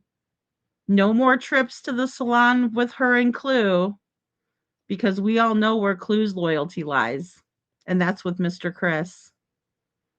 And Katie knows that too, right? Because if anybody looked at my husband or my boyfriend the way that Clue McNasty looks at Chris Proudfoot, yeah, that would be a huge indicator for me that maybe I need to find a new best friend, right? Because she just couldn't wait. Oh, look at Chris is here. It's either because she has zero friends, right? And now they finally get a visitor from a douchebag, in my opinion. Or it's because she's got a fucking huge crush on Chris, which I think it's both, right? No friends before. Now all of a sudden they have friends. Now all of a sudden people, now she's popular. People want to go over there and listen to her filth, right? When nobody gave her the time of day before. I mean, we could just look at Clue and realize that she didn't probably have a good time growing up, right? Or as an adult. I mean, I've seen dogs' butts that were prettier than her. Sorry. And then for her to get so excited over someone else's husband coming into her house. Yeah. When I'm friends with a couple, I'm friends with the lady of the house. Thank you. Not the man of the house. If I see my friend's husband, I'm like, "Hey, Bob, what up?" You know? I'm not trying to hang out with him. I'm trying to hang out with the lady, right? That's weird. That dynamic is so screwed up and weird, and hills have eyes, is all I think about when I think of those people. The hills have eyes, right? Coming out of the woodwork. Oh, look, I'm so excited to see Mr. Chris. Why? Shouldn't you be hanging out with his wife? You know? Nina's the only one that spoke out. Yeah. But the thing is, KJ Mack, is that Nina wasn't physically abused by Chris. Allegedly, the children were in that situation. So I think Mr. Chris, after wife number 3, smartened up and realized that he was only going to get so many more chances to beat the hell out of a woman before he was going to go to jail for a very long time. Right? And so he decided to start punishing the kids and taking his aggression out on the children. And that's my opinion. So instead of beating the hell out of a grown person who he could get in trouble for doing that to, he started taking it out on the kids and beating the kids up. Right? Backhanding a little girl who has braces in her mouth. What a fucking winner, Katie. What a fucking winner. And you're proud to sit next to that piece of shit? Sorry. That's gross. Maybe due to her abuse as a child, messed up in the head. And I'm thinking that has a lot to do with just, I'm sorry. This is why I have to look away from the chat sometimes, because if I read something, it'll change my whole train of thought. Justice for Nick says she's got a... Oh my God. That's funny. That is funny. We should do a petition for the national CPS database for sure, Sam. Yeah, I got to figure out how to do that. I've never done a petition before, but that would be a good one. I would also like to start a petition. I don't know if I could do it since I don't live in Tennessee. But thanks, Lori. The hills have eyes. That's what it reminds me of. It's gross. Like, would any of us allow for that? I don't know. Maybe I'm just a jealous broad over here. But if somebody looked at my husband like they were a fucking steak dinner, I'd be scared. I'd be like, I don't think we should hang out with them too no more. Friends. Sam says friends. Oh my gosh. Hey, Kylie, I'm sorry. I think I meant to say hello to you. I'm not sure. I'm delirious at this point, and then you guys are cracking me up over here. Oh my gosh. Oh, Mr. Crispy's here, Oh gosh, just made my damn year to have him over here, And then all the while, poor Seth he's in front of the sheriff's department, like pleading for answers and like, hey, I need help here. Like, this is bogus. What's going on? I need you to find my son. And another thing that reminds me right, is Katie ran to the Texas Roadhouse with this guy to get the footage of her and her son eating. Why? You were there, Katie. You were there. Can't you tell us what happened? Oh, wait, you're a liar. That's why. I know, Sam. Exactly. It's about respect. Okay, so tonight's episode should have been called Respect. Just a one-word title. Respect. It's about respect. You just don't do it. You say, okay, well, that's my husband, or that's my sister's husband. You know, he's off limits, right? Like, even if it's your best girlfriend that you go get your hair done with and everything. I mean, crap. Good friends are hard to come by. I don't want to scare them away by looking at their husband like they're a freaking snack. I need to text him, for I will text my sister. He's been in the family for years, but that's my sister. Right, Sam. It's just about the common courtesy and just a boundary. I think it's about boundaries too, respect and boundaries, and just saying, look, I mean, now, of course, if you can't get a hold of your sister, I can totally see that. And I don't see anything wrong with having, a relationship with your brother-in-law or whoever, but it's just weird. It's weird for all of them because they're strange together. How was he not charged for assault? Yeah, he did. You know, a lot of times women are afraid, and so they don't press charges properly, right? Or the state picks up charges and they don't show up. I'm one of them, so I know. And I'm guessing that's why. Um, it's sickening that she spent time trying to be stepmom of the year with Faith while doing nothing for her own missing son. Not that we wouldn't want her to be nice to Faith, but it's just a show. Well, and I think that too, Poppy Love, and just the awkward way that she was carrying Faith. I don't know. Oh, gosh. Mm. As a mom, I just wouldn't want Faith around those two, or this nasty fish sticks. Oh, yeah, she outranks CP. Oh my gosh, fish sticks, Cooterville and fish sticks and Krabby Patties. Oh my goodness. Clue McNasty has no chance with CP. He expects a clean. He expects a clean house and not a nasty toilet. Guys, that's got to be the worst. I've seen episodes of Hoarders that had a cleaner toilet than Clues. Oh my god. And she's like, I ain't cleaning my toilet. I mean, again, zero embarrassment.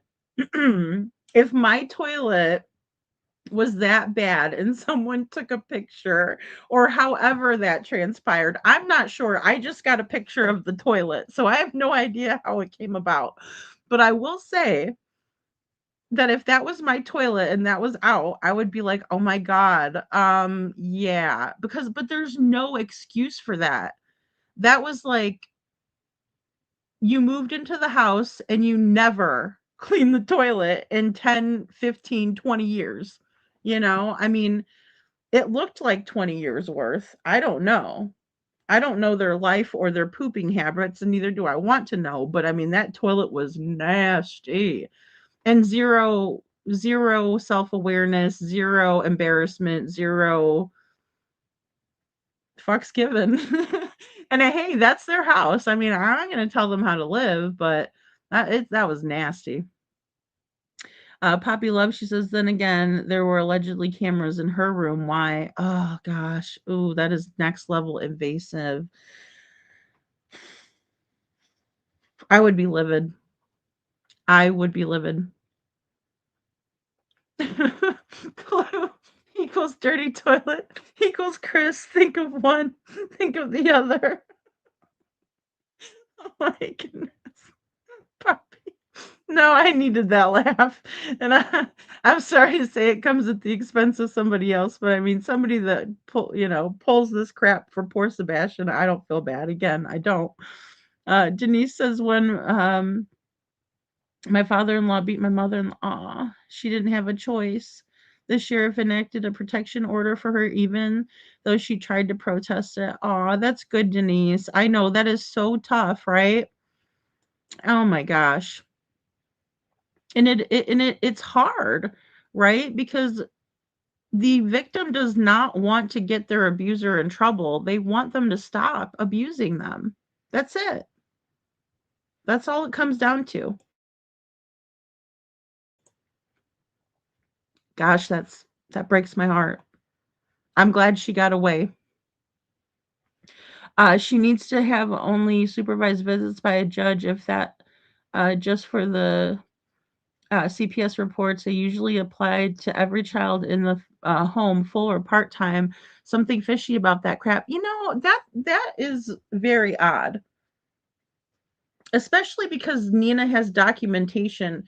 There's something wrong with the New Mexico courts on that deal. There's something really wrong.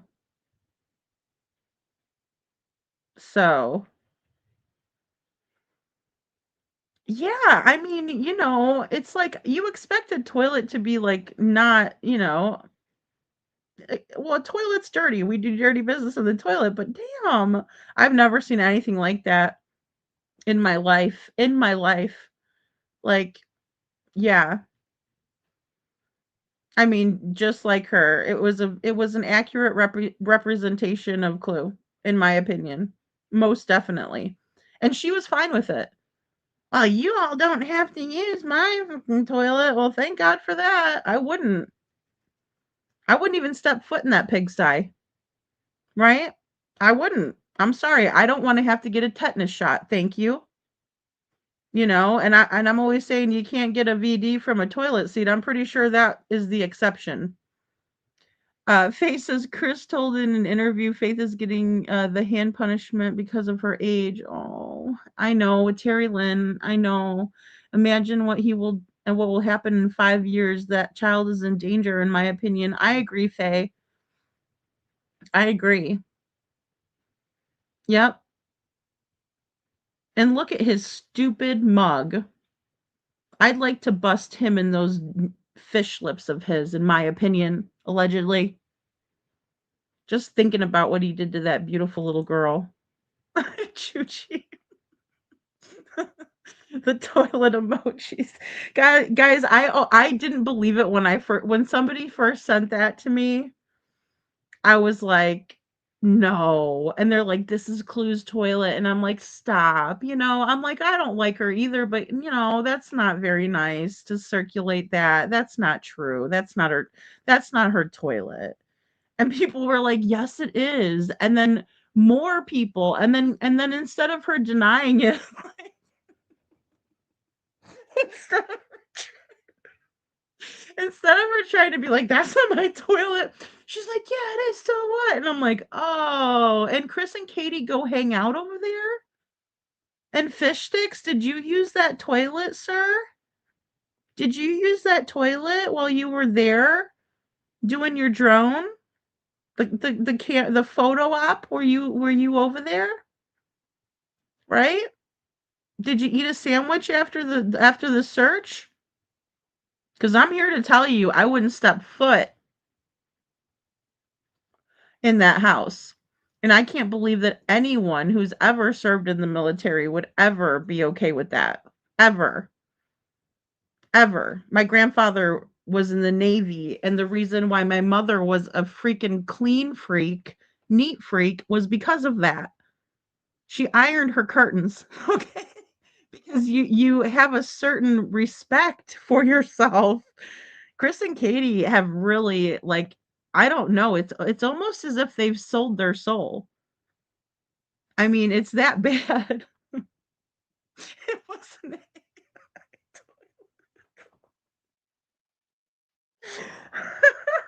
Detroit, I love that you put the plunger emoji in there. just not complete without that.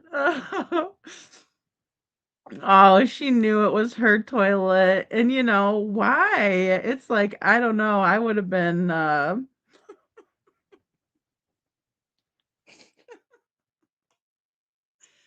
oh my gosh. I would have been apologizing for that toilet if it was mine. I'd be like, that's mine and I'm sorry.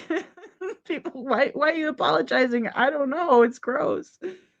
Oh. Oh, Sebastian was missing already when they put the camera in Faith's room. Exactly.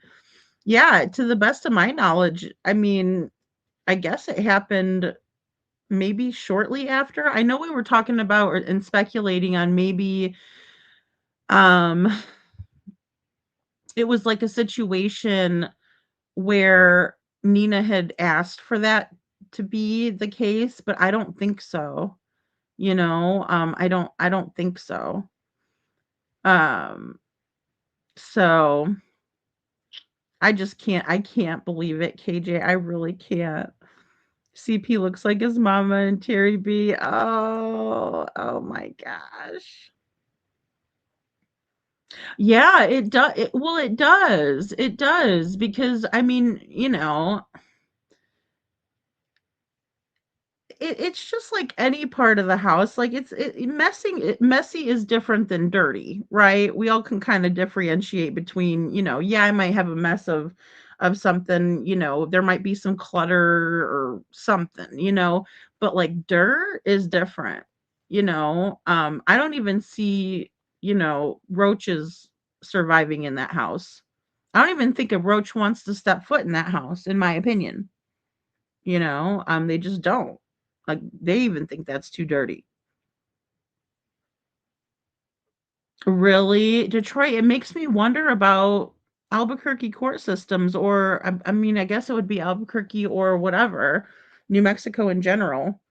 Um, you know. Ugh. Yeah, Poppy, he did. He did.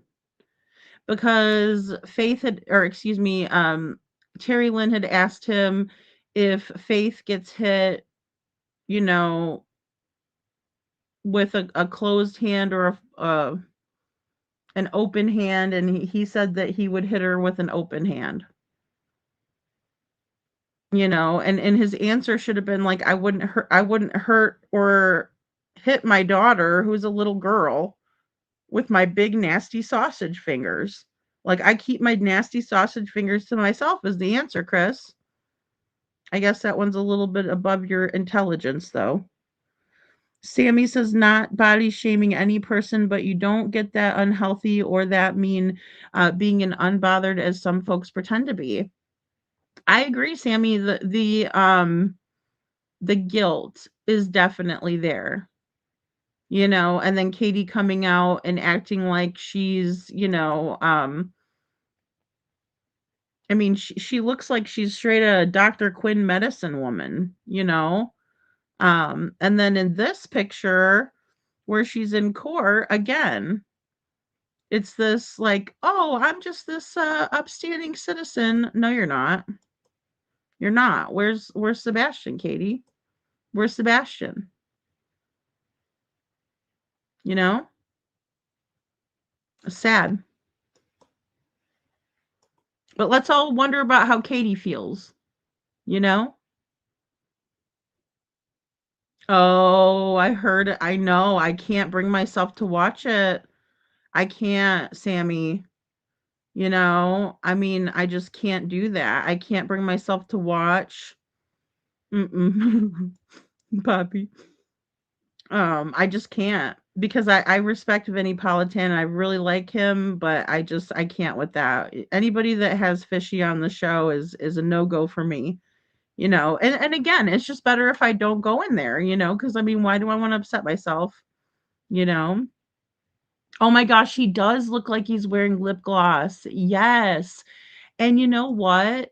There's a picture of Don Wells where he looks like he's wearing lip gloss. Does this one look No, this isn't the one where he looks like he's wearing lip gloss. I'm sorry, I clicked the wrong button.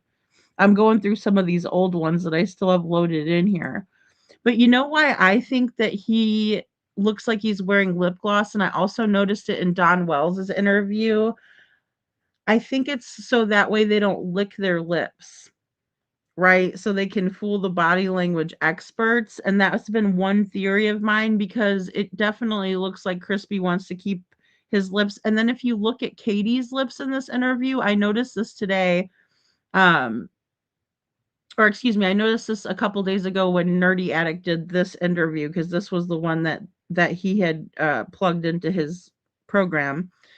And Katie's lips are like so cracked and dry and like crusty and disgusting. Like, ooh, I'm sorry. We need to have CP give her that Carmex that he rubbed all over his lips. You know? Yeah, Katie interviewed, or excuse me, Katie videoed the whole airport episode, and I wonder if she posted it somewhere. I mean, I heard she liked to post things to Facebook Live. One thing that I've learned about Facebook Live is that anything goes over there. Like that's why whenever I was reviewing the lives from Piper, like you could vape, you could do whatever on Facebook Live. Like TikTok is stricter. Um, YouTube, I don't know. I cam down if I smoke a cigarette or something like that. I know it's a horrible habit. Yes, I do smoke cigarettes, but and it's very disgusting. But I do that. And I just cam down, but that's mainly because I don't want to be a bad influence. Like if your little kids are watching or something, you know what I mean, and them see me smoking. Because I mean, I think that's a big reason why a lot of us smoke is because it was glamorized on TV and stuff. So, oh, I know it's horrible. Nancy's the same way. Nancy's the same way. They're okay with having the, fishy sticks on there. That guy is a creepy looking guy. I'm sorry, and he just is creepy. He's just creepy. I agree, Lady Freedom. I lost my respect to Vinny and Nancy after Shit Fixer on their show. Didn't watch them anymore. Yeah, yeah, and that's who he is. He was paid, and I told Nancy Grace that too. I mean, she probably didn't read it. I'm sure, you know, somebody took it down or whatever. Um, lizard lips. um, you know, but I told her, I said, you have this man on your show who was paid uh $15,000 not to talk about Sebastian Rogers. And you're willing to talk to him about baby Emmanuel's case? What the heck? A no body case? There's something wrong there. There's something very, very wrong. They were out on a boat and got sunburned. They were supposedly out and about on a family boat before this interview, allegedly. Oh, I didn't know about that. No, I guess that's why Katie looks all weird like that. I'm gonna have to do a close up because I'd like to show you guys because I never noticed it before. Like I even hate the fact that I'm weird and looking at her lips like that. Oh, I'm just looking at everything. But every time you watch these interviews, especially when you've seen it a billion times, your brain is kind of bored with it a little bit, and I think that's why we catch on and we pick up little things that we didn't before. And that's one of the things I noticed. Yeah, well, he seems like he's coming off a bender, right? Yeah, he's like, num num num. Yeah, that too. That too. Yeah. And it's weird, and he sounds like he's, coming off of like frat week or whatever, or what do they call it? Pledge week? Even though he's like 45 or whatever. I don't know how old he is. I don't care. He's a weirdo, you know. Um, but I'll post Sebastian's flyer. We just got to keep on posting his flyer, guys. And anybody that can make it out there, please don't feel guilty if you can't. But I'm just urging, our other creators to please be mindful and try to make it. Stand with Seth. If you say you stand with him and you made a little bit of extra money, come on out, help out the cause, come for Sebastian. You know, he deserves to have people show up for him. He really does. You know, he's got a lot of brain farts, Kitty, which is really, really sad. You know, I'm the smoker, I'm the joker, I'm a midnight. That's right. That's right, Detroit. I figure if we're pointing out other people's disgusting habits, I might as well point out my own, right? Because I'm not above it. But hey, Jamie, good to see ya. Um, Lori. But I just want to say that in closing, and also I'm going to repost that flyer because now that I was looking for it, I realized that it's very far back in the feed. So we have plenty of time to plan for it, guys. And again, I'm gonna do kind of like the same way I did with Pigfest, even though I don't think I had as much time to raise money for that. But I'd like to do that. I would also like to um, do like a giveaway at the end of it. Very true, Justice for New. Yes. And I think that's a bit, I was thinking more along that line too, was that, KK is highly medicated for that, you know? Um, I mean, she was acting not even like she had been drinking really necessarily, but just it was weird, you know? Green tea, that's weird. Sebastian didn't do it like that. We all saw it. We all saw it, and he didn't do it like that. She mocks that poor kid more than she does anything else. Uh, you know. So, um, so I want to play tomorrow.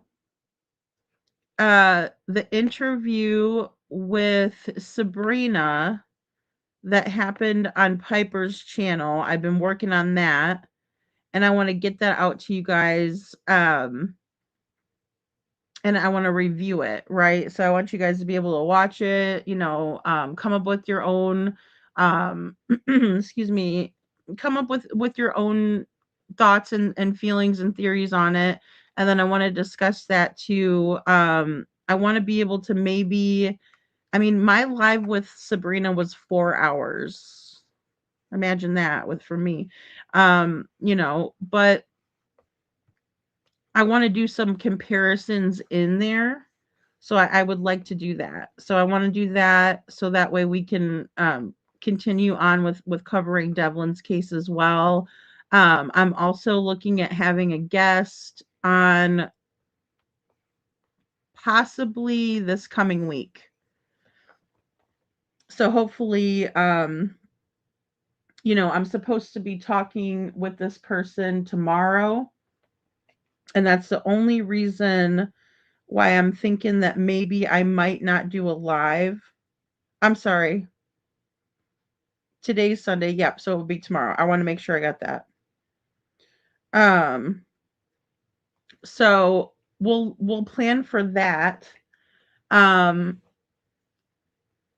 As well, but I also want to review Nerdy's live that he did with the analysis, and they're short, but I want to pause on them and take a look at some of his hard work that he must have done to put that program together, right? Like it's above my understanding on how he created this program. But I want to show it to you guys. So, I'll take out the rumors and stuff. We all know that Bullhorn Betty and Seth did not shack up. That is not true. That come on now, but again, I'm not hating on anything that happened in that regard. But I do want to focus on Seth's interview. And the reason being is because every time we have an expert that comes out and gives the green light on Seth and and I'm not saying that Nerdy's an expert, but he's using a computer program that is not biased like a human being would be. And I'm the first one to admit I'm biased, right? I am when it comes to Seth. And my reasons are number one, Seth passed his polygraph through the FBI and Nancy Grace. Number two, Seth showed his time cards. Number three, Seth was on camera and working at a jail the night in question. Right? So those are my big three. But more so, every single Kylie, every single interview that has been critiqued by an expert, i.e. Peter Hyatt, Pat Brown, criminal profilers, has turned out in Seth's favor, and has made Chris and Katie look exactly to be who they are. And, so those are the opinions that I'm most interested in. But I thought this would be a good, again, a non-person, right? Because people can develop bias. A computer doesn't understand that, right? Because a computer doesn't have feelings. So we're going to go over that because I think it's very, very interesting. I just have to make sure that I transform it so I'm not, copyright. I'm not taking someone's copyrighted material, just playing it over, right? But I want to get into that, and I think it would be a very useful thing to review. So I hope that you guys don't mind that we do that. Um, you know, NorCal, SoCal. Heck, we don't even need a criminal profiler to be obvious patterns of behavior, but it's certainly affirming. Yeah, and that's my big thing, KJ. Like that's why I kind of put it on like my lower list of reasons why I believe Seth is you know, innocent of any wrongdoing, and really, in my opinion, and I hate to say this about, Sebastian's dad, who's very strong, in my opinion, um, and has showed amazing restraint and self-control, in my opinion. But he's also a victim in this, right? Because he doesn't know where his son is, and this has become such a friggin' shit show. I mean, I wouldn't wish that on my worst enemy, in Katie's own words. But then again, she created it, and so did Chris. They're both guilty, is in my opinion, of creating this mess, and making it so there's just so much crap. And again, I don't know why it's relevant, but the rumors are outrageous. But again, I don't care who's banging who. Anytime, right? But I think Chris and Katie's history and the way that they've acted and how they are, is so vile and disgusting that they have to put some of that blame on Seth, which is not warranted, right? Cheryl says, I don't think astrology has anything to do with him being an asshole. I think he was born that way, in my opinion. I think so too, but I don't understand the astrology as much. That's funny. I'm good with Virgo. I'm good with Virgo ladies, but not Virgo guys for some reason. I hate to say it. There's places that would be more attention that just in front of the sheriff's department, which doesn't get much traffic. The park in Hendersonville, Main Street, or Indian Lake Boulevard, or other place, in my opinion. Thanks, Poppy Love. Yeah, and I'm not, again, guys, I'm not the one that's kind of putting this on. I just want to be there. Excuse me. I just want to be there to support Seth, support Sebastian, support um, the truth and answers and action. Um, but other than that, I'm just kind of along for the ride, and I planned on making signs to bring with, um, that say justice for Sebastian or whatever, but the details still kind of got to get ironed out. But, come hell or high water, I'm going to be there to represent Sebastian, because he deserves it. And we need people to come together, because I think that if we have enough people who are not local to the area, that the locals will feel comfortable coming out themselves. Because when Seth was in front of the courthouse, excuse me, I say it, the courthouse is the sheriff's department, the first time, people were afraid to even honk their horns. I mean, yeah, they were saying, good job and everything, waving and stuff like that, but we should have an outpouring for Sebastian, like an outpouring, you know so aw, Faye, I'm so sorry. See, Bo, I get along great with you because you're a girl Virgo, but it's well, my ex-husband was a Virgo, is why I say that. Uh, yeah, yeah. Kitty, Kitty says, I think my moon must be in Virgo. I'm a Sagittarius, like Sebastian. So, um, you know, but um, but yeah, guys, let's just focus there, and I think that's the most positive thing that we can do. It's to the best of my knowledge that law enforcement's well aware about everything that we've been talking about thus far. So I think it's you know um the ball is in their court, so to speak. So let's see what they do. And I think that maybe all of this happens in good time, right? All of it is as it should be. um and um really, Detroit? Oh, well, happy birthday. Oh my gosh, I didn't know you had a birthday in 2 days. Oh, happy birthday, Detroit. Oh my goodness, I have to be so much better about making birthday videos for you guys. um I'll have to put one out since we got two very, very special people, Dragon Tribe members for a long time, Miss Ann and also our Detroit. So, um, yeah, I'll have to put out a video. Those ones are so fun. I love making fun videos. So, I'll do that. So we'll look out for that. And aw, thanks, guys.